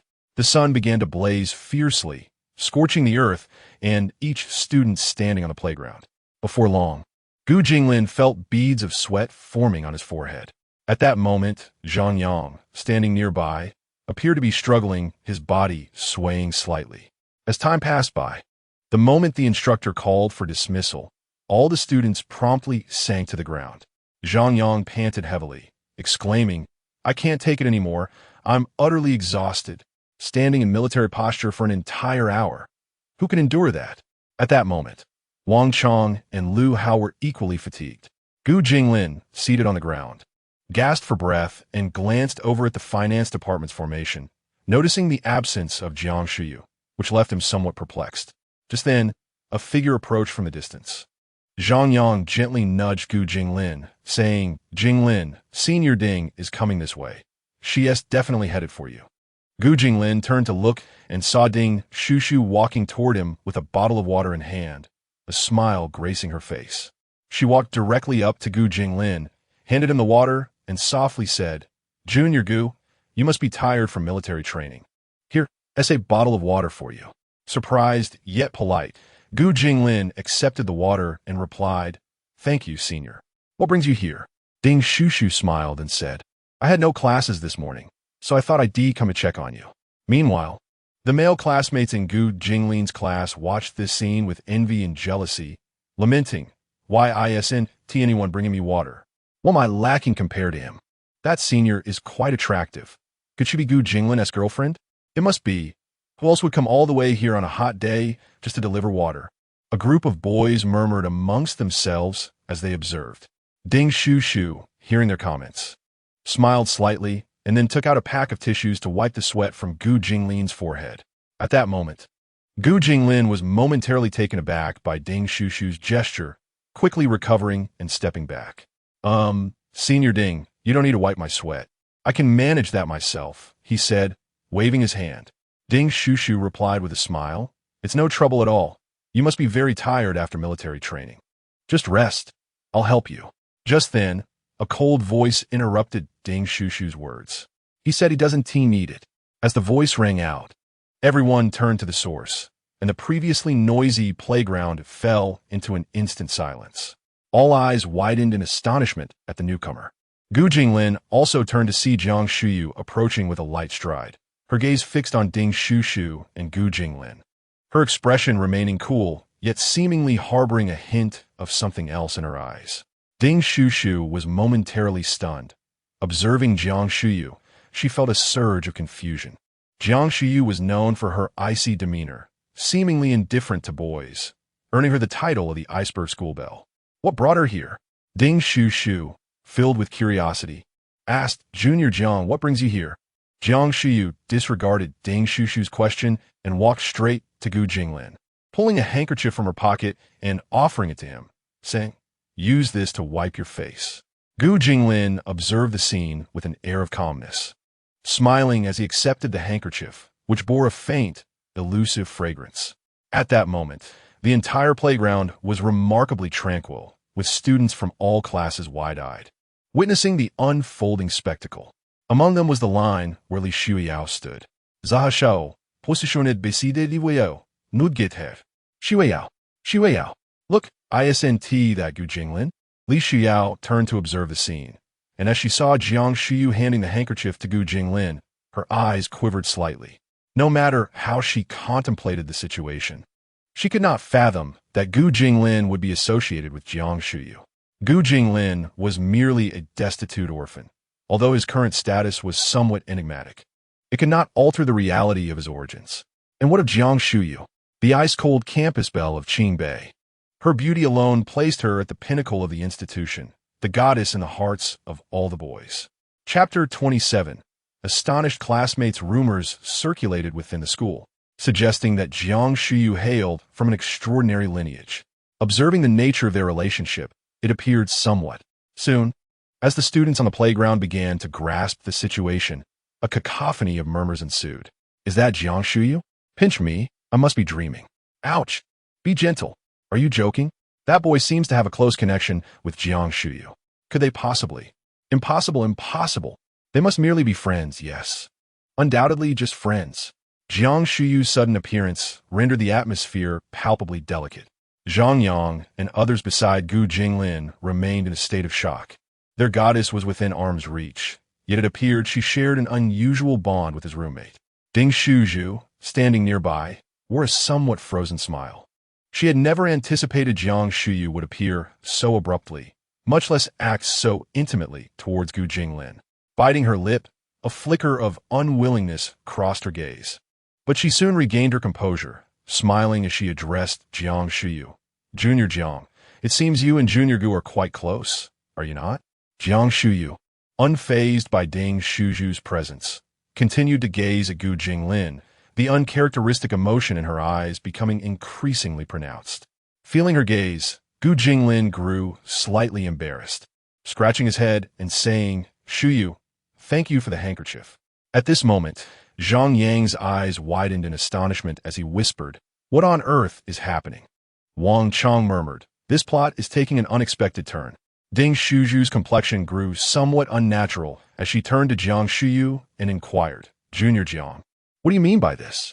Jiang Shuyu, upon hearing this, turned to face Ding Shuzhu with an inscrutable expression, her beautiful eyes filled with indifference. It means nothing. He doesn't need your help to wipe his sweat. Ding Shuzhu bit her lip and retorted, I was merely expressing concern for my junior. Aren't you being a bit nosy? Junior Jiang? Upon hearing this, Jiang Shuyu's gaze turned frigid as she responded, Nosy? I will take it upon myself to care for him. The atmosphere on the playground grew increasingly tense, with students holding their breath, witnessing this unexpected confrontation. Gu Jinglin, feeling somewhat at a loss, quickly stepped in front of Jiang Shuyu, taking her hand and saying, all right, we're all classmates here. Thank you for your concern, senior. I can manage on my own. With that, he smiled at Ding Shuzhu in gratitude. Jiang Shuyu, observing Gu Jinglin holding her hand, slightly lowered her head, a faint blush gracing her exquisite features, her eyes sparkling with emotion. Ding Shuzhu, witnessing this, huffed and turned to leave. As she did, she cast one last glare at Jiang Shuyu and Gu Jinglin's intertwined hands, her eyes brimming with resentment. Gu Jinglin then turned to Jiang Shuyu, noticing her gaze upon their clasped hands, and, thinking she might feel uncomfortable, quickly released her grip. Hey, how did you arrive here? I didn't see you in the formation earlier, Jiang Shuyu remarked, her eyes momentarily reflecting disappointment as Gu Jinglin released her hand. She quickly lifted her gaze and replied, I don't have to attend military training. I applied for sick leave. Yet internally, she mused, if I don't come, you'll end up being someone else's boyfriend. Initially, she was not required to participate in military training. She had merely intended to see Gu Jinglin, only to witness Ding Shuzhu approaching him, even wiping his sweat. As she listened to the surrounding whispers, a faint smile that had adorned her face vanished, replaced by a chilling glare directed at Ding Shuzhu. Gu Jinglin, noticing her demeanor, furrowed his brows slightly and inquired, Sick leave? Are you unwell? What happened? Jiang Shuyu smiled softly and replied, No, I just don't want to endure military training. It's too sunny. I see. Do you have time for lunch? Would you like to join me? Gu Jinglin asked with a hint of anticipation. Jiang Shuyu beamed, responding, Sure. I'll wait for you over there, gesturing toward a row of chairs beneath the shade of trees, not far from Gu Jinglin's class. As Gu Jinglin watched Jiang Shuyu walk away, he found himself uncertain about his feelings towards her. Yet, when he gazed at her, his eyes lingered, and thoughts of her frequently crossed his mind. He was unsure if this constituted affection. At that moment, Zhang Yang, Wang Chong, and Lu Hao approached. Zhang Yang clapped Gu Jinglin on the shoulder, exclaiming, "Jinglin, I must say, I truly admire you. That Jiang Shuyu. How did you win her over? Share your secrets with us." He pulled Gu Jinglin's arm playfully. Wang Chong chimed in, scratching his head so about Zhang's roommate. "Jinglin, do us a favor, will you?"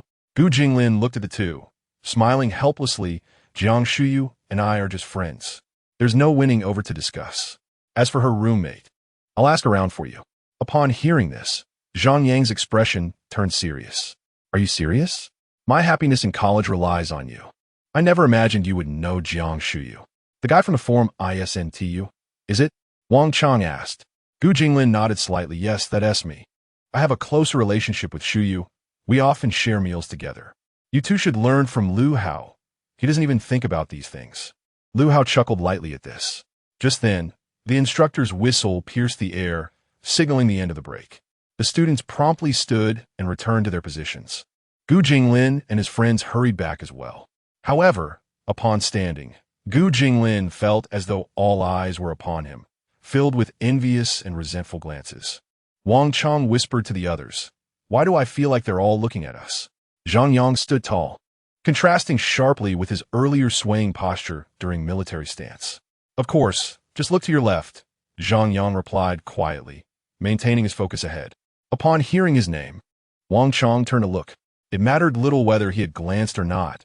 Once he did, he immediately straightened his posture, standing as erect as Zhang Yang. At that moment, Jiang Shuyu was quietly seated on a bench beneath the shade of a tree, sunlight filtering through the leaves and bathing her in a gentle radiance, as if she were adorned with a soft halo. Her gaze was slightly lowered, the long lashes casting delicate shadows upon her cheeks. With her hands cradling her chin, she fixed her eyes intently on the squad where Gu Jinglin stood. Undoubtedly, all the boys in Gu Jinglin's class had witnessed this scene. They stood in perfect alignment, their gazes fixed resolutely ahead. The instructor, observing this spectacle, could only helplessly rub his forehead. Amen. Chapter 28. Li Shuiyao invites to dinner at this moment. Although Gu Jinglin stood amidst the formation, his thoughts drifted unconsciously towards Jiang Shuyu beneath the shade of the trees. He sensed her gaze occasionally landing upon him, a mixture of delight and anxiety swelling within him, prompting his military training movements to be even more precise and vigorous, as if he sought to present his finest self before her. Jiang Shuyu remained quietly seated, resembling a blooming blue lotus, exuding a unique charm. Her eyes never strayed from Gu Jinglin, as though he were the very center of her universe. A subtle smile graced her lips, hinting at a blend of youthful shyness and sweetness. The students in the adjacent formation could not help but cast envious glances her way, their hearts brimming with resentment towards the boy who had captured the attention of the campus belle. They murmured inwardly, "Why him? My goddess, look at me, oh woe." Soon, the morning's military training concluded, and the moment for midday dispersal arrived. Students surged towards the cafeteria like a tide, creating a scene reminiscent of a lively festival. However, a portion of the students remained rooted in place, their eyes fixed intently on Gu Jinglin's direction, their expressions a tapestry of complex emotions, envy, jealousy, and a hint of resignation. Gu Jinglin exchanged brief greetings with Zhang Yang and the others before swiftly making his way towards Jiang Shuyu like a gust of wind. Upon seeing him approach, she rose like a radiant flower, her face illuminating with a smile as brilliant as the sun. "Shall we go eat?" Gu Jinglin scratched his head, speaking with a hint of bashfulness. Jiang Shuyu replied softly, her voice akin to a clear mountain spring, crisp and melodious. The two then walked side by side towards the cafeteria, their figures merging in the sunlight to form a beautiful tableau. The surrounding boys cast envious glances at Gu Jinglin, their hearts torn between admiration for his closeness to the campus beauty and speculation about the nature of their relationship. Meanwhile, Some girls gazed at the pair with starry-eyed infatuation, their eyes sparkling with excitement. "Wow, I think that boy is quite handsome," one girl exclaimed, cradling her face in her hands, her eyes brimming with adoration. "Indeed, I feel the same, and his demeanor compliments Jiang beautifully," another girl chimed in. "Oh, I ship this couple," a lively girl exclaimed with enthusiasm. A group of girls gathered, whispering animatedly, their chatter reminiscent of cheerful sparrows chirping. Listening to their words, Gu Jinglin's heart raced involuntarily, a flush creeping upon his cheeks as if ignited by the fervor of their discussion. In contrast, Jiang Shiyu maintained an air of tranquility akin to a serene lake, undisturbed by ripples. At that moment, she mused, I have good taste. He is certainly a better match than that Ding Senior. Upon reaching the cafeteria, Gu Jinglin instructed Jiang Shiyu to find a seat while he queued to get their meals. As Jiang Shiyu observed his busy figure amidst the crowd, a warm current surged within her heart. Before long, Gu Jinglin approached, bearing 2 plates of food. The two engaged in conversation while dining, creating a harmonious atmosphere. At that moment, Gu Jinglin's phone chimed, prompting him to glance at the screen. It was a message from Li Shuiyao. "Jinglin, after military training this afternoon, shall we dine together? It has been ages since we last shared a meal." Although Jiang Shiyu was occupied with her meal, her peripheral vision caught sight of the message. "Jinglin, you're also a freshman. How much of a difference can there be? Why the familiarity?" Jiang Shiyu was curious about who Li Shuiyao was, but feigned ignorance, focusing on her meal while discreetly observing Gu Jinglin's phone screen. Without hesitation, Gu Jinglin replied, "I may not have time tonight. I have some matters to attend to. Perhaps next time." After sending his response, he tucked his phone away and continued eating. Observing Gu Jinglin's demeanor, Jiang Shiyu felt a sense of satisfaction. Yet her curiosity about Li Shuiyao lingered. Meanwhile, in the cafeteria, Li Shuiyao fixated on her screen, seemingly incredulous at the message from Gu Jinglin. Since the beginning of university, it seemed he had deliberately maintained his distance from her. Anger and disdain flickered in her eyes as she thought, what audacity for a parentless orphan. Then, her thoughts turned to Jiang Shiyu. She simply could not fathom why an orphan would be so closely associated with her. Growing increasingly agitated, she rose and departed the cafeteria. Returning to Gu Jinglin and Jiang Shiyu, Gu Jinglin inquired, "What do you plan to do after military training?" Jiang Shiyu pondered for a moment and replied, "I wish to participate in some club activities. There are many courses. My private tutor covered them at home. What about you? You're not going to tell me you've been studying university courses since high school, are you?" Gu Jinglin exclaimed in surprise. Jiang Shiyu slightly nodded. Gu Jinglin, feeling somewhat helpless, responded, "Come on, Shiyu. That was high school. You're making me seem utterly incapable." As their conversation unfolded, Wu Xian entered from outside, swiftly making his way to Gu Jinglin and throwing an arm around his shoulder. "Jinglin, you two are quite the sensation now. The forums are going wild." Wu Xian exclaimed excitedly, taking a seat across from Gu Jinglin. Gu Jinglin smiled at Wu Xian and asked, "What brings you here?" "I'm just bored and have no classes," he replied, casting a glance at Jiang Shiyu, who was enjoying her meal. He discreetly winked at Gu Jinglin, as if to say, "Buddy, you're amazing. You've managed to win over Jiang Shiyu." Gu Jinglin understood Wu Xian's implication and chuckled without responding. "Hey Jinglin, Shiyu, do you have time tonight? Would you like to join me for dinner?" Wu Xian asked the pair. Gu Jinglin turned to Jiang Shiyu and inquired, "Do you have time tonight?" Jiang Shiyu nodded slightly. "All right, then let's meet at the school gate after the evening military training," Gu Jinglin remarked. Wu Xian stood up and patted Gu Jinglin on the shoulder, saying, "Sure, see you at the school gate." He then leaned closer to Gu Jinglin and whispered, "You're the one, Jinglin. I doubt anyone else could manage to invite the campus belle Jiang out." After speaking, Wu Xian walked away without looking back. Upon hearing Wu Xian's words, Gu Jinglin felt a flutter of excitement and joy in his heart, as it seemed to affirm his suspicions. Could it be that he held a unique place in Jiang Shiyu's heart, different from others? Chapter 29. Wu Xian's invitation. As the two emerged from the cafeteria, the afternoon military training was nearly upon them. Gu Jinglin turned to Jiang Shiyu and inquired, "Shiyu, where are you headed this afternoon?" I'm not sure. Perhaps I shall just wait for you there, Jiang Shuyu replied, puffing her cheeks in contemplation. Observing her demeanor, Gu Jinglin suddenly found her rather endearing. With this thought, his hand instinctively rose, ruffling her hair affectionately. In an instant, both were rendered speechless. What have I done? Am I actually stroking Jiang Shuyu's head? It's not my fault. It must be my hand, which clearly has a mind of its own. Gu Jinglin lowered his hand, stammering, Shuyu. Before he could finish, Jiang Shuyu interjected, it's a bit warm.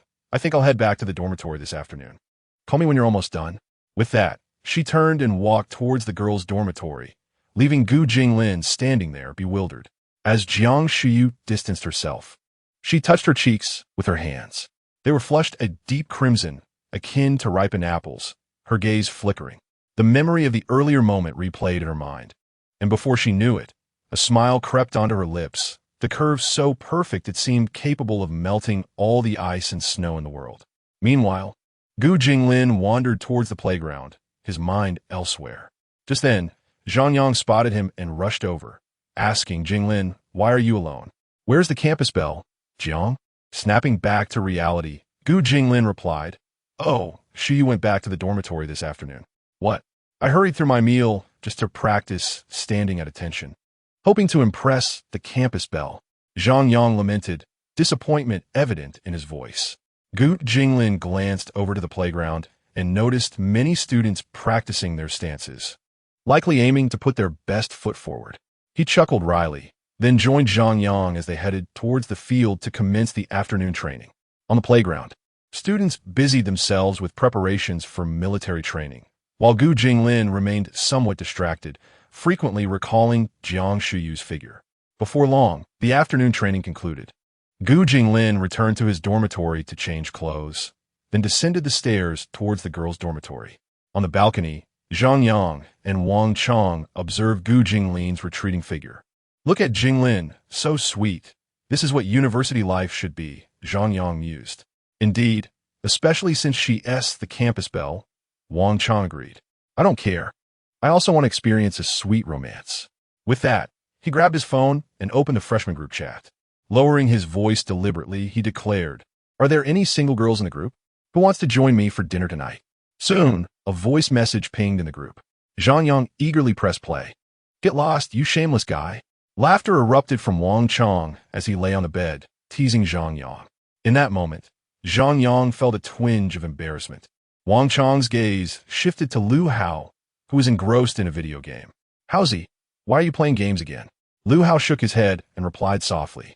I'm not just playing games. There are plenty of adorable voices and mature tones within them. Really? Let me hear, Wang Chong exclaimed. Immediately jumping up and moving closer to the computer, Zhang Yang joined them, and the three of them gathered around the screen to listen. Meanwhile, Gu Jinglin stood beneath the girls' dormitory, waiting after finishing a call with Jiang Shuyu. A few minutes later, Jiang Shuyu emerged slowly from the building, her face adorned with a gentle smile upon seeing Gu Jinglin. As Gu Jinglin gazed at Jiang Shuyu, he couldn't help but recall the moment he had affectionately ruffled her hair during lunch. Wow, you're quite quick. I read online that it takes girls a long time to get ready, Gu Jinglin remarked with a smile. Jiang Shuyu lightly shook her head and replied, I don't wear makeup. Upon hearing this, Gu Jinglin chuckled and said, you're already the school beauty without it. If you did wear makeup, you'd leave everyone else in the dust. Jiang Shuyu's cheeks flushed slightly as she responded softly, you certainly know how to flatter. The two walked side by side and soon reached the school gate. At that moment, Wu Xian was standing by a green scooter, waiting for them. He waved as he saw them approaching. You arrived quite promptly, Gu Jinglin noted. I don't have much going on. University is just a way to pass the time. Wu Xian shrugged. Come, let us get in. However, Gu Jinglin waved his hand and said, no, we can't ride in your car. My vehicle is parked over there. I'll drive myself. Wu Xian clicked his tongue in response. A man should always drive a performance car, he remarked, patting his own sporty vehicle. Wu Xian's scooter was among the finest in Shanghai, its striking green color drawing the attention of many passing students. All right, just give me an address, and I'll drive us there, Gu Jinglin replied, leading Jiang Shuyu toward his car. Wu Xian then hopped into his vehicle, revving the engine and speeding off. Gu Jinglin drove steadily toward the location Wu Xian had sent him. Before long, Gu Jinglin and Jiang Shuyu arrived at their destination, a restaurant situated in the heart of Shanghai, elegantly appointed. After parking, they entered to find Wu Xian already seated at a window table, awaiting their arrival. Once the trio settled in, the waiter presented the menus, and Wu Xian smiled at Jiang Shuyu, saying, "Shuyu, I'm only here today, thanks to Jinglin. Feel free to order anything you like." Jiang Shuyu nodded slightly, politely responding, "Thank you." Wu Xian sat across from the two, observing them intently, when he suddenly teased, "Jinglin, I feel like you two are quite the perfect match. With your esteemed backgrounds and striking appearances, you rank among the finest in a magical city." Gu Jinglin paused for a moment, her cheeks flushing a soft crimson, and replied, "What are you saying? Right now? We're merely good friends. Surely, everyone understands the fleeting blush that can occur in an instant." And Gu Jinglin was experiencing just that. Jiang Shuyu remained calm, her gaze fixed on the menu, choosing not to speak. Wu Xian, noting Jiang Shuyu's reaction, understood fully. He then cast a sidelong glance at Gu Jinglin, as if to convey, "You oblivious man, look at how the girl isn't denying it. This has potential." After placing their orders, Wu Xian began sharing amusing anecdotes from school, and the atmosphere gradually shifted to one of lightheartedness and joy. Occasionally, Gu Jinglin would exchange playful banter with Wu Xian, while Jiang Shuyu quietly listened from the side, a subtle smile gracing her lips. Chapter 30, Is This Living Together? Just as the three were engaged in a delightful conversation, four young women entered the dining hall, among whom was Li Shuyao. She was laughing and chatting with her companions when she suddenly spotted Gu Jinglin and his friends, her expression instantly darkening. After a moment's hesitation, she approached them. "Jinglin, you're here too." Li Shuyao feigned nonchalance as she greeted him. Gu Jinglin turned to see her, slightly furrowing his brow, and replied, "Yes, I'm dining with friends." At that moment, Li Shuyao glanced at Jiang Shuyu, a flicker of jealousy crossing her gaze, then turned to Gu Jinglin and said, "Jinglin, I need to speak with you. Can we talk privately?" Before Gu Jinglin could respond, Jiang Shuyu interjected, "Whatever you have to say can be said here. We are not strangers." Li Shuyao bit her lip and said, "All right, it's nothing much. I just wanted to ask why you've been so distant lately." Gu Jinglin, somewhat helpless, replied, "I'm not being distant. We're in college now and should be living our own lives. I hope you're doing well." Upon hearing this, Li Shuyao's eyes reddened as she said, "But I feel like you're not the same as before. Are you still the old you?" As she uttered this last sentence, Li Shuyao fixed her gaze on Gu Jinglin's eyes, trying to discern his true thoughts. Gu Jinglin, in response, calmly assured her, "I'm still the same person I've always been." Li Shuyao studied Gu Jinglin's serene expression for a moment before saying, "Then I won't disturb you any longer. I'll take my leave." With that, she turned and walked towards the inner seating area. At that moment, Wu Xian suddenly exclaimed, "Wait a minute, I just remembered something." Gu Jinglin and Jiang Shuyu looked at him with curiosity. Wu Xian continued, "I was just thinking she looked familiar. A while back, I went out to eat with some friends, and I recall she was with a guy then. I can't remember his name, but I heard his family has quite a business, somewhere in the capital. However, her demeanor now seems quite different from that day. Could she be a top-tier green tea?" As Gu Jinglin listened to Wu Xian, he recalled what Qin Dongyang had mentioned during their gathering. Pondering this, Gu Jinglin felt somewhat perplexed. He could sense the underlying implications in Li Shuyao's earlier question and couldn't fathom how time could so dramatically alter a person. He vaguely remembered the moments they had shared in laughter during their childhood.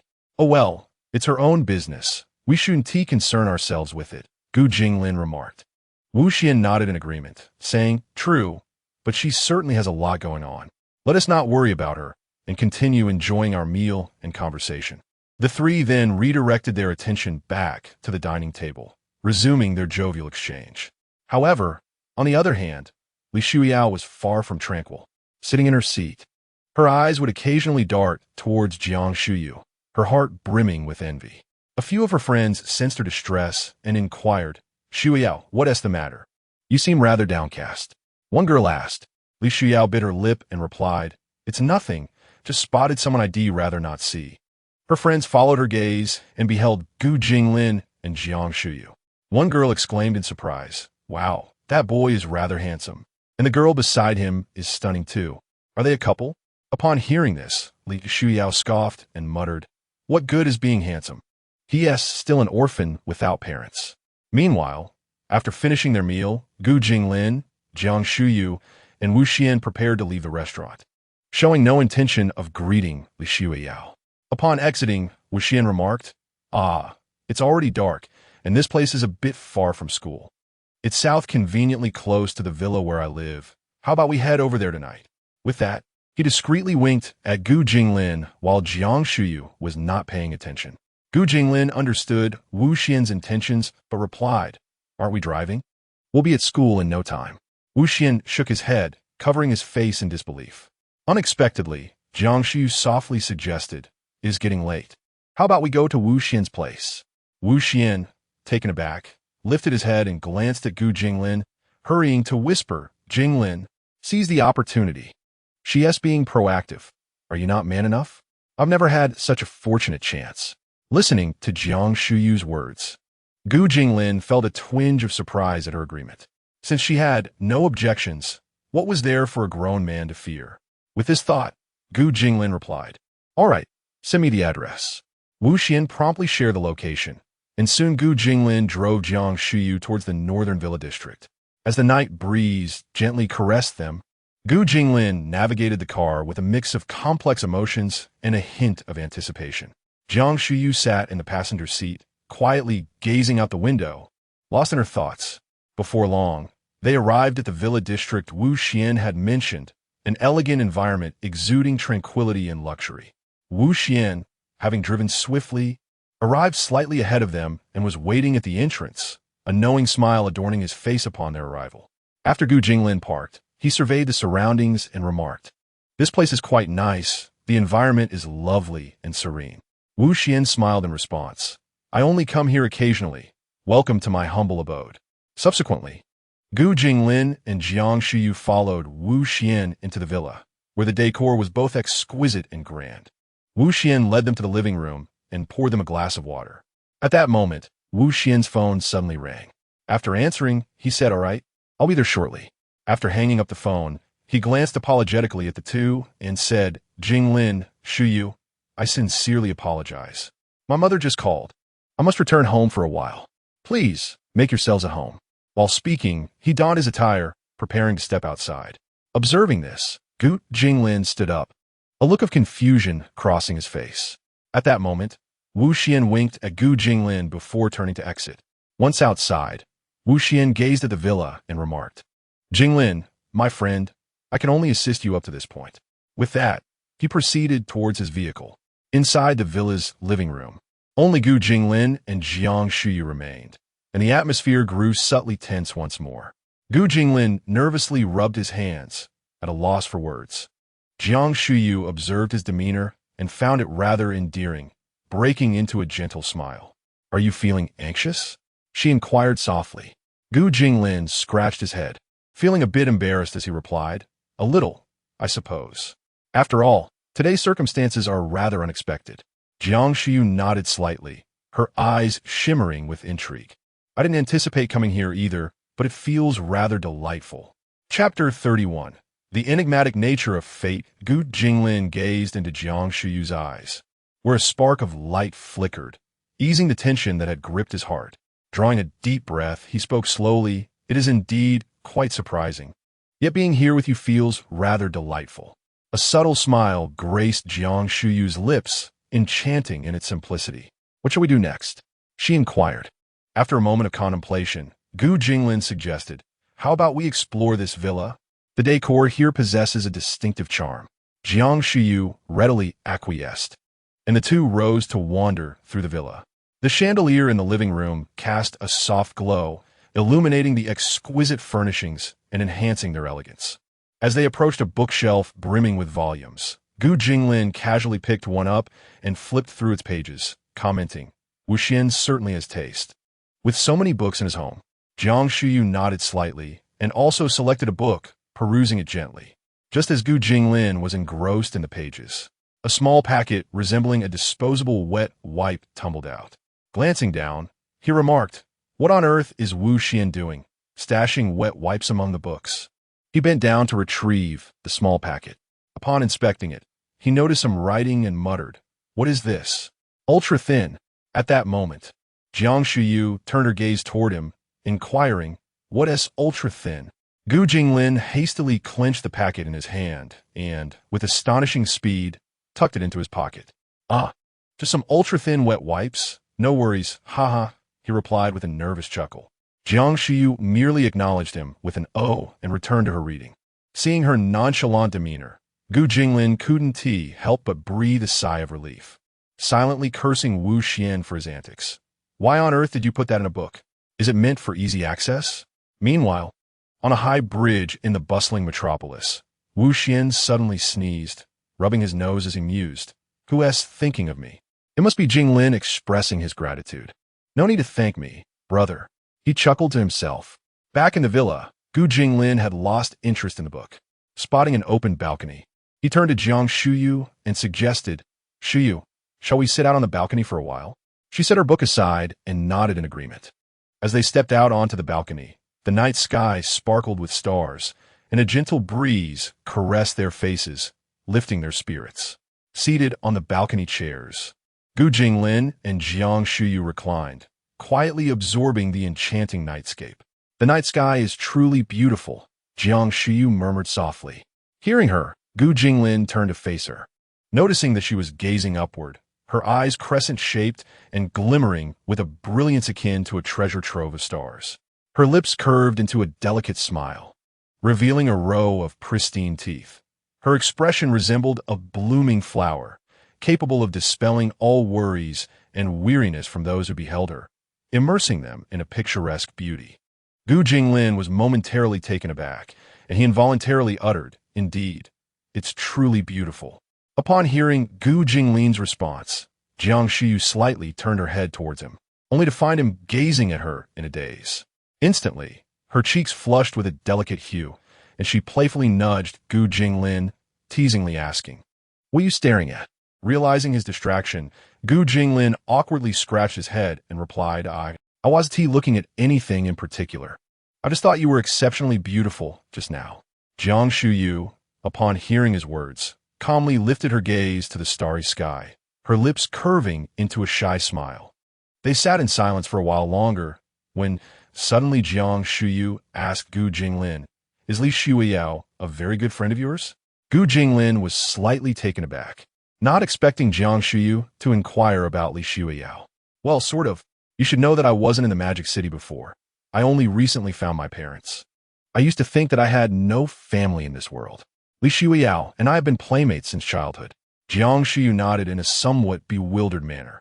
Her eyes filled with a hint of anticipation as she asked, "Could you tell me about your childhood?"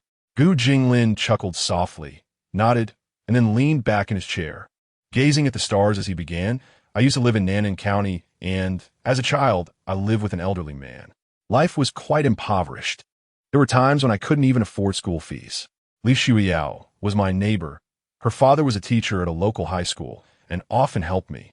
So gradually, we became close." Jiang Shuyu listened intently, and when she heard Gu Jinglin mention his life in Nanning County, her hands slowly clenched, a flicker of tension in her eyes. However, when she heard Li Shuiyao's disdain for Gu Jinglin, a flash of anger crossed her gaze. After a while, Gu Jinglin finished recounting his experiences over the years, and as he gazed at the starry sky, his thoughts began to drift. At that moment, Jiang Shuyu suddenly asked, her voice trembling, "Jinglin, was it you? On that night 9 years ago, on the county road in Nannan, was it you?" Gu Jinglin, puzzled by Jiang Shuyu's words, turned to look at her. He noticed that she had lowered her head slightly, obscuring her expression. 9 years ago, Nannan County Road? What are you talking about?" He struggled to recall, but the memories of that night eluded him.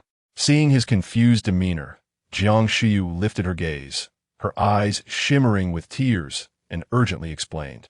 9 years ago, I was passing through Nannan for a competition. The car broke down on the county road, and I was terrified alone in the vehicle. Then you appeared, offering me your umbrella and staying outside with me until the driver returned. Don't you remember? Suddenly, Jiang Shuyu recalled something and continued, as you left. You told me you were going to pick corn. Listening to Jiang Shuyu's description, vague images began to surface in Gu Jinglin's mind.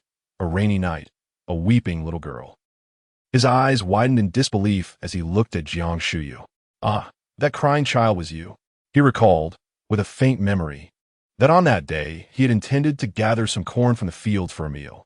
However, he encountered a small girl weeping inconsolably on the ground. Approaching her to inquire about her distress, he found that she would not allow him to leave, and thus he remained by her side.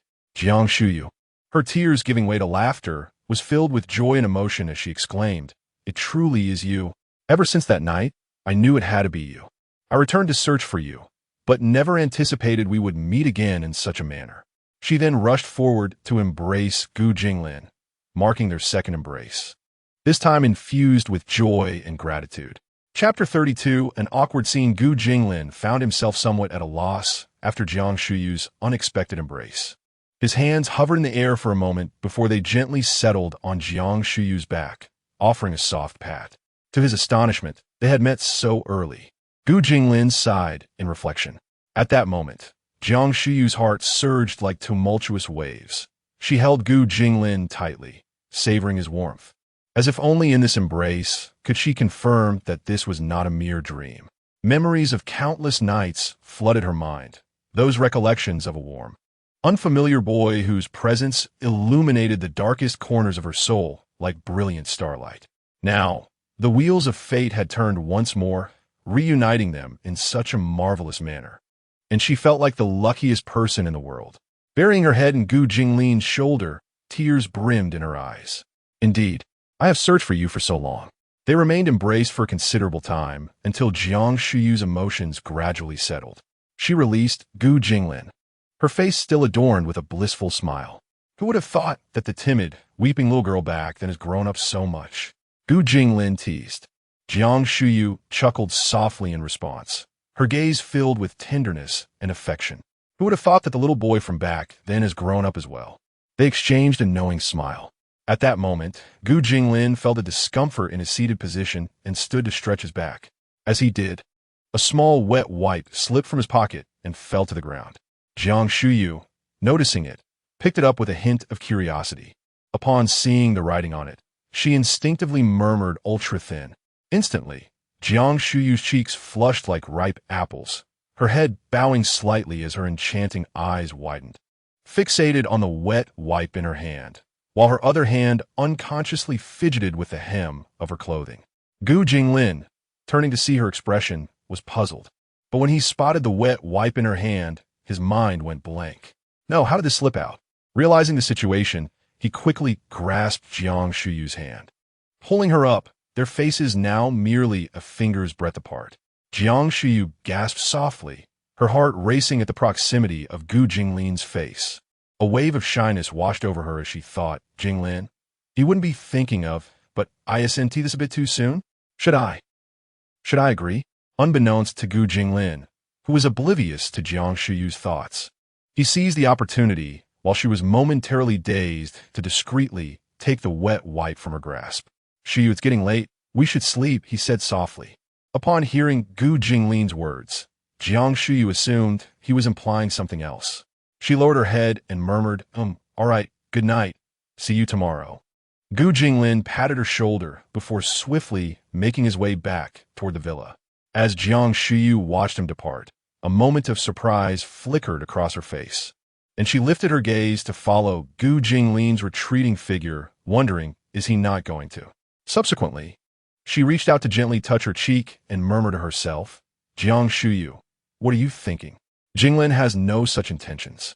Upon this realization, a fleeting sense of disappointment washed over her, and she promptly made her way towards the villa. The following morning, sunlight streamed through the window, illuminating the room. After Gu Jinglin awoke and completed his morning routine, he ventured into the living room. At that moment, Jiang Shuyu had already risen and was in the dining area preparing breakfast. Upon noticing Gu Jinglin, she greeted him with a smile. Good morning, Jinglin. How did you sleep? Gu Jinglin chuckled softly and nodded. Quite well. You can cook? Jiang Shuyu responded with a smile.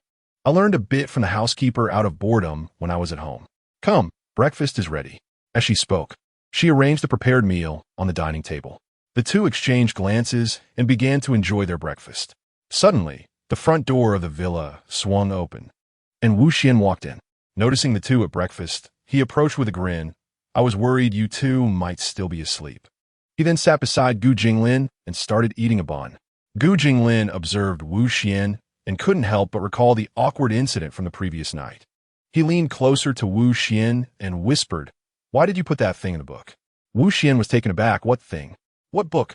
What's going on? Keep your voice down." "Never mind. We'll talk later," Gu Jinglin replied hastily. Wu Xian, puzzled, inquired, "What about my book?" After breakfast, the trio prepared to head back to school. At that moment, Gu Jinglin pulled Wu Xian aside. "What's up, Jinglin? Are you going to thank me?" Wu Xian remarked. "Oh, there's no need. We're like brothers. Just let me drive some of your cars in the future." "I'm not thanking you for that. Why did you put that thing in the book?" Gu Jinglin retorted. Wu Xian pondered for a moment and then exclaimed, "Oh, that. How is it? I prepare it well. Didn't T.I.? How many did you use?" "Brother, there's more than just that one. I didn't use any. If I hadn't reacted quickly, it would have been so embarrassing." Gu Jinglin lamented. Wu Xian looked at Gu Jinglin in confusion. "You didn't use it? Jinglin, are you even normal? Shuyu is the goddess of many. How could you have no thoughts about her?" "I'm not like you, only thinking with my lower half." Gu Jinglin shot back before walking away. "What is wrong with thinking with my lower half? I can still manage," Wu Xian muttered. By the time they returned to school, it was already morning. Gu Jinglin glanced at the time and estimated that military training had likely commenced, so he decided to skip it. After dropping Jiang Shuyu off at the girls' dormitory, he returned to his room to rest. Around noon, as Gu Jinglin lay on his bed messaging Jiang Shuyu, Zhang Yang and his companions burst into the dormitory. Zhang Yang, upon seeing Gu Jinglin, exclaimed, "Jinglin, when did you come back? Where were you last night? Were you in the arms of that beautiful girl?" Gu Jinglin gazed at the few individuals before him, expressing his helplessness. "No, it was too late yesterday. I ended up sleeping outside." At that moment, Wang Chong chuckled and said, "Jinglin, when they called the roll for military training this morning and you weren't present, Zhang Yang squeaked your name with such a voice that it nearly made me burst into laughter. Ha ha. Come on, what could I do?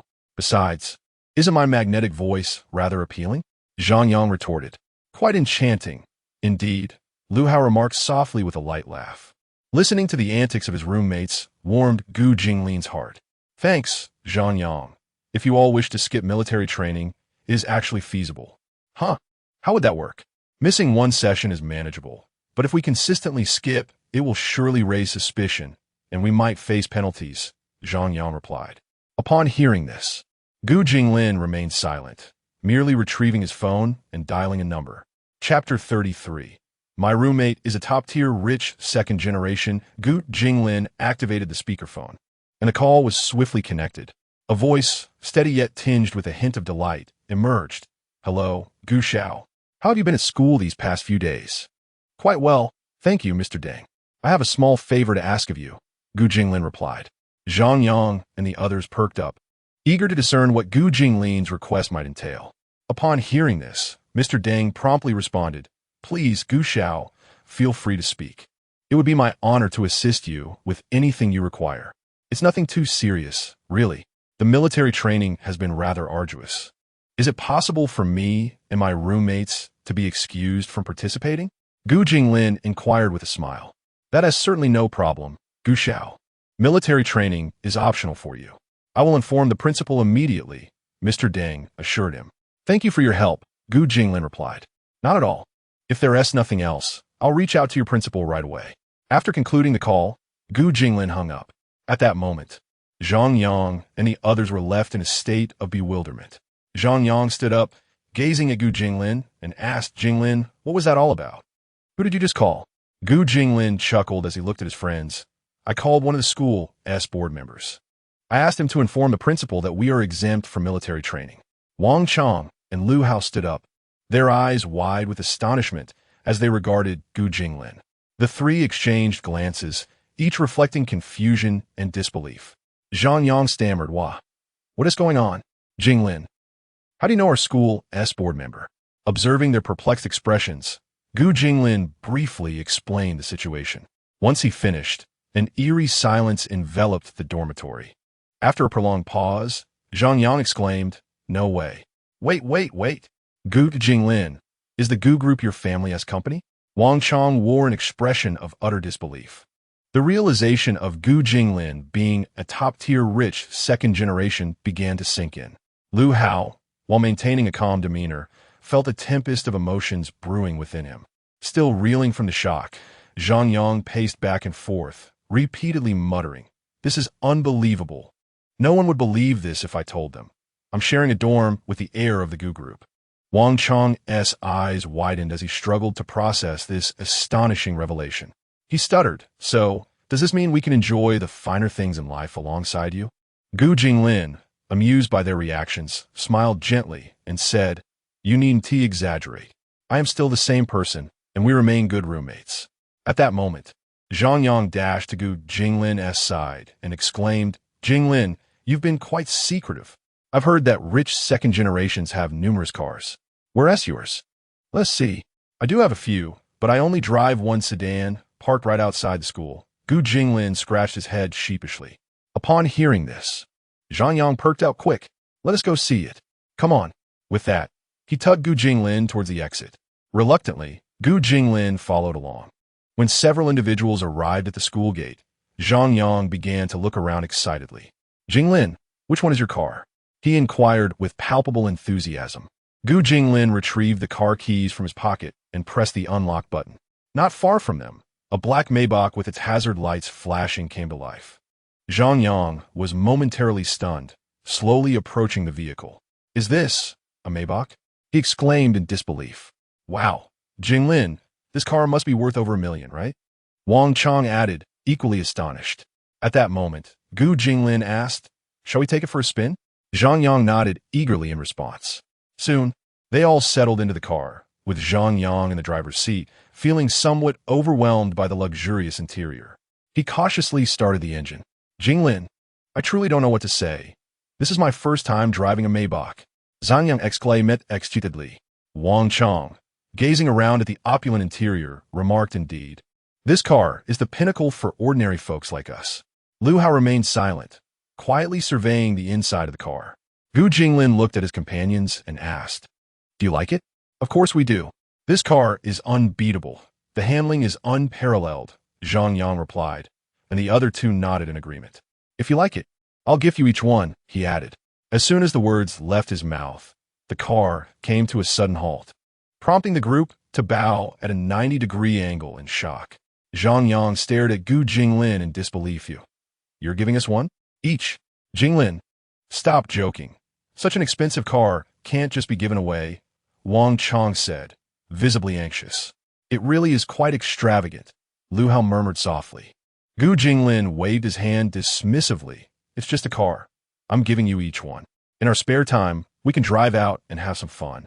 Although they were merely roommates and had not known each other long, Gu Jinglin sensed that the three genuinely regarded him as a close friend, and thus, he felt comfortable bestowing such a gift. At that moment, Zhang Yang grasped Gu Jinglin's hand, deeply moved. "You truly are like a godfather to me, Jinglin. My own father has never treated me this well." Wang Chong, feeling somewhat awkward, interjected, "Jinglin, this is still quite expensive. Perhaps we should just enjoy the experience." Gu Jinglin furrowed his brow slightly, looking earnestly at Wang Chong. "Qiangzi, we're not just roommates, we're good friends. It's merely a car, so there is no need to be so formal." Wang Chong scratched his head, his face still etched with hesitation, but the gift felt overwhelmingly lavish, and they felt undeserving. Lu Hao nodded in agreement from the side. "Jinglin, this gift is indeed too extravagant. We cannot accept it." Zhang Yang, regaining his composure, released his grip on Gu Jinglin's hand, saying, "Jinglin, we appreciate your kindness, but this is truly too much. We cannot accept such a generous gift without cause." Seeing the resolute stance of his friends, Gu Jinglin felt a warm surge of affection within him. He smiled and said, "All right, since you all feel this way, I want to insist. However, don't hesitate to reach out if you ever need anything in the future." Zhang Yang patted his chest and declared, "Absolutely. If you ever need anything in the future, we will undoubtedly be there to support you." Wang Chong and Lu Hao nodded in agreement. The four of them drove around for a while longer before returning to the school. As they stepped out of the car, they gazed at the luxurious black Maybach, their minds awash with myriad thoughts. Zhang Yang remarked, "Jinglin, you have truly opened our eyes. However, we must rely on our own efforts and not always depend on others." Upon hearing this, Gu Jinglin stepped forward, embraced Zhang Yang's shoulder, and gazed at him with admiration, saying, "Well said, Zhang Yang. Your awareness has reached new heights." At this moment, Wang Chong clenched his fist and added, "Indeed, we must all strive together and not merely envy others." Lu Hao's eyes also sparkled with unwavering determination. Just as they were reflecting on their sentiments, Zhang Yang suddenly chuckled and said, "Jinglin, putting everything aside, you must lend a hand with my buddy's girlfriend situation. Rest assured, you will have a place at the head table during the banquet." Chapter 34. Wang Chong's one-sided infatuation. Gu Jinglin could only nod helplessly and jest, "You rascal. Is that all that's occupying your mind?" He then turned to Wang Chong, puzzled. "Why aren't you like Zhang Yang today? Shall I introduce you to a girlfriend?" Before Wang Chong could respond, Zhang Yang interjected, "Let me tell you, you weren't around yesterday," but Wang Chong mysteriously added a girl's WeChat, and they're currently engrossed in conversation. Gu Jinglin, intrigued, cast a curious glance at Wang Chong. "Is it true, Chong? Have you encountered true love?" "Not quite," Wang Chong replied, a hint of embarrassment creeping onto his face as he scratched his head. "A girl from the freshman group added me out of the blue and asked about some school matters." "No way. I saw you last night, wide awake in bed, chuckling to yourself while glued to your phone," Zhang Yang said with a mischievous grin. Gu Jinglin's eyes sparkled with curiosity. "So how does she look?" Wang Chong's cheeks flushed slightly as he murmured, "She's quite attractive, I suppose." Seeing Wang Chong's demeanor, Gu Jinglin and the others exchanged knowing smiles. At that moment, Zhang Yang turned to Lu Hao, saying, "Haozi, you should step up your game too. If it comes to that, we can ask our godfather to introduce someone for you." Gu Jinglin, overhearing, chuckled and retorted, "Get lost. I have no such sons as you." Lu Hao softly remarked, "I find real-life dating rather dull. Gaming is far better. There's a variety of characters to choose from." Zhang Yang responded with a laugh, "Gaming is great. But imagine if your opponent turns out to be a tank. What a thrilling scenario." As they continued their banter, they walked toward the dormitory. Before Gu Jinglin could reach his room, his phone buzzed with a message. Upon checking, he saw it was from Jiang Shuyu. "Jiang Shuyu. Jinglin, what are you up to?" "I'm so bored in the dorm." "Gu Jinglin. I'm hanging out with my roommates." "Gu Jinglin. How about I come find you?" "Jiang Shuyu. Sounds good. Would you accompany me to the library?" "Gu Jinglin. Sure, I'll change my clothes and wait for you downstairs." At that moment, Zhang Yang looked at Gu Jinglin and grinned. "No need to guess. It's definitely a message from the campus beauty, Jiang. Do you believe it?" "I believe it, but honestly, I feel that Jinglin and Jiang make quite the pair," Wang Chong added in agreement. "Jinglin is so slow.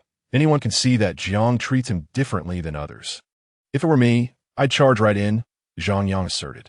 Gu Jinglin, puzzled, looked at his friends and inquired, "What are you talking about? Charging in?" Zhang Yang and the others shook their heads. "Nothing. Once back in the dormitory, Gu Jinglin changed his clothes and prepared to leave for Jiang Shuyu. As he descended the stairs, he discovered she was already waiting for him outside the boys' dormitory. Seeing her, Gu Jinglin hurried over. "What are you doing here? Didn't we say I'd come find you later?" He smiled. When Jiang Shuyu encountered Gu Jinglin, a smile blossomed upon his face. "I had nothing to do in the dormitory, so I came over," he said. "Then let us be on our way." Gu Jinglin waved his hand in agreement. The two of them then strolled side by side towards the library. The atmosphere was light and cheerful. Jiang Shu gently swung her arms, occasionally glancing at Gu Jinglin, her gaze imbued with tenderness. Soon, they arrived at the library entrance, entered, and settled into a quiet corner. Jiang Shuyu picked up a finance book and began to read, while Gu Jinglin took out his notebook, preparing to jot down some reflections on his reading. Just as they were engrossed in their books, an excited voice broke the tranquility. "Shuyu?" Gu Jinglin looked up to see a well-dressed young man with impeccable hair staring at Jiang Shuyu, a look of delight on his face. He hurried over, addressing her. Shiyu, I sent you a message earlier, but you didn't reply. How you been these past few days? Jiang Shuyu, however, ignored him completely, her attention fixed on her book. Not deterred by her indifference, the young man continued with a smile. Shuyu, do you have time tonight? How about we go out for dinner? At this moment, Jiang Shuyu pushed the book towards Gu Jinglin and said, Jinglin, take a look at this. Gu Jinglin accepted the book with a nod. The young man, sensing his lack of acknowledgement, grew slightly embarrassed and shifted his gaze to Gu Jinglin, who he had noticed earlier but dismissed. With a look of disdain, he remarked, a freshman, I presume? This book is part of the sophomore curriculum. Do you understand it? Gu Jinglin met the young man's gaze directly, retorting, what's your problem? Are you always this annoying? The young man was taken aback, seemingly incredulous that Gu Jinglin would speak to him in such a manner. What did you say? Do you dare to speak to me like that? Do you know who I am? At that moment, Jiang Shuyu finally lifted her head to regard the young man, her expression devoid of emotion, her eyes reflecting an endless annoyance. In a cold tone, she stated, do you have any business here? If not, please do not disturb us while we read. The young man, sensing her irritation, quickly replied with a smile, no worries, Shuyu. I won't bother you any longer. Let us have dinner together when you're free. With that, he cast a scornful glance at Gu Jinglin and turned to leave. Gu Jinglin, puzzled, looked at Jiang Shuyu and softly inquired, was that guy your admirer? No, I'm not familiar with him, Jiang Shuyu responded, meeting his gaze. To reassure him, she took out her phone and opened WeChat to show him. Gu Jinglin glanced at her WeChat, astonished to see 99 pending friend requests. Why do you have so many people trying to add you? And you haven't accepted any? He asked, bewildered. Jiang Shuyu explained, I receive friend requests almost daily. It's too bothersome, so I just ignored them. Gu Jinglin nodded helplessly and said, all right. By the time the two emerged from the library, evening had nearly fallen. After escorting Jiang Shuyu back to her dormitory, Gu Jinglin made his way towards the boys' dorm. Upon entering, he noticed Wang Chong, who was staring at his phone with a sullen expression. He then inquired of Zhang Yang. Zhang Yang, what's wrong with Chong? He seems a bit down. Zhang Yang glanced at Wang Chong and replied, this afternoon he messaged that girl, and now, hours later, she still hasn't replied. He has been waiting anxiously for her response. Observing Wang Chong's demeanor, Gu Jinglin remarked, it appears he is quite serious about this. Zhang Yang responded softly, serious or not. What worries me is that it might just be unrequited love. Chapter 35. The high-level catch upon hearing this, Gu Jinglin remarked, is that truly the case? I thought they had quite a pleasant conversation last night. Zhang Yang glanced at Wang Chong and leaned closer to Gu Jinglin's ear, saying, when you go fishing, don't you need to use bait to catch a fish? Are you suggesting that this girl is being deliberate, just to ensnare Qiangzi? Gu Jinglin inquired. Zhang Yang nodded slightly. Gu Jinglin furrowed his brow slightly, observing the still gloomy expression on Wang Chong's face, feeling an undeniable sense of concern. He approached Wang Chong, gently patting him on the shoulder, and said, Qiangzi, don't be too disheartened. Perhaps she simply hasn't seen the messages. Wang Chong lifted his head, his eyes filled with despondency. But how could she not have seen it from this afternoon until now? He replied.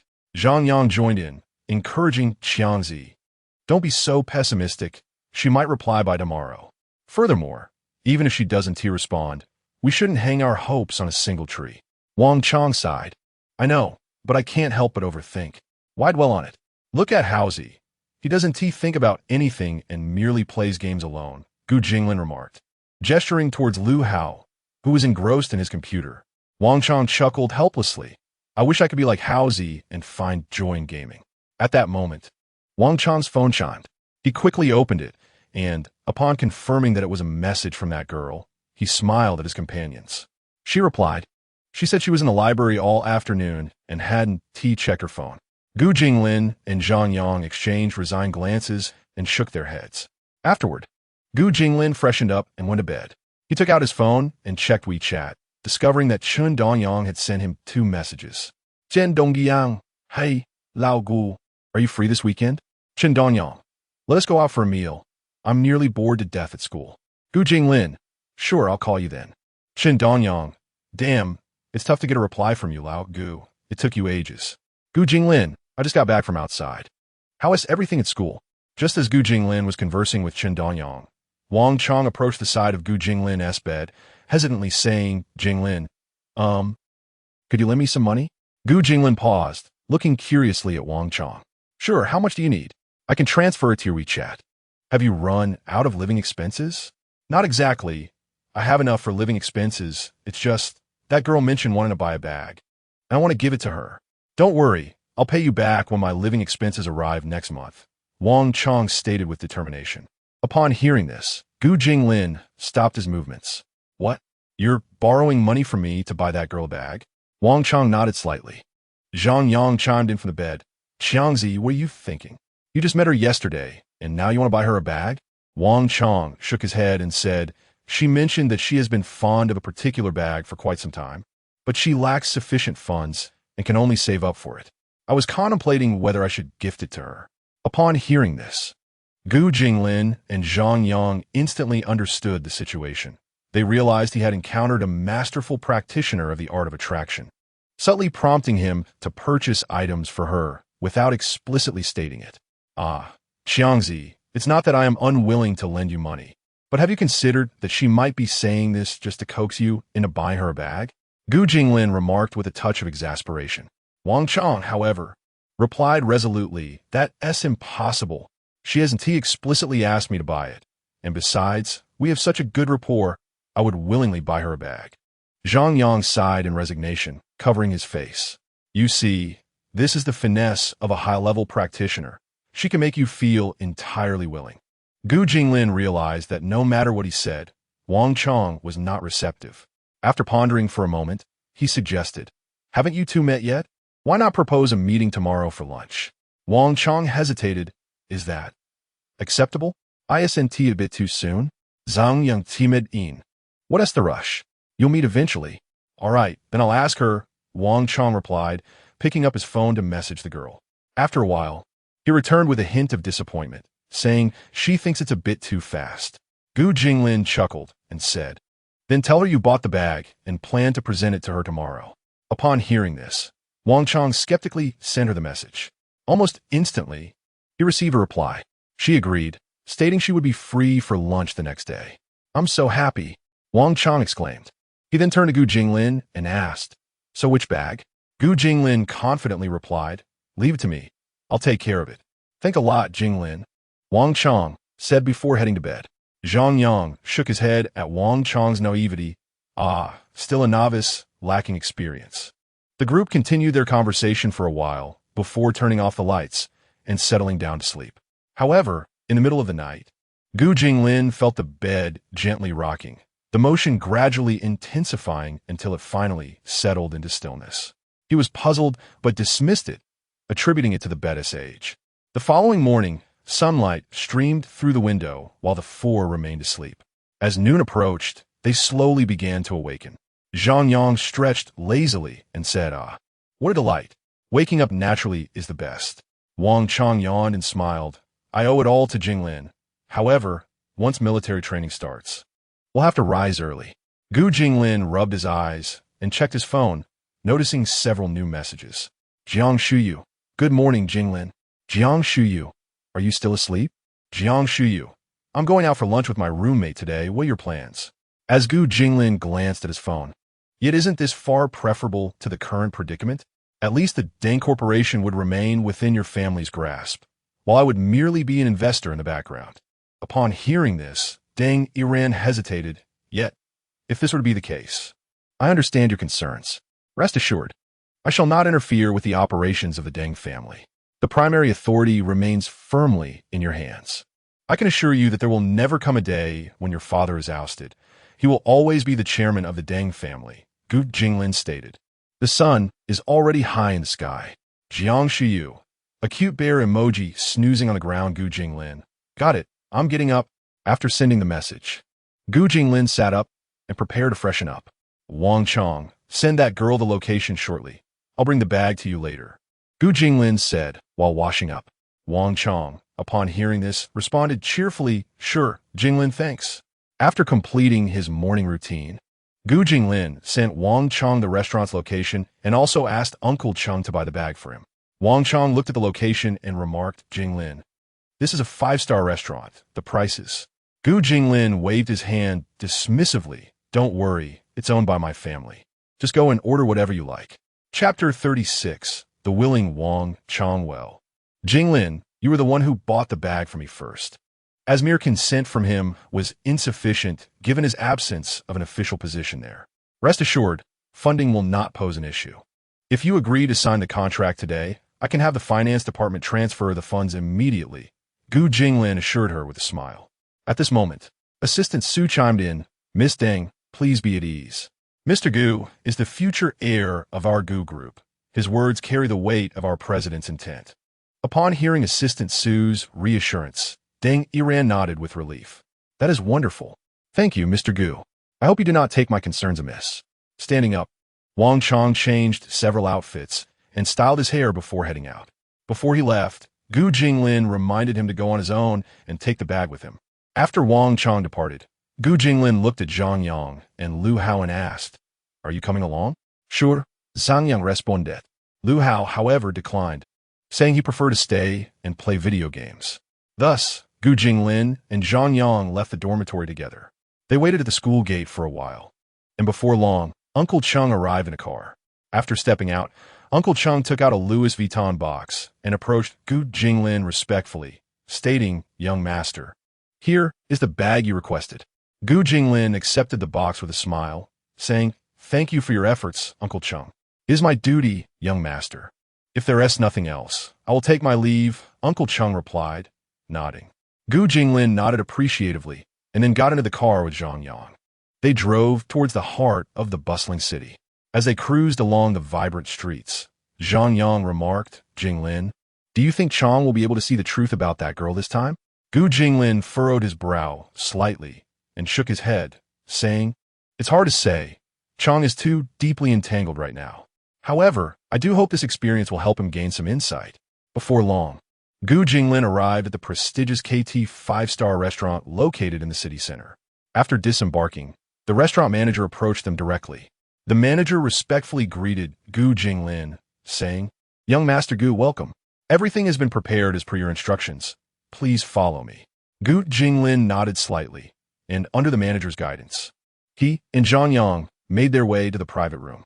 Upon reaching the door, Gu Jinglin pushed it open, revealing Wang Chong engaged in cheerful conversation with a girl seated across from him.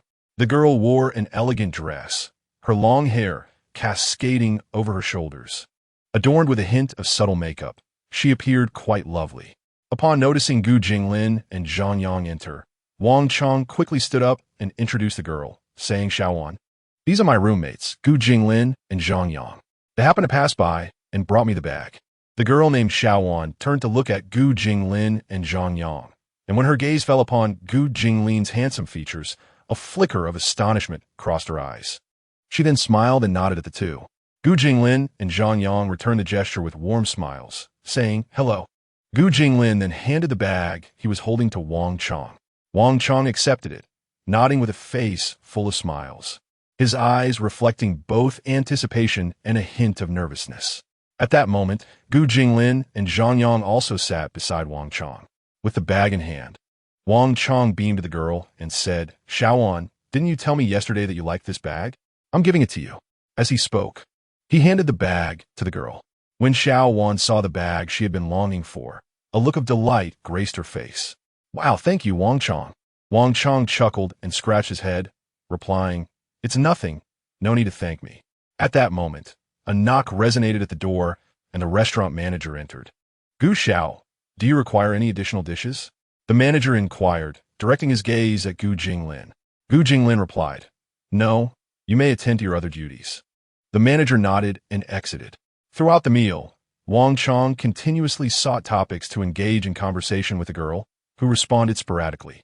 President Wang regained his focus and pointed at the name displayed on the screen, exclaiming, Quickly, retrieve this person's identity information for me. I wish to see it. The woman, glancing at the name on the screen, hesitated and replied, President Wang, we can only collect data. To preserve user privacy, we cannot access it indiscriminately. Oh, I understand, but this person, please just do it for me. Am I not even allowed to take a look? President Wang stammered, his urgency palpable. Observing his anxious demeanor, the woman thought it must be a matter of great importance and hurried to the computer. Wang Chong interjected with a grin. No, Jinglin is just friends with Jiang, the campus beauty. Gu Jinglin also gently nodded in agreement.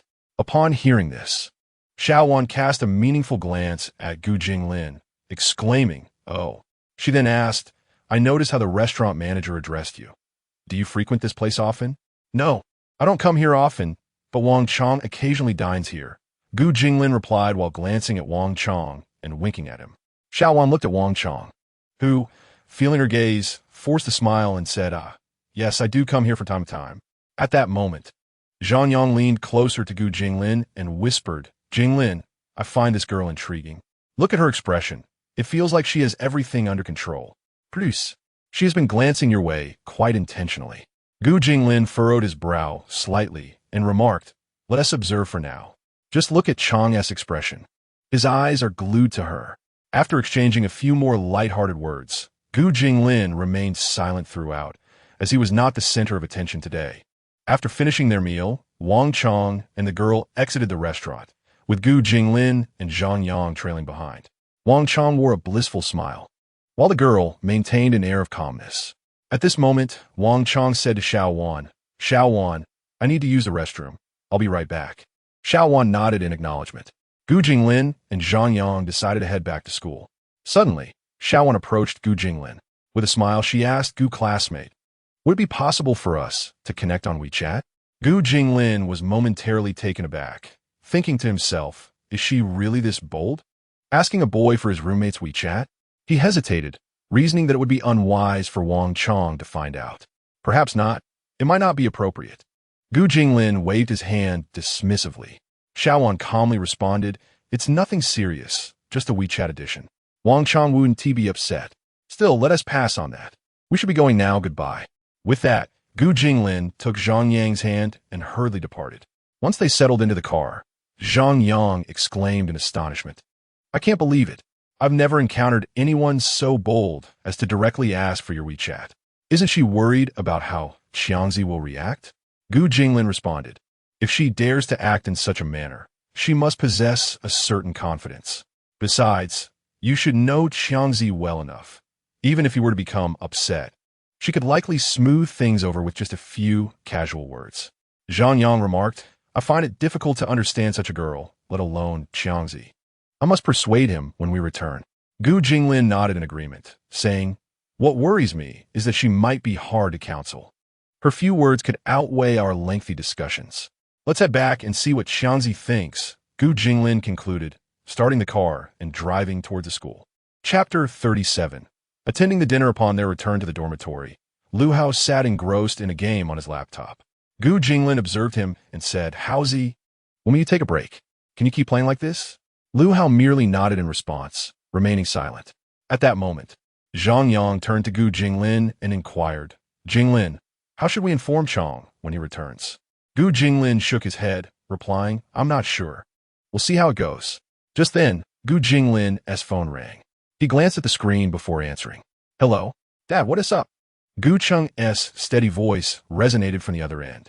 "Jinglin, it's nothing serious. How have you been at school these past few days? Are you enjoying yourself?" "Pretty well, Dad. How are you and Mom?" Gu Jinglin responded with a smile. "All is well, though your mother keeps mentioning you. By the way, have you seen Shuyu at school?" "Yes, I have." "What is the matter, Dad?" "There is a business dinner tonight, and I'm going with Uncle Jiang. I was thinking of having you accompany Shuyu as well." Gu Jinglin paused for a moment, then said, "Dad, I'm not really keen on attending such events. I've never participated in one before." On the other end, Gu Cheng chuckled, saying, "Jinglin, this is an opportunity for growth. Engaging in such environments will be beneficial for your future. Mention it to Shuyu. I'm sure she would be willing to join you." With a resigned sigh, Gu Jinglin replied, "All right, Dad. I'll call Shuyu and let her know." After hanging up, Gu Jinglin turned to Zhang Yang and said, "My dad wants me to attend a business dinner with Shuyu, but I've never been to one of these affairs. What should I do?" Zhang Yang responded, "Isn't that simple? If you don't want to go, just refuse." Gu Jinglin shook his head, saying, "My dad does have a point. It's indeed important to prepare for such situations, but I really dislike these social gatherings. Zhang Yang pondered for a moment and suggested, well, why not ask the campus belle from Jian University? With her by your side, what is there to fear? Gu Jinglin nodded. That seems to be the only option. At that moment, the dormitory door swung open, and Wang Chong entered with a bright smile. Gu Jinglin and Zhang Yang exchanged glances, uncertain how to broach the previous topic with him. Noticing their expressions, Wang Chong inquired curiously, "What's wrong with you two? Has something happened?" Gu Jinglin hesitated before asking, "Chong, what do you think of Xiaowan?" Upon hearing her name, a smile spread across Wang Chong's face. "I think she is quite nice, attractive, and gentle. I really like her."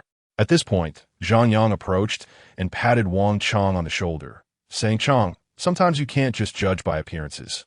Remember when we left the restaurant, and you went to the restroom? Do you know what Xiaowan did?" Wang Chong shook his head in confusion.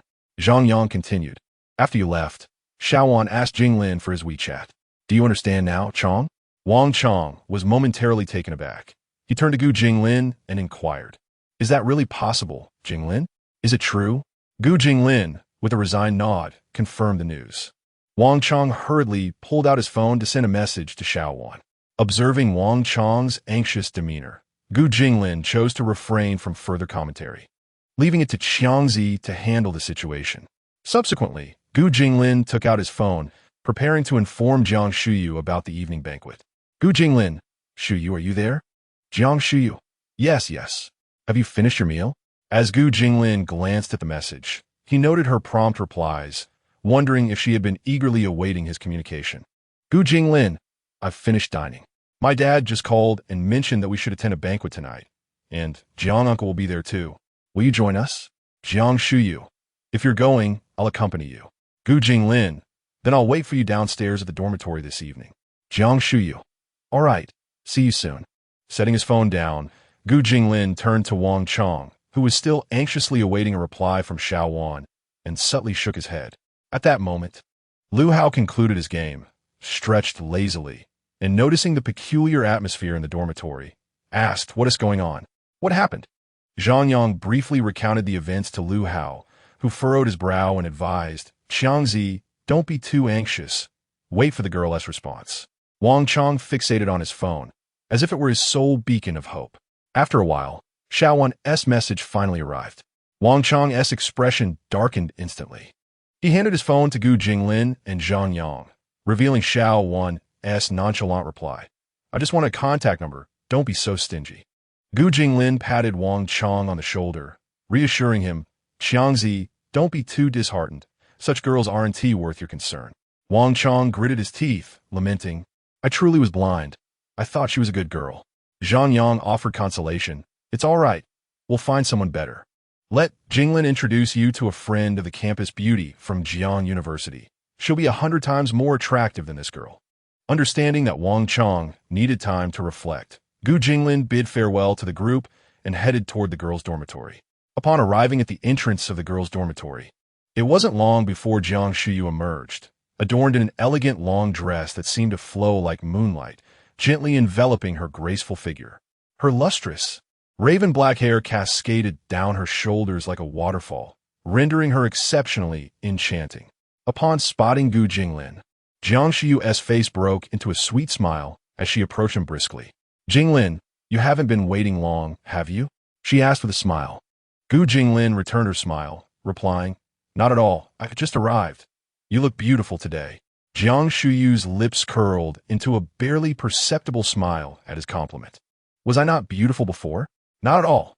You are always beautiful," Gu Jinglin replied, scratching his head. Jiang Shuyu chuckled lightly, saying, "Shall we set off?" Gu Jinglin nodded, and together they walked toward the school gate. As the two returned to the Gu estate, Jiang Tianqua was engaged in conversation with Gu Cheng and Lin Wanrong in the living room. Upon entering, Gu Jinglin and Jiang Shuyu politely greeted the trio. The three seated individuals exchanged warm smiles upon seeing Gu Jinglin and Jiang Shuyu standing together. Jiang Tianqua leaned in to Gu Cheng and remarked, "Old Gu, what do you think? I have always believed these two are a perfect match." Gu Cheng replied, "Indeed, Shuyu is both beautiful and virtuous. Initially, I feared that she might not take a liking to Jinglin, yet witnessing their interaction, I am pleasantly surprised. There seems to be potential here, Gu Cheng said with a beaming smile. Chapter 38, is this a preparation to elevate me only for my eventual downfall? Gu Jinglin and Jiang Shuyu stood to the side, feeling somewhat embarrassed as they listened to the words of several elders. Jiang Shuyu's cheeks flushed slightly, and Gu Jinglin cleared his throat awkwardly. At that moment, Lin Wanrong smiled and said, "You two children, don't just stand there. Shuyu, come and sit down." Following her instruction, Gu Jinglin and Jiang Shuyu approached the sofa and took their seats. Jinglin, don't be too anxious about tonight's banquet. Consider it as a preliminary exercise. You will inevitably attend such occasions frequently in the future, Gu Cheng said gently. Gu Jinglin smiled and nodded, responding, "I understand, Dad." Jiang Tianhua, with a smile on his face, looked at Jiang Shuyu and added, "Shuyu, you used to avoid banquets, but today accompany Jinglin and help look after him." Jiang Shuyu obediently nodded in agreement, saying, "Don't worry, Dad. I will." At that moment, Uncle Fu entered from outside, respectfully announcing, "Mr. Gu, the time is almost here. The car is waiting outside and is ready to depart at any moment." Gu Cheng stood up and said, "Then let us go." Everyone rose in unison. Lin Wanrong walked over to Gu Jinglin, her gaze soft as she spoke. "Jinglin, this is your first appearance to the outside world as a son of the Gu family. Don't be nervous. Your mother is waiting for you at home." Gu Jinglin glanced at Lin Wanrong, nodded, then turned and walked outside. Gu Jinglin and Jiang Shuyu followed behind Gu Cheng and Jiang Tianhua as they exited the estate. Once in the car, Gu Jinglin felt a twinge of anxiety. After all, this was his first banquet and his formal debut before others. Jiang Shuyu noticed his tension and reached out to clasp his hand, softly assuring him, "Jinglin, it's all right. I will be with you, no matter what." Seeing the determination in Jiang Shuyu's eyes, Gu Jinglin felt a little more at ease. Before long, the group arrived at a luxurious hotel situated in the heart of Motor City. As the car came to a stop, a waiter rushed forward to open the doors for them. Gu Jinglin looked up at the magnificent hotel, its imposing exterior displaying a sense of grandeur and elegance, highlighted by its towering columns. Following this, they proceeded into the hotel's interior. The banquet hall was located within the hotel's spacious ballroom, where long dining tables adorned with pristine white tablecloths were set on either side, showcasing exquisite tableware and crystal-clear wine glasses. A sumptuous array of delicacies awaited, from refined Western cuisine to delectable desserts, all tantalizing to the palate. At that moment, the banquet hall was already bustling with guests, dressed in magnificent attire. The gentlemen donned sharply tailored suits, exuding charm, while the ladies dazzled in gowns of various hues, radiating brilliance. They mingled in small groups, laughter and conversation echoing in the air, while others elegantly savored the culinary delights, each gesture reflecting their nobility and grace. Meanwhile, the staff moved gracefully among them, providing attentive service to the guests. Upon entering, Gu Jinglin and his companions captured the attention of numerous onlookers present. At that moment, a middle-aged man approached, smiling as he shook hands with Gu Cheng and Jiang Tianhua. "President Gu, President Jiang, it's wonderful to see you both again after such a long time." Gu Cheng responded with a smile. "Manager Wang, it's good to see you in fine spirits." Jiang Tianhua added with a grin, "I've noticed your rosy complexion lately, Manager Wang. Have you acquired a new project?" "Ha!" Manager Wang, upon hearing this, humbly chuckled. "What project? My endeavors are merely trifles, hardly worthy of note." Turning to introduce his son, Gu Cheng looked at Gu Jinglin and said, "Manager Wang, allow me to introduce my son. You may recognize this young lady, Zhang's daughter." He gestured towards them. "Jinglin, Shuyu. This is Manager Wang from Tongfei Technology, the mastermind behind that popular game, King of Glory." At this revelation, Gu Jinglin felt a surge of surprise. He was well aware of the game's immense popularity, adored by children, students, and professionals alike. With smiles, Gu Jinglin and Jiang Shuyu greeted, "Hello, Uncle Wang."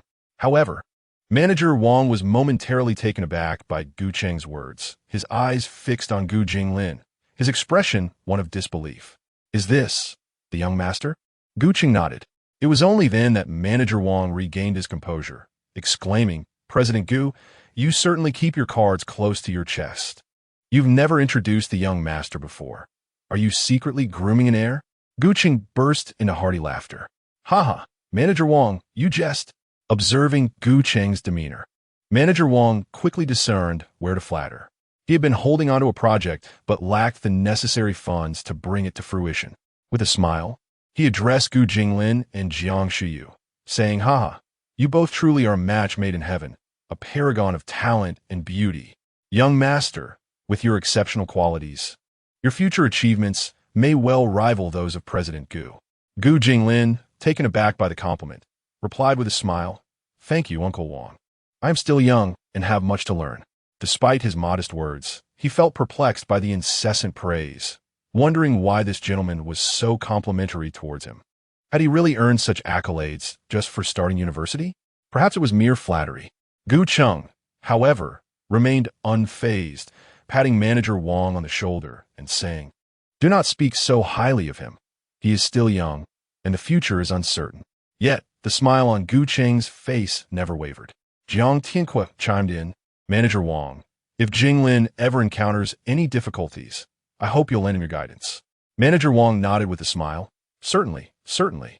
Soon, more individuals approached to greet Gu Cheng and Jiang Tianque. Upon learning that Gu Jinglin was Gu Cheng's son, they expressed their astonishment, followed by a torrent of compliments, composed. Impressive for his age, a promising young talent, vibrant and capable. One would think they were well acquainted with Gu Jinglin. The accolades nearly convinced him of his own exceptionalism.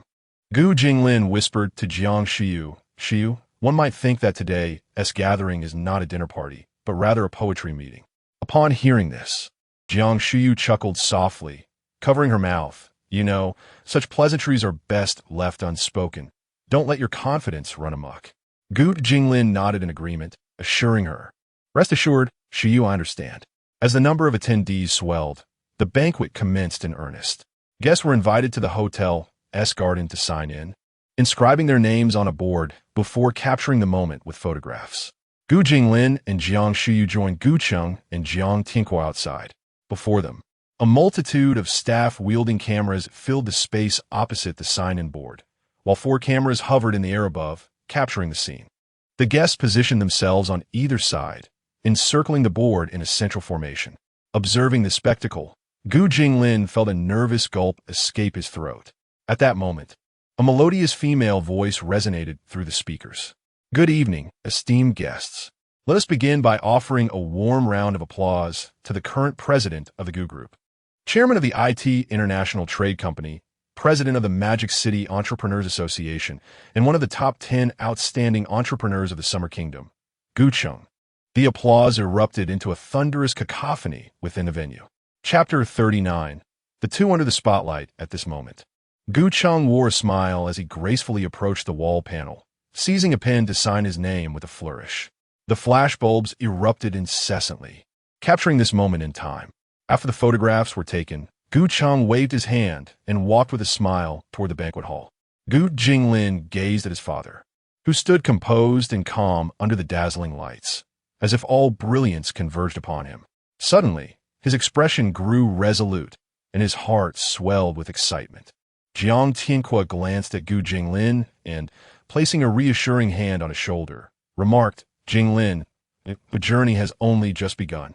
Uncle Jiang believes you will achieve great things in the future. Jiang Tianque's words, unlike the earlier praises from the guests towards Gu Jinglin, were imbued with fervent warmth and trust. Gu Jinglin turned to Jiang Tianque, nodding affirmatively with determination in his eyes.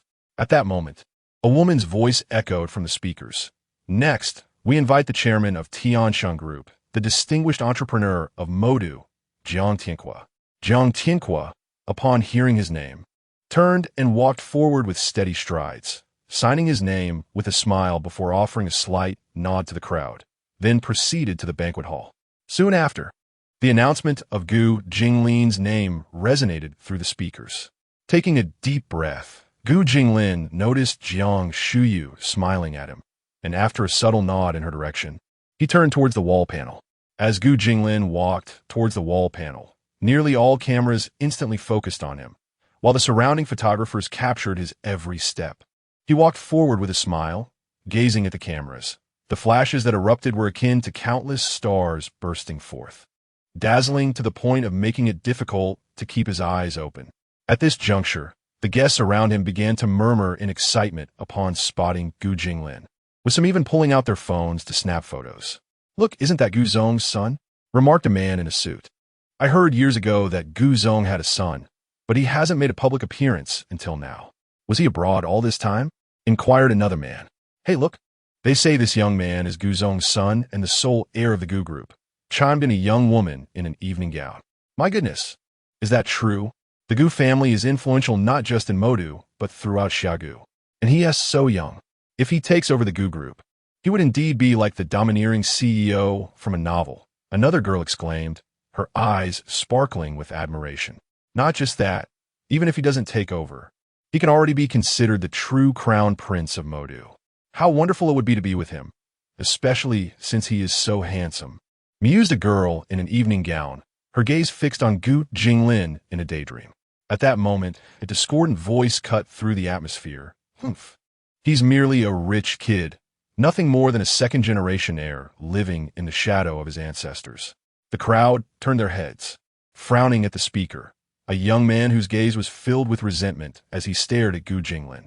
Observing this, the onlookers shook their heads in disbelief. "Isn't that the rising star? Truly a novice in this realm," they whispered among themselves. A middle-aged man spoke softly. The person beside him shook his head, dismissing the remark as that of a mere child, lacking understanding. At that moment, Gu Jinglin approached the wall panel, extending his hand to grasp a pen. Just as he believed that Jiang Shuyu would assume he was asleep and drift off herself, he suddenly caught a whiff of a fragrant shower gel. Almost immediately, he felt something soft brush against his cheek, followed by his arm being gently laid upon the pillow. At that moment, a tempest surged within Gu Jinglin. I, Shuyu, this is a bit against the rules. Had she truly kissed me? Why is she resting on my arm? The scene before Gu Jinglin left him somewhat unsteady. At this moment, his lips quivered ever so slightly. Goodness, given the circumstances, what right had he to remain reserved? Moreover, he saw Jiang Shuyu gliding towards the wall panel with elegant strides, clad in a stunning blue evening gown. The hem of her dress swayed gently with her movements, resembling a blossoming lily. Her long hair cascaded over her shoulders, lightly curled, shimmering with captivating luster under the flash of cameras. Jiang Shuyu wore a confident smile, her eyes bright and resolute. Approaching the wall, she took the pen and signed her name, her handwriting graceful and commanding. After finishing, she walked beside Gu Jinglin and softly remarked, "Jinglin, you are remarkable." A warmth spread through Gu Jinglin's heart as he returned her with a gentle smile. At that moment, Jiang Shuyu extended her delicate hand towards him. Gu Jinglin glanced at her, understanding her intent, and with a smile, he took her hand in his. The two exchanged smiles as they gazed ahead, then walked hand in hand into the banquet hall. Cameras around them captured this beautiful moment, and the surrounding guests once again expressed their admiration as they witnessed the couple together. The young man from earlier, observing Jiang Shuyu and Gu Jinglin standing side by side, hand in hand, felt his resentment intensify. Yet he recognized the decorum of the occasion and could only grit his teeth in silence. Upon returning to the banquet hall, the music resonated melodiously throughout the venue. Gu Jinglin and Jiang Shuyu found Gu Cheng and Jiang Tianqua, the four standing together, drawing the attention of numerous guests. Gu Cheng and Jiang Tianqua had naturally witnessed the earlier scene of the two walking hand in hand, exchanging satisfied glances and smiles. They then engaged with other guests in conversation. Meanwhile, Gu Jinglin led Jiang Shuyu towards the dining area, his hunger undeniable as they had yet to eat. With plates in hand, they helped themselves to the delectable offerings on the table. "Shuyu, do eat more. I'm nearly starving. It's been a whole day since I last had a meal," Gu Jinglin said while selecting food. Jiang Shuyu chuckled lightly at his demeanor, picking up the tongs to serve him more food. Around them, many were observing the pair. Numerous young women gazed at Gu Jinglin, their eyes sparkling with admiration. Fixated on him, they contemplated approaching him for conversation, yet upon seeing Jiang Shuyu, a look of self-consciousness crossed their faces, leaving them hesitant to approach. At that moment, a girl in a black gown walked towards them, exuding confidence in her smile. Just as she approached Gu Jinglin from behind, intending to call out to him, a figure abruptly emerged before her, a poised Jiang Shuyu, carrying a tray. The girl momentarily hesitated, then smiled and said, "Hello, Miss Jiang. May I inquire if something is amiss?" Jiang Shuyu regarded her with a cold gaze and, maintaining a stoic expression, replied, "He is dining and has no time." In response to Jiang Shuyu's words, the girl continued to smile, while Jiang Shuyu held her gaze, resulting in a silent confrontation unfolding between them. Unbeknownst to them, the catalyst of this unseen conflict, our protagonist, remained blissfully engaged in his meal, oblivious to the drama transpiring behind him. Suddenly, a young man's voice broke the tension. Having heard of Jiang Shuyu's reputation as the unattainable dream of many affluent heirs in the metropolis, upon seeing her today, he found the rumors to be undeniably true.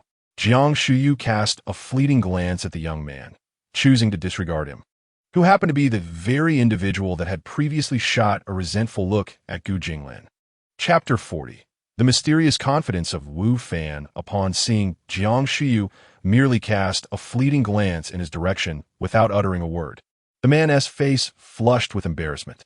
Nevertheless, he mustered a smile and introduced himself. "Miss Jiang, allow me to introduce myself. My name is Wu Fan, and I am an artist." As one of the most prominent stars in the industry, coupled with his handsome visage and immense popularity, Wu Fan was often the focal point of any event he attended, with fans exhibiting fervent enthusiasm for him. This thought reignited a confident smile upon his face, as he firmly believed that his influence would compel Jiang Shuyu to take him seriously. However, in response to Wu Fan's words, Jiang Shuyu remained nonchalant. Simply offering a neutral Wu Fan was momentarily taken aback, puzzled by the situation. "What is this? I am Wu Fan, the top-tier star. My advertisements are plastered everywhere on the streets, and yet you remain so composed?"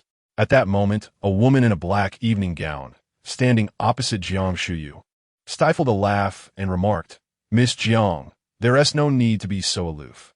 She added, "I merely wish to be acquainted with Mr. Gu. There is no necessity for such hostility towards me." Jiang Shuyu turned her gaze towards the young woman for a moment before picking up her food tongs and continuing to serve Gu Jinglin. The woman, witnessing this, chuckled softly and approached Gu Jinglin from behind, gently tapping his shoulder and playfully addressing him. "Mr. Gu, greetings." Gu Jinglin, still engrossed in his meal, was momentarily startled by the tap on his shoulder and the rather disconcerting voice that accompanied it. Turning to see a woman clad in a black evening gown with delicate features smiling at him, he inwardly lamented, "Oh no, not another admirer. Is it so difficult to enjoy a quiet meal?" Despite his thoughts, he politely replied, "Hello, may I ask who you are?" The woman stepped closer, her voice soft and inviting. "Mr. Gu, my name is Deng Iran. I have long heard of your name, and it is indeed an honor to meet you today." Gu Jinglin offered a dry chuckle, responding courteously, "Miss Deng, you flatter me." He then attempted to divert his attention back to his meal. However, Deng Iran was undeterred, eagerly stating, "Mr. Gu, I have admired you for quite some time. Might I have the pleasure of exchanging contact information? We could keep in touch." Gu Jinglin shook his head in polite refusal. "Miss Deng, I am still in university and may not have much time. Perhaps it's best to let this be." "Not a problem, Mr. Gu.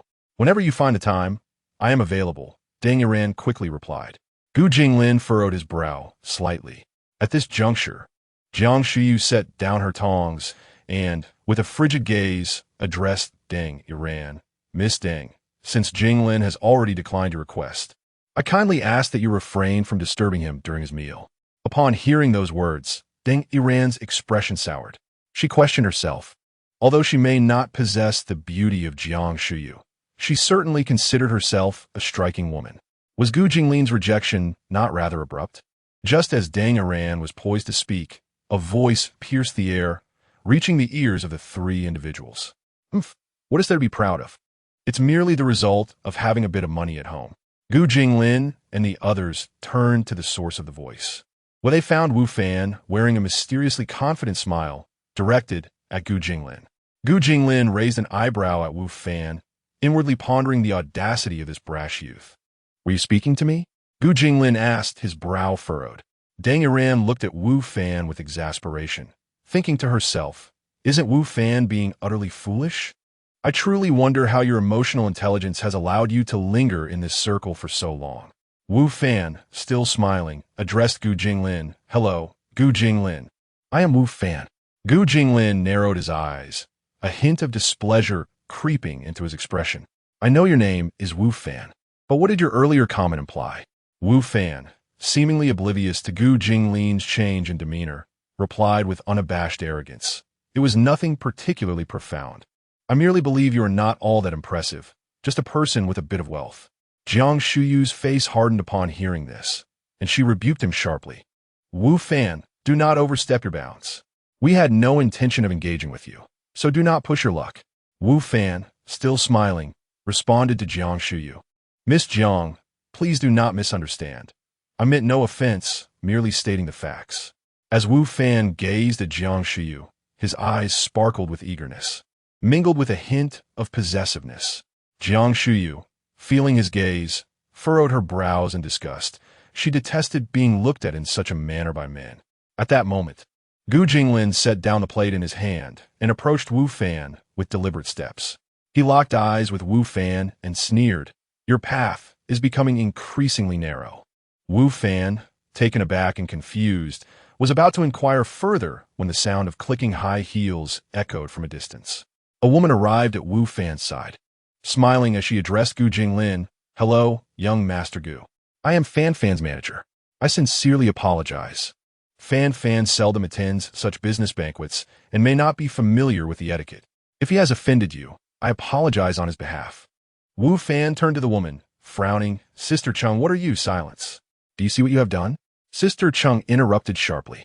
Turning back, she smiled at Gu Jinglin. "Young Master Gu, I apologize for the embarrassment caused." Gu Jinglin scrutinized the woman for a moment before responding with a frown. "You ought to discipline your artist properly. Being a star requires one to possess basic manners. If one cannot even extend the simplest respect to others, then they should get off the stage." The last three words were pronounced with particular emphasis. Sister Chung discerned the implications in Gu Jinglin's words and promptly replied, "Indeed, indeed. Young Master Gu, rest assured, I will certainly discipline him properly." Upon hearing this, Gu Jinglin cast a cold glance at Wu Fan before turning back to pick up his plate, gesturing to the two individuals behind him.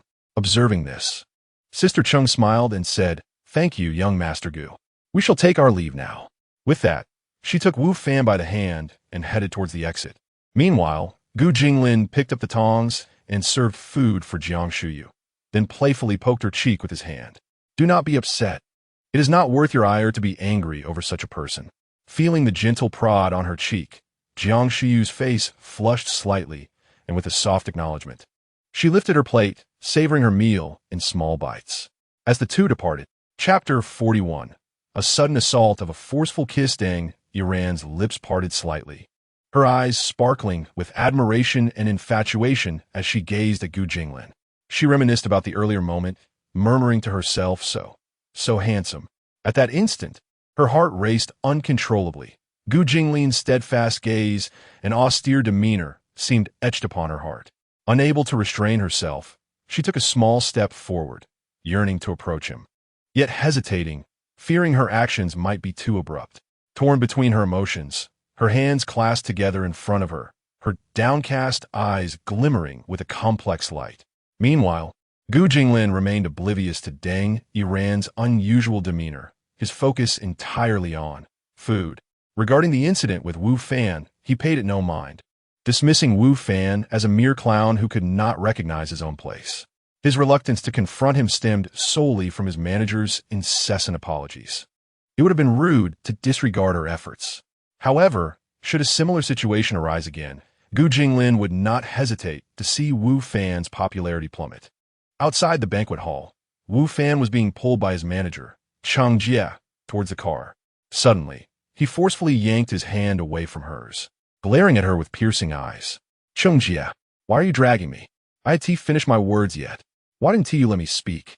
Chang Jie turned to him, her expression revealing a blend of disdain and helplessness. She thought to herself, "You fool, I truly cannot comprehend the taste of today's fans. They treat you like a treasure." Despite her internal thoughts, she managed a strained smile and replied, Fan, we mustn't cause a scene. Regardless of the situation, you cannot speak like that. If someone captures it, it could harm your public image." Wu Fan, hands shoved into his pockets, scoffed dismissively. "Public image? What of it? Even if someone records it, the PR team can handle it. Besides, with my current influence, I wouldn't even need their help. The fans would suppress it themselves. More importantly, Cheng Jie, why did you have to apologize to Gu Jinglin with that attitude? I did nothing wrong. I merely spoke the truth." Cheng Jie looked at Wu Fan with exasperation. Fan, you must realize that the person you just offended is Gu Jinglin, the future heir of the Gu Group. Offending him brings no benefits. Wu Fan chuckled lightly in response. "Heir? Is it merely because he has some money? If they provoke me, I can easily disseminate information online that would leave them in disarray. There have been numerous instances of companies collapsing under online scrutiny in recent years. Furthermore, I have feelings for Jiang Shuyu. Your actions have completely undermined my position in front of her." At the mention of Jiang Shuyu, Wu Fan's mind conjured her stunning visage. In all his years in the industry, he had never encountered a girl so exquisitely beautiful. Upon hearing Wu Fan express interest in Jiang Shuyu, Cheng Jie immediately admonished him. Fan, do not entertain unrealistic notions. The current circumstances are evident to all. Jiang Shuyu might indeed become Gu Xiao's woman. Upon hearing Cheng Jie's words, Wu Fan smirked disdainfully, retorting, "You said might, which still implies uncertainty. Who can predict what the future holds?" With that, he turned towards a mobile home. Cheng Jie watched Wu Fan's retreating figure, shaking her head slightly, silently hoping he would not entertain any misguided thoughts. Otherwise, my apologies would hardly suffice to resolve the matter. I must inform the boss about Wu Fan's overly confident demeanor. With a sigh, she followed him towards the mobile home. Meanwhile, inside the mobile home, Wu Fan grabbed his phone and messaged his assistant. "Wu Fan, is everything ready?" "Assistant, rest assured, Brother Fan, everything is prepared. High-quality fans are eagerly awaiting your arrival." After reading the message, Wu Fan chuckled and instructed the driver to Lisa International Hotel. He then gazed towards the banquet hall, a meaningful smile gracing his face. Back in the banquet hall, Gu Jinglin had nearly finished his meal. He wiped his mouth with a napkin and turned to see Deng Yiran standing a short distance behind him, observing him intently. With a hint of exasperation, he remarked, "Miss Deng, why do you merely stand there and watch me?" Upon hearing his words, Deng Yiran's cheeks flushed crimson, and she lowered her gaze in fluster, stammering, I just find you a bit special." Gu Jinglin chuckled internally, thinking, special in terms of wealth, perhaps? Yet he maintained a calm demeanor, replying, "Miss Deng, I believe I have been quite clear. I harbor no other intentions towards you. We have merely acquainted ourselves today, and we may cross paths in the future. I hope you will not waste your time on me." After speaking, he turned to Jiang Shuyu and asked softly, "Have you finished eating?" Jiang Shuyu looked up at him and gently nodded. Gu Jinglin smiled, taking her hand as they walked towards Gu Cheng and Jiang Tianqua. Deng Yiran stood frozen, watching their departing figures, a surge of unwillingness and disappointment swelling within her. She bit her lip, resolutely deciding that she could not simply give up. On the other side, holding a glass, and addressed Gu Jinglin and General Manager Wang. "I would like to toast both of you." Gu Jinglin waved his hand dismissively, stating, "I want to be drinking. I still need to drive later. You can chat with General Manager Wang. I'm just here for a meal." Upon hearing this, Wang smiled and nodded, then suggested to Cheng Jie, "Your artist should engage in more practice." He then took a small sip from his glass. Cheng Jie, feeling somewhat awkward, nodded and downed her drink in one go. At this moment, Chen Dongyang glanced in Wu Fan's direction and quietly remarked to Gu Jinglin, "Old Gu." Gu Cheng smiled at the man and said, "Old Yang, this is my son, Gu Jinglin." Turning to Gu Jinglin, he continued, "Jinglin, this is General Yang from Shunshi Dingxing Technology, the leading figure behind the mainstream food delivery platform currently dominating the market." Gu Jinglin nodded, extending his hand to shake Yang's. "Saying, hello, Unchle Yang. The food delivery platform you developed is now the #1 in Xia country. All my roommates utilize your service. With a smile gracing his face.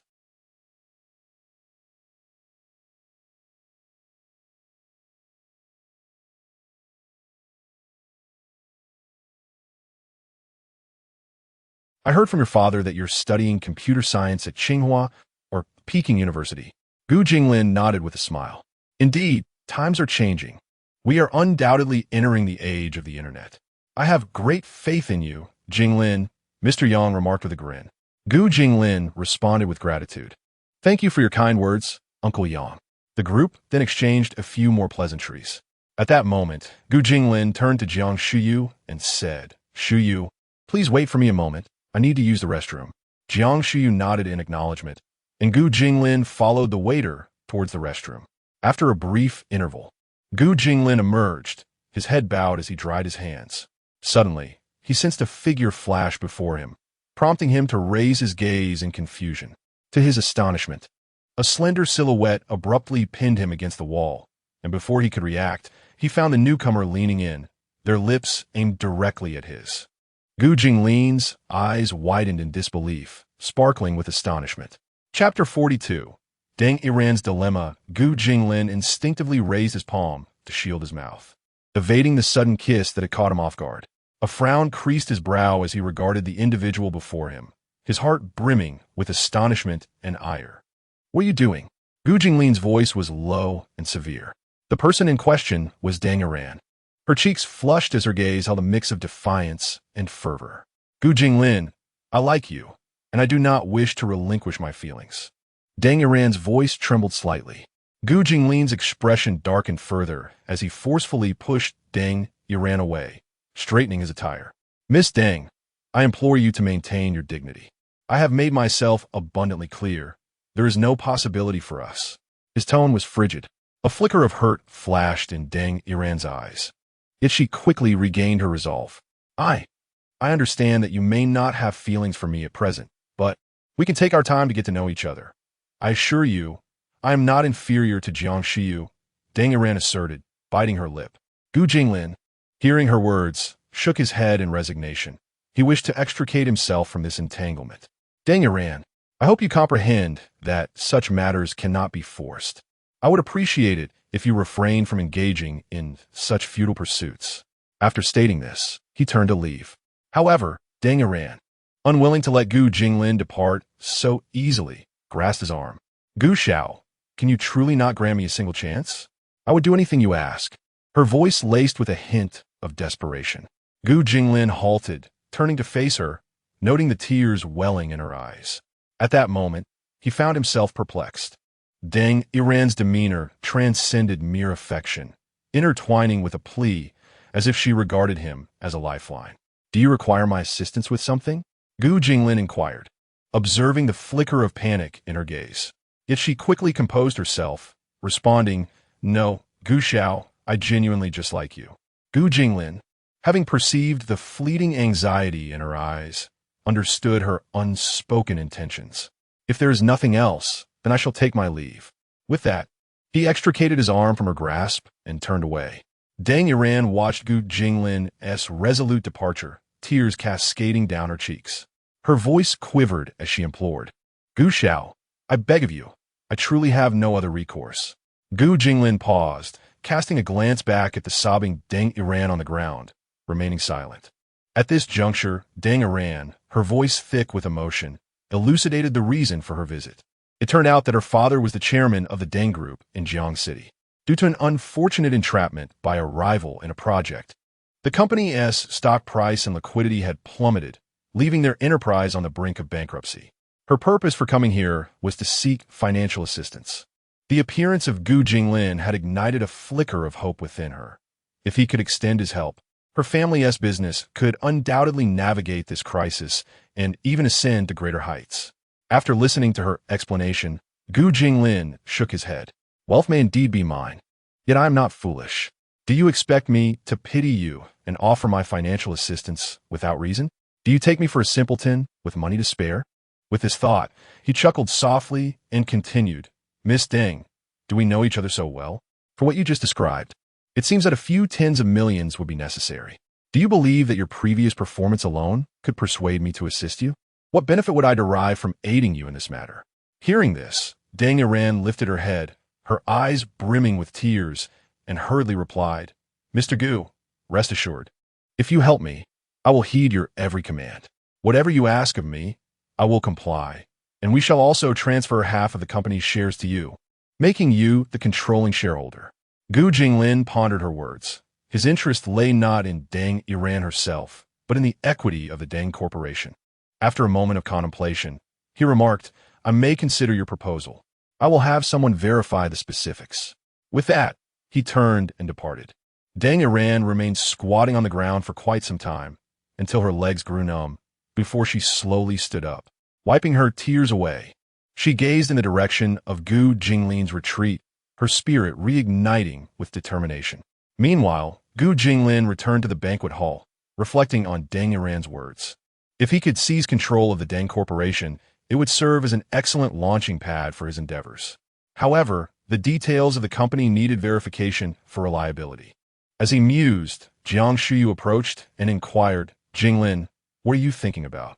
Gu Jinglin snapped back to reality, turning to her and recounting the incident that had just transpired. After listening, Jiang Shuyu contemplated and replied, while the Deng Corporation may not be vast, it indeed serves as a commendable testing ground. Precisely, which is why I am considering having someone verify the situation before proceeding. Gu Jinglin nodded in agreement. By the way, what did she mean when she said she would do whatever you asked? Jiang Shuyu suddenly interjected. Upon hearing her words, Gu Jinglin felt a sudden chill in the air and involuntarily shivered. He scratched his head and chuckled. Well, I have no interest in her.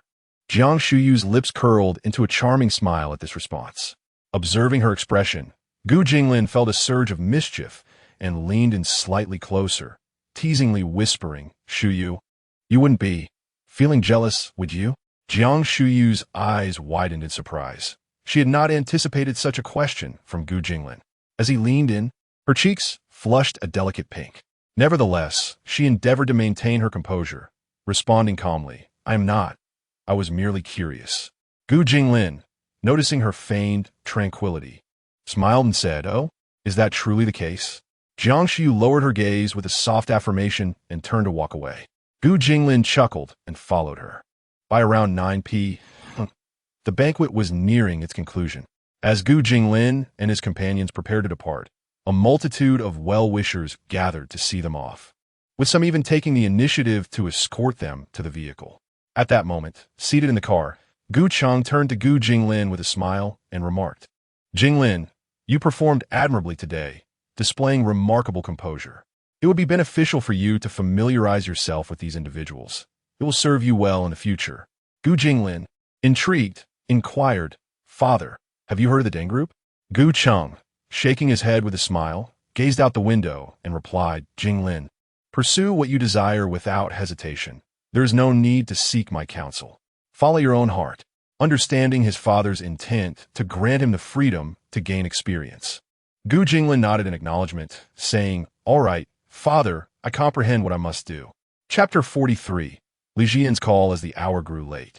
Gu Jinglin and Jiang Shuyu chose not to return to school, opting instead to stay at the Gu Manor, while Jiang Tianhua returned home to the Jiang family.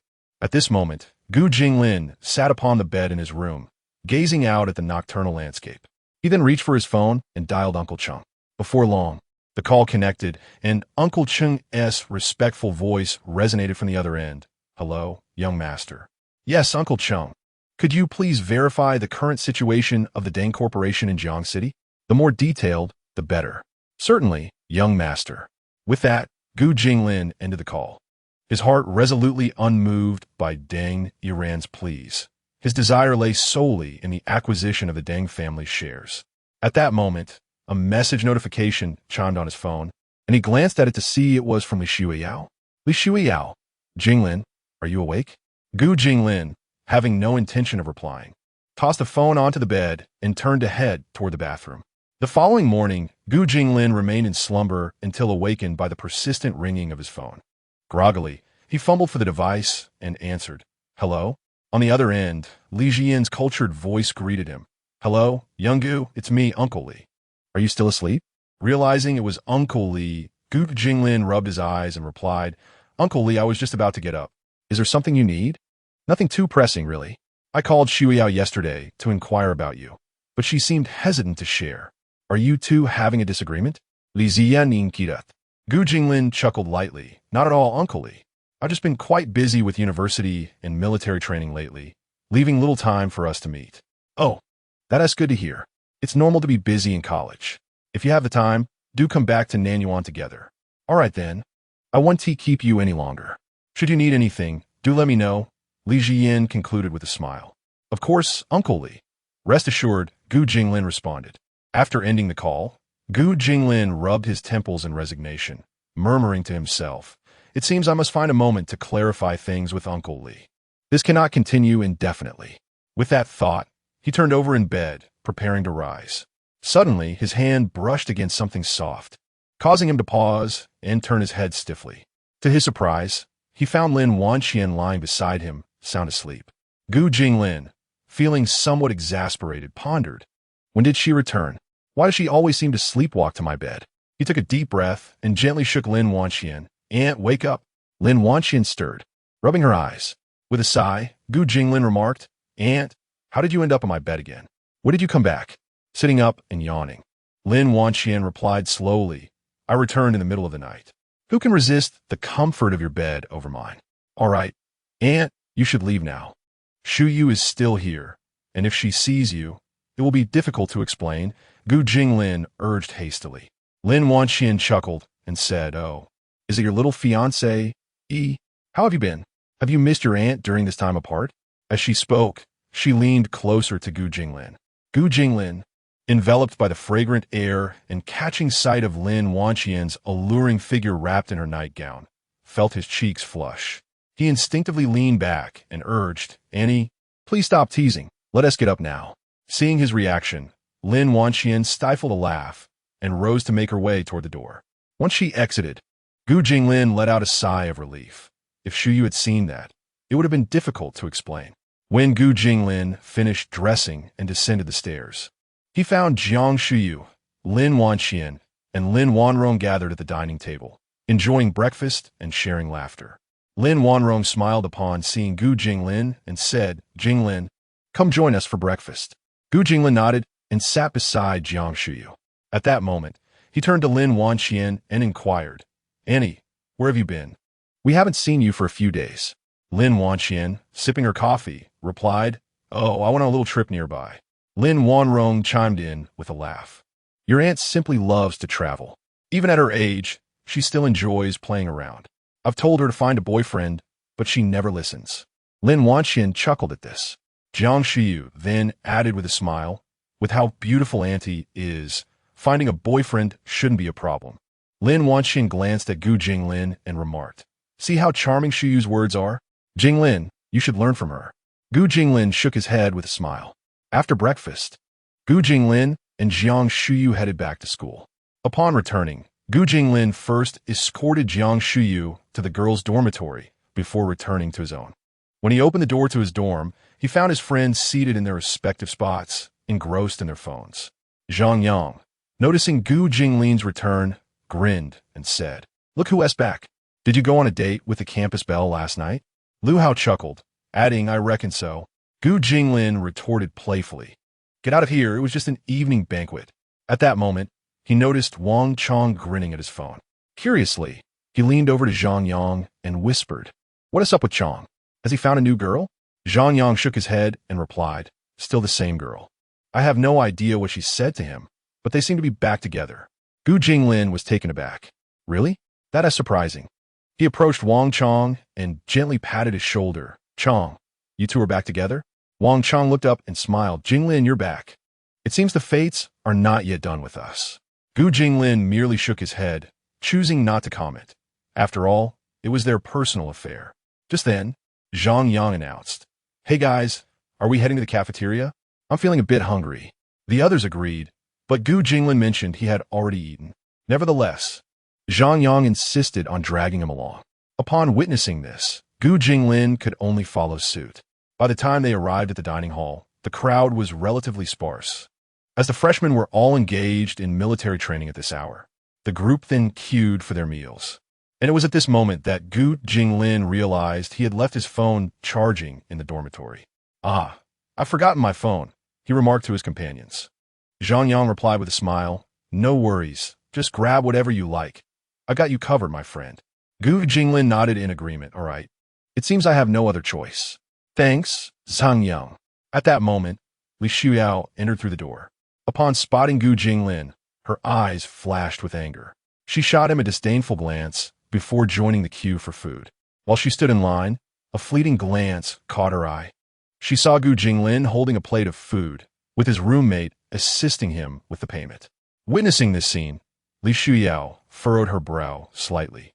Her expression tinged with disdain as she muttered to herself, "What a miser! He can't even afford his own meal. I once thought he had some hidden depth, but it turns out he was merely putting on a fade." Suddenly, a thought crossed her mind, prompting her to saunter towards Gu Jinglin's direction. Chapter 44. The true face of Li Shuyao approached Gu Jinglin, her arms crossed over her chest, and with a smile, inquired, "Jinglin, why didn't you respond to my message yesterday?" Gu Jinglin turned to her, forcing a smile upon recognizing her presence, and replied, "Shuyao, it was too late yesterday. I was already asleep and didn't see it." Upon hearing this, a hint of mockery flickered in Li Shuyao's eyes as she exclaimed, "Oh." Subsequently, she glanced casually at Zhang Yang, who was paying for Gu Jinglin's meal, and covering her mouth, raised her voice in a feigned tone of surprise. "Gu Jinglin, have you truly resorted to letting others pay for your meals now? Have you run out of money? If that's the case, feel free to tell me. After all, my father has been covering your tuition fees all along. A little more one team make a difference." Then, lowering her voice, she added with a smile, "Jinglin, if you're facing any difficulties, you must let me know."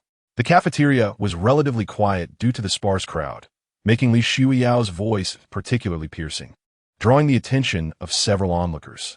Gu Jinglin frowned at her words, fully understanding her intent. She was clearly attempting to make him the subject of ridicule. He replied coolly, "Li Shuyao, I merely forgot my phone. There is no need for you to speak to me in such a condescending manner." Li Shuyao chuckled lightly, saying, "Jinglin, you need not act like that in front of me. Am I not aware of your circumstances? Rest assured, should you encounter any difficulties, I will certainly assist you."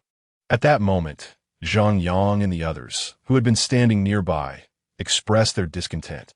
Zhang Yang stepped forward, asserting, "Who do you think you are?" Nearly every owner harbored this thought before returning to their tasks.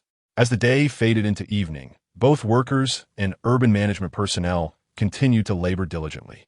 Meanwhile, back in the bustling metropolis, Gu Jinglin remained blissfully unaware of the events outside as he sat on the sofa with Jiang Shuyu, engrossed in a television drama.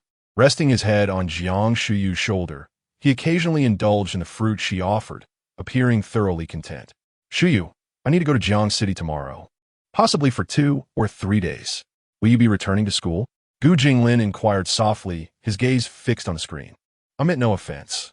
I merely understand Jinglin's situation, and my father has advised me to look out for him at school.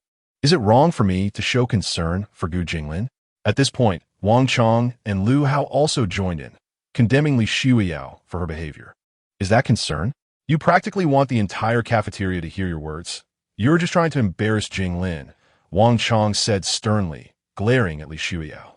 Li Shuyao scoffed dismissively at his words. Gu Jinglin, observing the escalating tension, intervened, stating, "Enough, it's nothing." He then turned to Li Shuyao and said, "I remember all the help Li Shu has provided me, and I will repay him."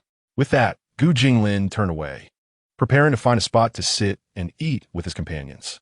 Watching Gu Jinglin's calm demeanor, an uncontainable fury ignited within Li Shuyao. Her initial intention had been to provoke him into embarrassment, yet his tranquil disposition only fueled her indignation. Unable to hold back any longer, she bit her lip and shouted, "Gu Jinglin, what are you so proud of?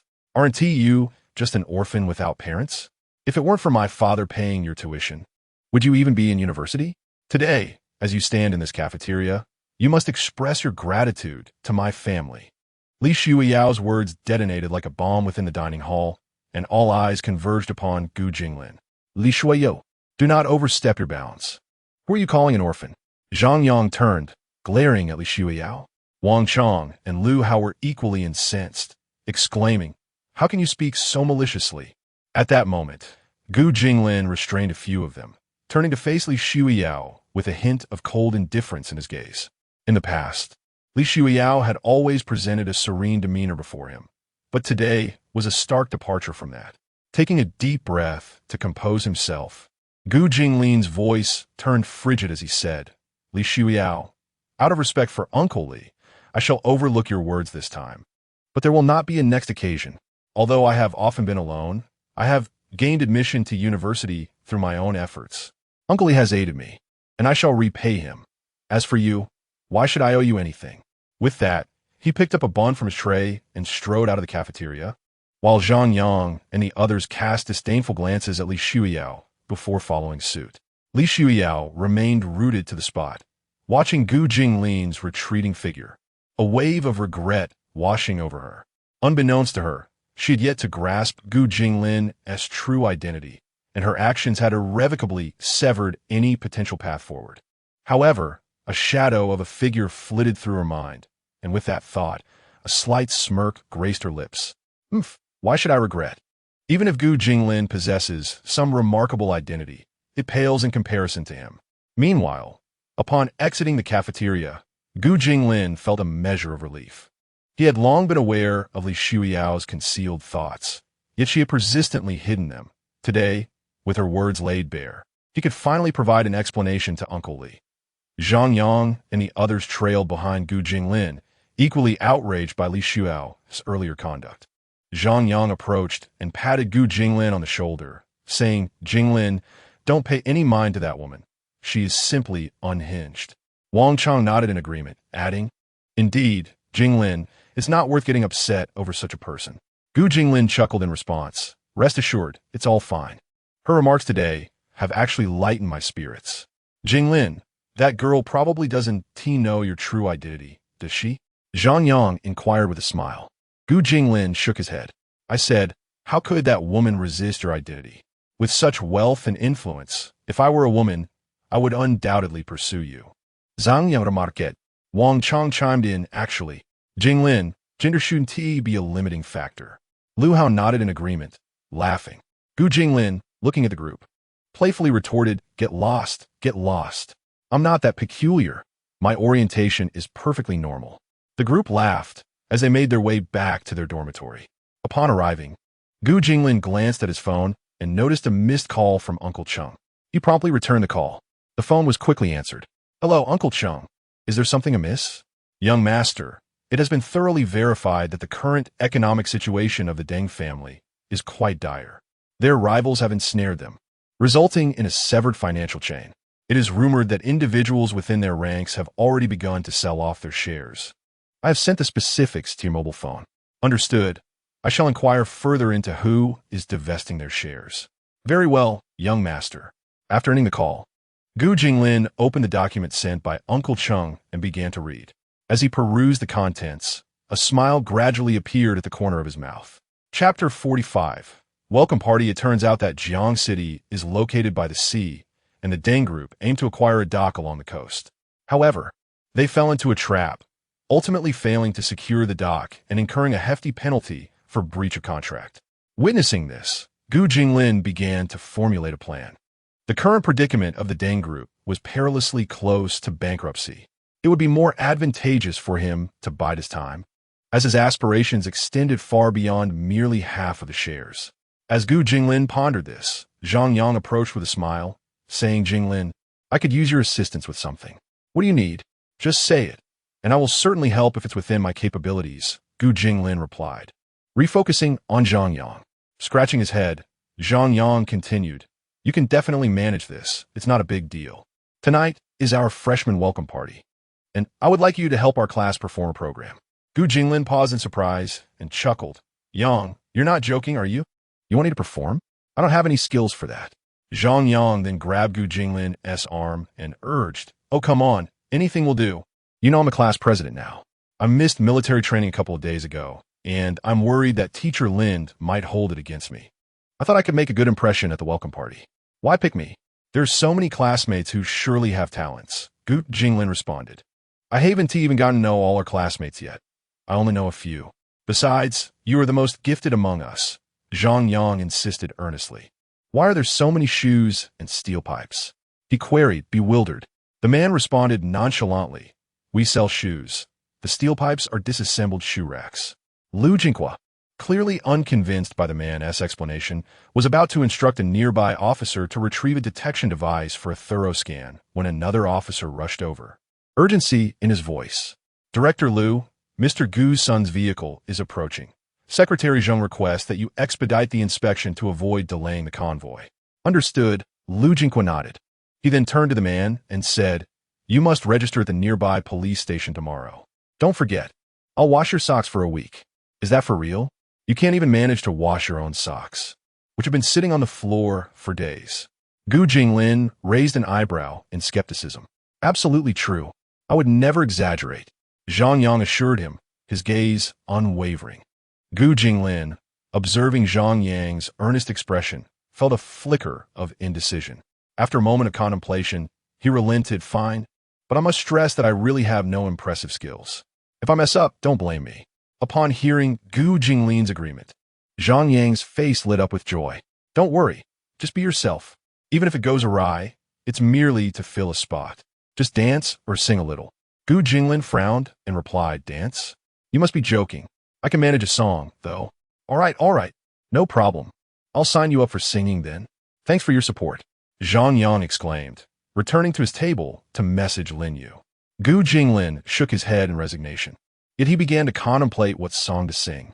Though he listened to music occasionally, the thought of performing in front of a crowd made him quite anxious. After a moment, he took out his phone and sent a message to Jiang Shuyu. Gu Jinglin, Shuyu, are you there? Jiang Shuyu, what is wrong, Jinglin? Gu Jinglin gazed at the message, puzzled. Why was it that every time he sent a message, Jiang Shuyu would almost instantly respond? Was it merely a coincidence that she was always looking at her phone when he messaged her? Gu Jinglin, Shuyu, are you attending the welcome party tonight? Jiang Shuyu, are you going? Gu Jinglin, I have no choice but to go. Zhang Yang insisted that I perform a piece, and, after much contemplation, I decided that singing a song might suffice, but the crowd is overwhelming, and I feel somewhat anxious, covering his face in despair. Jiang Shuyu, don't worry. I'll help you. Gu Jinglin, you'll help me? How will you assist me? Jiang Shuyu, see you tonight. Gu Jinglin stared at his phone, perplexed. What did she mean by that? How would she help him? Never mind. He thought he would ask her directly when they met later. Gu Jinglin shook his head. Subsequently, he hurriedly searched for songs that were relatively easy to perform. Time passed quietly, and as night descended, an atmosphere of excitement and anticipation enveloped the campus. The welcome party was hosted in the school auditorium. By this time, the auditorium was already buzzing with chatter, filled to capacity. Wang Chong, observing the crowd, exclaimed, Goodness, why are there so many people? Zhang Yang chuckled and replied, You seem surprised. Let me enlighten you. Many of the most attractive freshmen and class flowers are performing tonight. I heard some new students arrive this afternoon, fearing they wouldn't find a seat. Wang Chong, astonished, remarked, Is it really that exaggerated? It's not like a celebrity concert. Why the rush for seats? Of course, with so many beautiful women gathered, who wouldn't want to take a few extra glances? Zhang Yang said with a smile. Lu Hao glanced around and muttered, It's much better to play games in the dormitory. Gu Jinglin felt a twinge of anxiety as he surveyed the crowd, his eyes searching for Jiang Shuyu. Odd, didn't she say they would meet tonight? Where's she? Zhang Yang, noticing Gu Jinglin's distress, approached and patted him on the shoulder, saying, Jinglin, don't be nervous. Just relax. If the performance goes awry, it goes awry. At least we get to see so many beautiful women tonight. Gu Jinglin nodded slightly in response.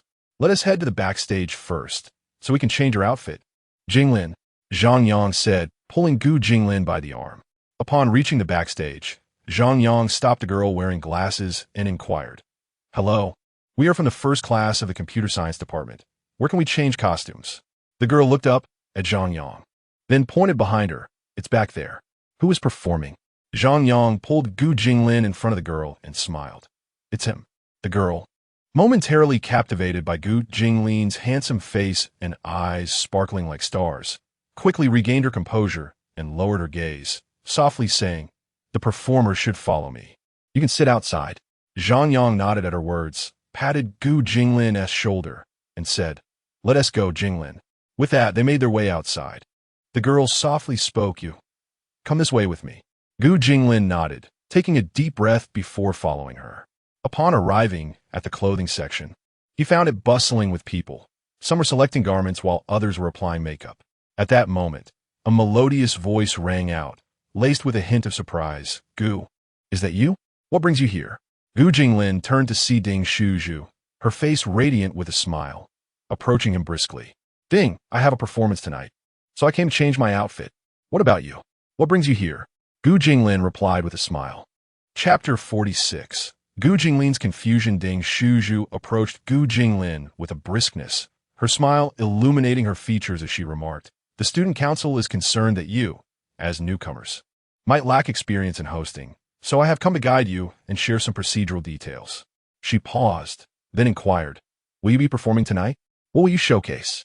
Gu Jinglin scratched his head, chuckling as he replied, "I was merely roped in by our class president. I'm just singing a song, and I don't possess any other talents."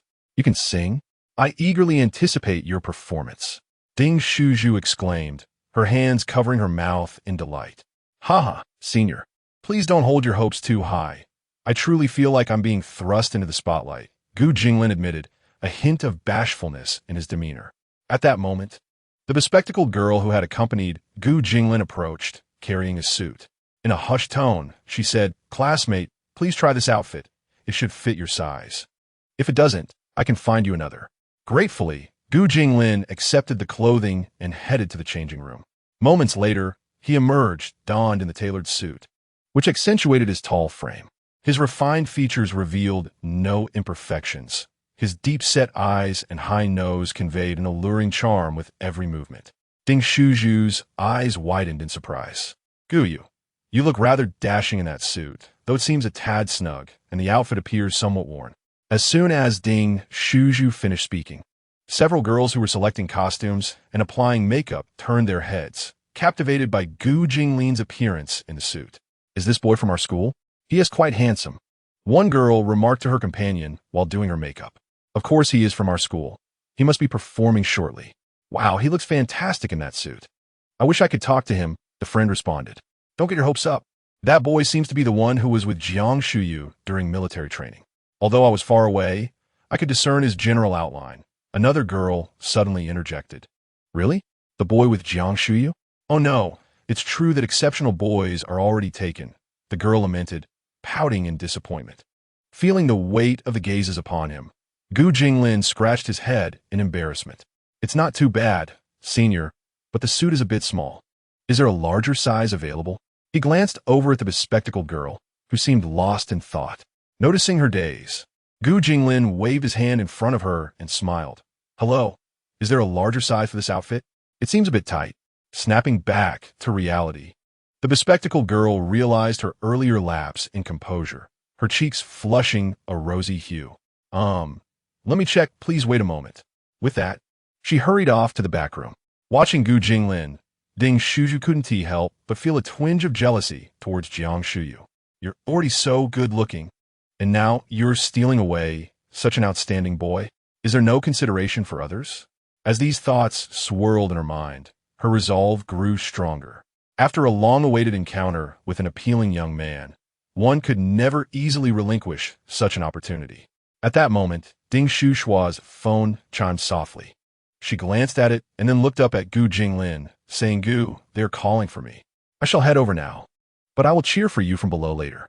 Gu Jinglin smiled in response, and Ding Shushua turned to leave. Before long, a bespectacled girl approached and said, "Hello, there's only this suit available. We do not have a larger size." "I see. That is perfectly fine. I shall wear this one. Thank you for your help," Gu Jinglin replied with a smile. The girl nodded lightly and turned to leave, casting a fleeting glance back at Gu Jinglin. At that moment, Gu Jinglin walked to the side of the stage and slightly lifted the curtain, peering into the auditorium.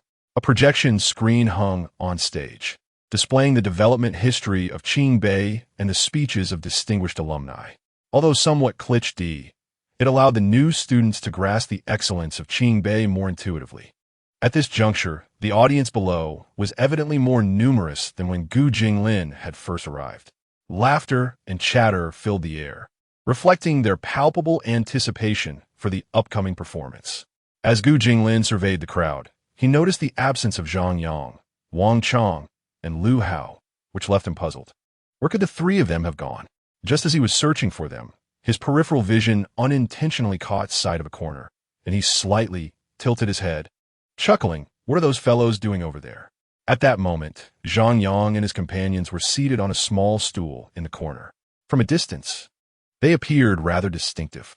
Seeing this scene, Gu Jinglin took out his phone and sent a message in their dormitory group chat. Why have you three moved over there? Why are you sitting on a small stool? Moments later, responses began to flood in. Zhang Yang replied, Dude, you won't believe it. When we came out, there were no seats available. A senior from a fourth year let his friends occupy 20 seats and then sold them to us. The front seats were 600, and the ones behind were 300. We thought that was exorbitant and asked if he had anything cheaper. In the end, he offered us a small stool for 50 each. Wang Chong chimed in, This is infuriating. It feels like a concert where seats come at a price. He continued, The most ridiculous part is that there are quite a few wealthy individuals at Qingbei. People are clamoring for the 600 yuan front seats. Gu Jinglin chuckled at their messages, amused at their predicament. Which commercial genius thought of this? He mused. Glancing outside, he noted that aside from the first two rows reserved for school leaders, nearly all the remaining seats were filled. As Gu Jinglin pondered how to secure seating for his friends, Mr. Deng entered from outside, holding a package bag. After surveying the surroundings, he hurried toward Gu Jinglin, smiling as he greeted, Young Master Gu. Upon hearing someone call his name, Gu Jinglin snapped back to reality and replied, Mr. Deng, what brings you here? Upon hearing this, Director Deng handed the packaging bag to Gu Jinglin. Young Master Gu, Miss Jiang entrusted me this afternoon to deliver this suit to you. Gu Jinglin gazed at the bag, perplexed, and inquired, Shuyu, where is she now? Director Deng shook his head and replied, I am not certain, young Master Gu. Miss Jiang merely mentioned that you would be performing tonight and instructed me to deliver this attire to you. Gu Jinglin accepted the clothing, pondering silently. What is she up to? Nevertheless, she is quite considerate. Young Master, I shall take my leave now, Director Deng said with a smile, turning to exit. Just then, Gu Jinglin suddenly recalled something, raised his head, and called out to him, Director Deng, wait a moment. Hearing this, Director Deng halted, turned respectfully, and inquired, Young Master, is there anything else? My roommate is also in the audience, but there are no available seats. Please arrange a few for them, Gu Jinglin stated. Chapter 47. Are you asking me to sing a love song? Director Deng nodded slightly, assuring Gu Xiao, I will make the arrangements immediately. With that, he took out his phone and made a brief call. After a few concise instructions, he turned to Gu Jinglin and said, Gu Xiao, everything is arranged. Someone will escort them over shortly. Gu Jinglin expressed his gratitude with a smile and then proceeded to the changing room, holding the suit that Jiang Shuyu had sent him. When he re-emerged, he glanced at his reflection in the mirror, nodding in satisfaction. The sleek black suit fit him impeccably, each cut accentuating his stature and enhancing his distinguished presence. At that moment, his phone buzzed in his pocket. He took it out to check the message. Zhang Yang, wow. Jinglin, you're amazing. The director just came over and asked for our names. I thought something was wrong with us, but instead, he brought us to the front row. Zhang Yang. Photo of the front row, Wang Chong. You're right, Jinglin. Sitting in the front row feels entirely different. Zhang Yang. Ha ha ha. Our classmates behind us are turning green with envy. Lu Hao. Is a bit too conspicuous, though. Gu Jinglin replied, Howsy, isn't this far better than sitting on a small stool? At that moment, Zhang Yang, seated in the front row and engrossed in his phone, looked up and remarked to Lu Hao, Howsy, what do you know? Today, we are practically leaders ourselves. This vantage point is unbeatable for watching beautiful performances. Lu Hao shook his head slightly at this. Their classmates behind them watched the trio flaunt their fortune with burgeoning jealousy. Why do they get to sit in the front row just because they showed up? "We arrived 3 hours early to secure these middle seats," exclaimed a bespectacled boy sharply. "Exactly, it's unfair. I even paid 300 yuan for this seat," another boy from the back added coldly. At that moment, a short-haired boy beside them whispered, "You guys should tone it down. Didn't you see the director leading them over? Those seats are reserved for school officials." Hearing this, the group could only mutter their discontent softly. Just then, the grand doors of the auditorium swung open, and Principal Song entered with a warm smile, followed closely by the vice principal, Director Deng, and several department heads. The arrival of the principal brought a slight hush over the hall. Principal Song strode directly to the front row, his expression revealing a flicker of confusion upon seeing 3 students seated there. At that moment, Director Deng stepped beside him and whispered, "Principal Song, these 3 are Gu Xiao's roommates." Realization dawned upon Song Huching, who then approached the trio with a smile. "Hello, students," he greeted warmly. Zhang Yang and the others were momentarily taken aback. The presence of the principal beside them was inherently nerve-wracking. Now that Principal Song had taken the initiative to greet them, they stood up in surprise and replied nervously, "Hello, Principal." Principal Song smiled and waved his hand, saying, "Please, have a seat. There's no need to stand." After speaking, he and the others seated themselves, while Zhang Yang and his companions felt a twinge of nervousness, their gazes fixed ahead. In the background, Gu Jinglin observed the anxious trio through the curtain, unable to suppress a chuckle. At 8 o'clock in the evening, the welcoming gala for the class of 2026 at Qingbei officially commenced. Dazzling lights illuminated the entire auditorium in an instant. 2 hosts ascended the stage. The male donned a sharply tailored black tailcoat, exuding elegance and solemnity, while the female wore a magnificent long gown adorned with delicate rhinestones that sparkled under the lights. With a warm smile, she grasped the microphone and began with a sweet voice.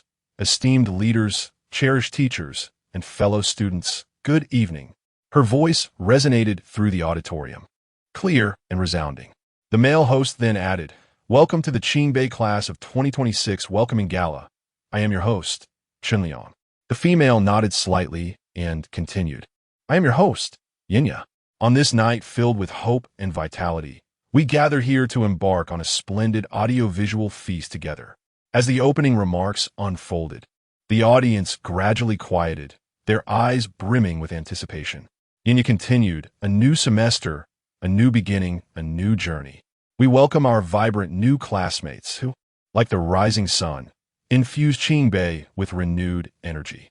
Chunliang followed suit, stating, "Tonight, we have prepared a diverse array of performances.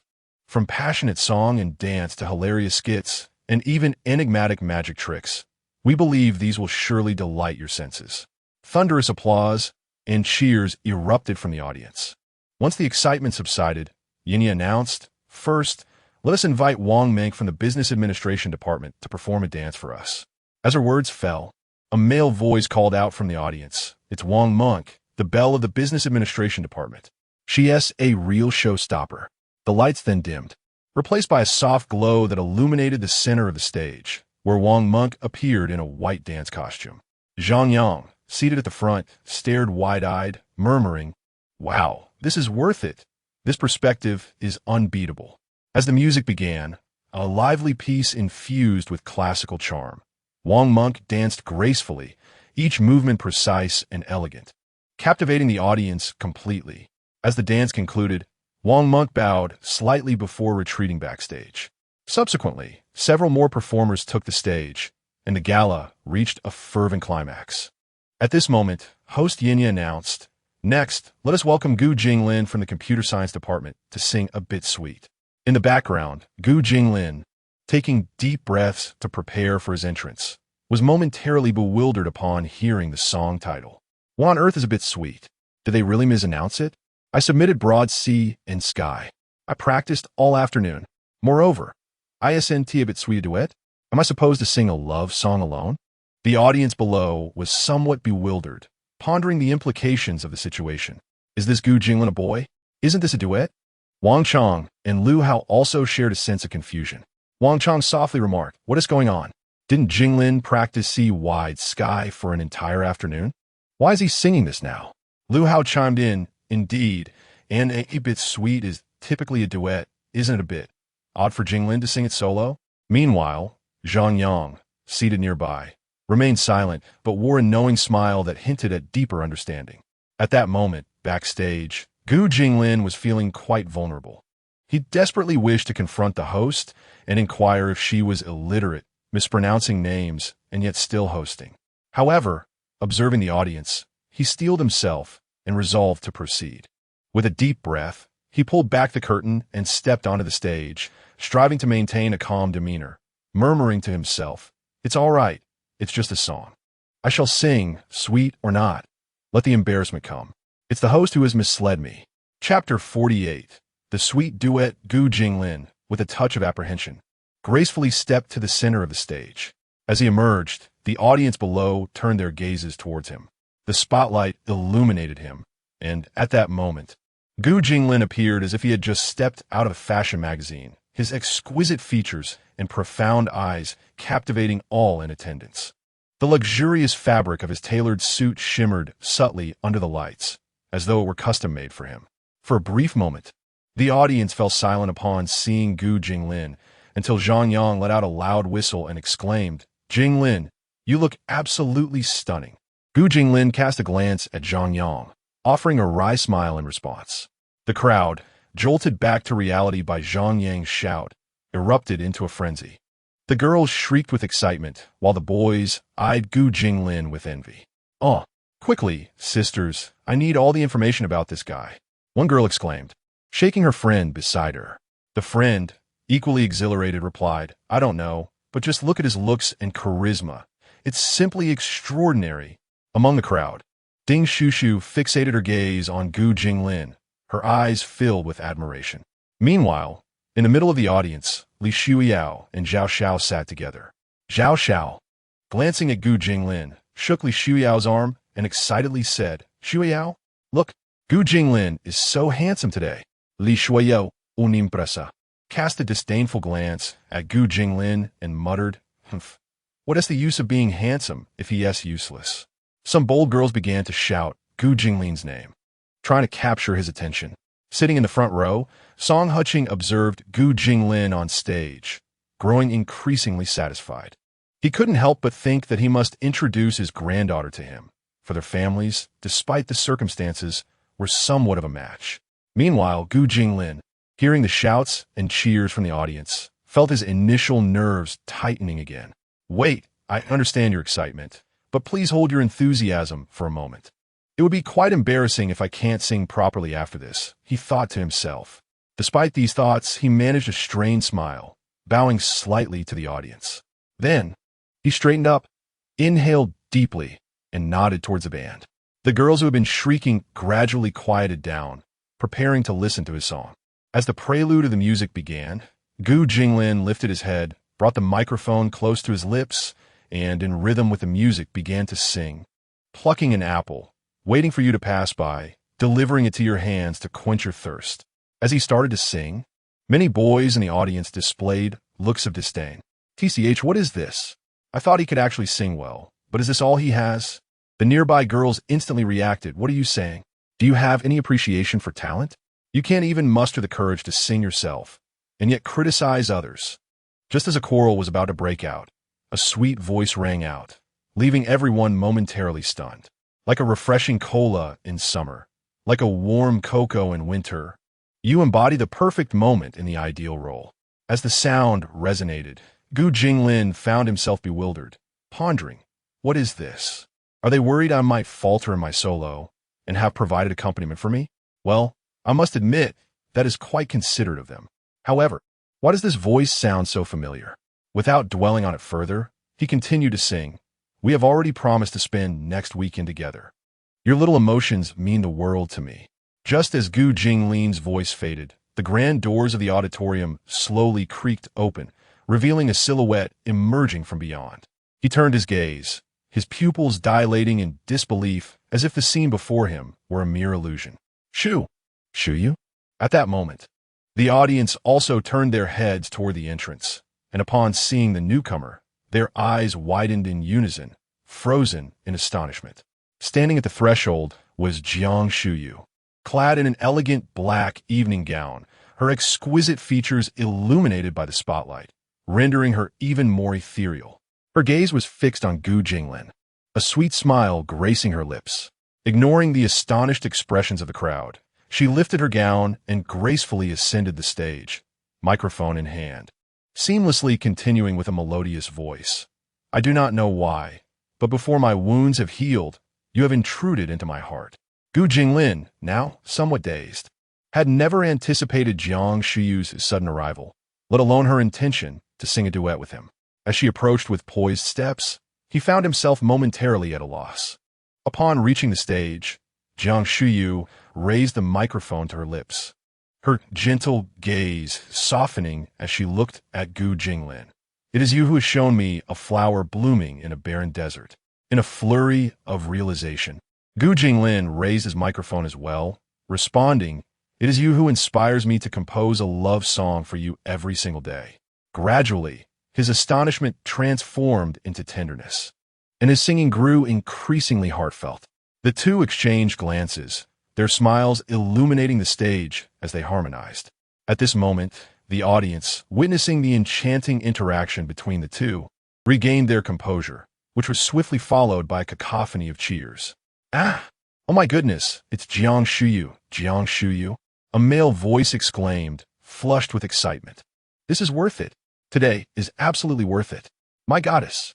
Several boys shouted enthusiastically. Meanwhile, the girls, captivated by the sweet exchange between Gu Jinglin and Jiang Shuyu, erupted into cheers, their hearts aflame with admiration. Many girls rested their chins in their hands, starry-eyed, exclaiming, how sweet. I think I'm going to faint. Someone catch me. Soon, the auditorium was filled with a deafening symphony of cheers and screams. In the crowd, Ding Shuju watched the tender interaction between the two on stage, her expression one of desolation, as her infatuation gradually morphed into bitterness. In the center, Li Shuyao gazed at the duo with a look of shock, struggling to comprehend why Jiang Shuyu would draw so close to Gu Jinglin. Was it truly because of his handsome demeanor? In the front row, apart from Zhang Yang, the expressions of the other two were filled with astonishment. Wow, incredible! Zhang's campus belle truly astonishes me, Wang Chong exclaimed in disbelief. Song Huching glanced at the two individuals on stage, slightly furrowing her brows. Shuyu? Something seems amiss with these two. Soon, the song reached its conclusion. Jiang Shuyu extended her hand towards Gu Jinglin with a smile. Gu Jinglin glanced at her, smiled back, and took her hand. They exchanged smiles before turning their gaze towards the audience. Gu Jinglin and Jiang Shuyu proclaimed, love must be intricately sculpted. I am Michelangelo, crafting the most blissful style with utmost care. As the performance concluded, thunderous applause and cheers erupted from the audience. Many, their faces alight with excitement, rose to their feet, shouting, Jiang Shuyu, Jiang Shuyu. Chapter 49. Li Shuyao's pride amidst the thunderous applause and fervent cheers. Gu Jinglin and Jiang Shuyu bowed in gratitude to the audience, hand in hand. As they rose, Gu Jinglin glanced at Jiang Shuyu, his eyes filled with inquiry. Jiang Shuyu merely winked in response, playful yet enigmatic. The cheers from the crowd continued to resonate like thunder, with many spectators pulling out their phones to capture the moment. However, as the audience witnessed the two exchanging glances and holding hands, a number of young men felt their hearts sink. Oh my goddess, why are you making such poor choices? What do I lack compared to him? Lamented one young man, raising his phone with a forlorn expression. Beside him, another young man stifled a laugh and remarked, buddy, why not take a look in the mirror? It might just provide you with the answer. The first young man cast a sidelong glance but remained silent, muttering, it's undeniable that I'm the most handsome. You simply lack appreciation. Gu Jinglin, noticing the hostile glares directed at him from the young men in the audience, felt a twinge of awkwardness.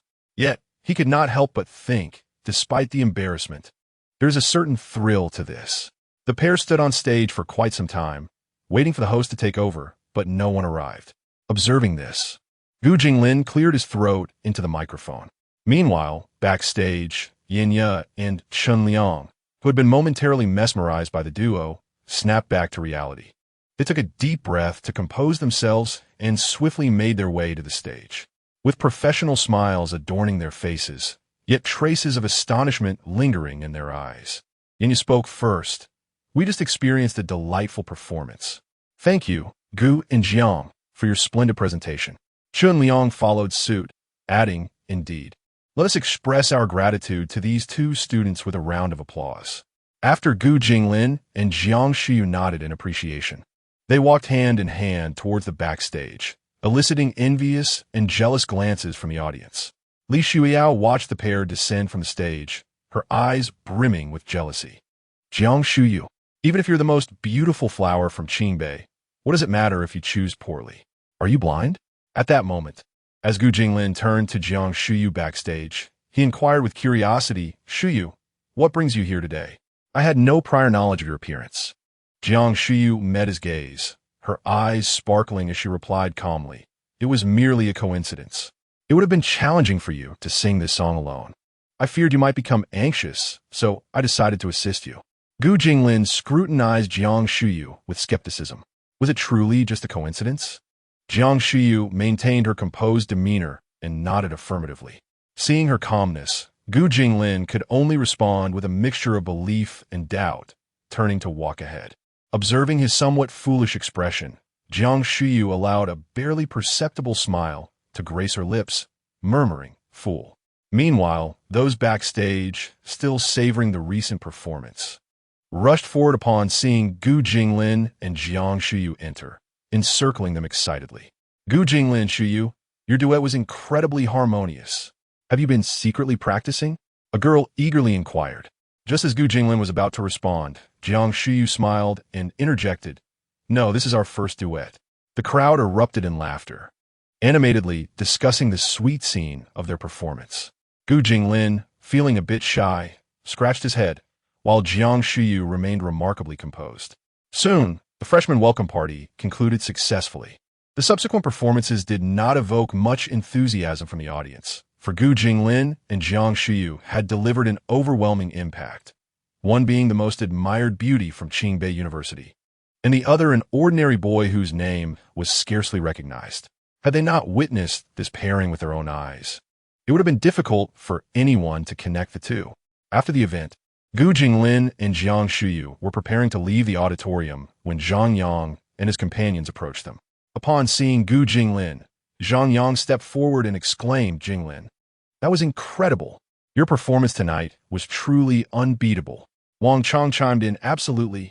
The moment you two were singing together on stage, it was simply spectacular, especially the screams and cheers from the audience. It felt like the roof was about to come off. Gu Jinglin chuckled helplessly at their enthusiasm. Suddenly, Wang Chong pulled Gu Jinglin aside and whispered, Jinglin, you must seize this opportunity. The way you both looked on stage, one might think you were a couple. I truly believe Jiang, the campus beauty, has an interest in you.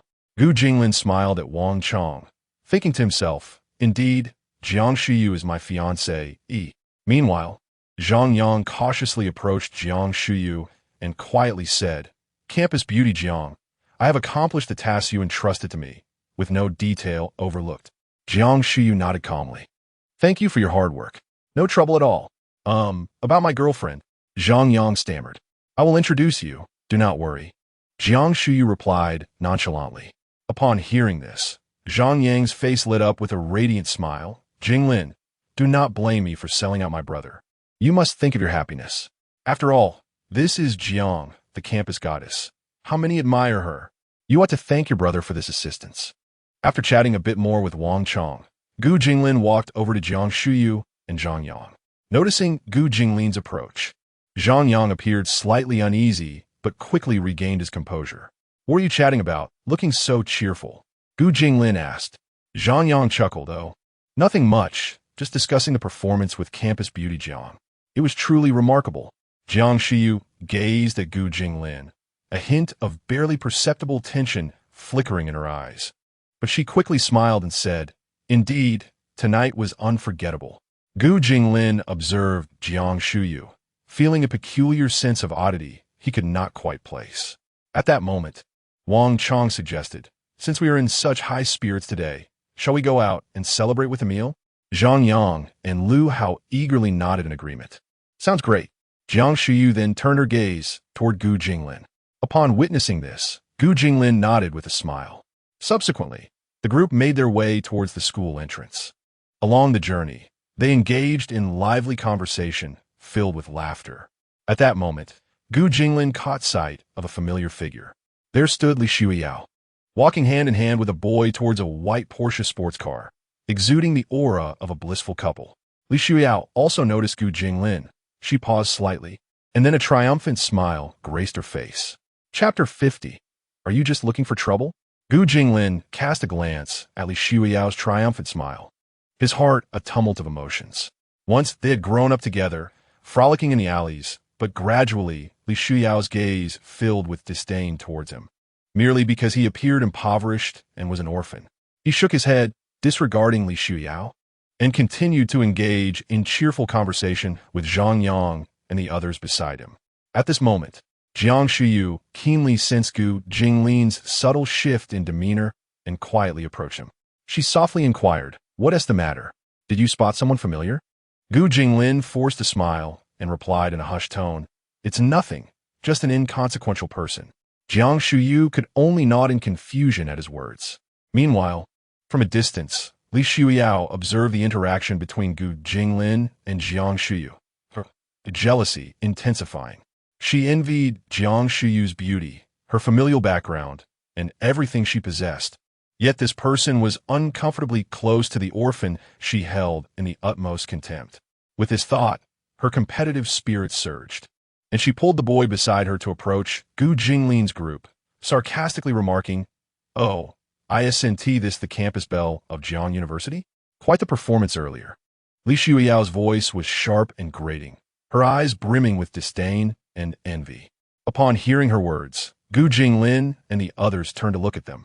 Frowning, Gu Jinglin addressed Li Shuiyao. "Are you that idol?"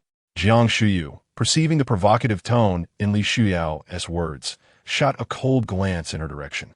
Zhang Yang, standing nearby, also regarded Li Shuiyao with a dangerous glint in his eyes, admonishing, "What brings you here again? Haven't you had enough? Can you not speak properly?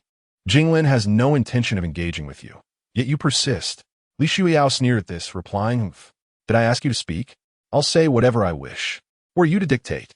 Afterward, she turned to Gu Jinglin, who appeared somewhat irritated and plastered on a forced smile, saying, "Jinglin, after all, we have known each other since childhood. I just want to offer you a piece of advice. Sometimes, a man must rely on his own abilities. Depending on others is quite unreliable. Isn't that right, Su?" She tugged at the arm of the boy beside her. However, after waiting for a considerable time, the boy, named Su Yi, failed to respond. Puzzled, she glanced over at him, only to find that Su Yi was staring blankly at Jiang Shuyu, lost in thought. Seeing this, a flicker of anger and jealousy flashed in Li Shuiyao's eyes. Nevertheless, she quickly regained her composure, smiling as she shook Su Yi's arm, saying, "Su Yi, I'm talking to you." Startled, Su Yi snapped back to reality, stammering, Yes, indeed." Afterward, his gaze inadvertently drifted back to Jiang Shuyu,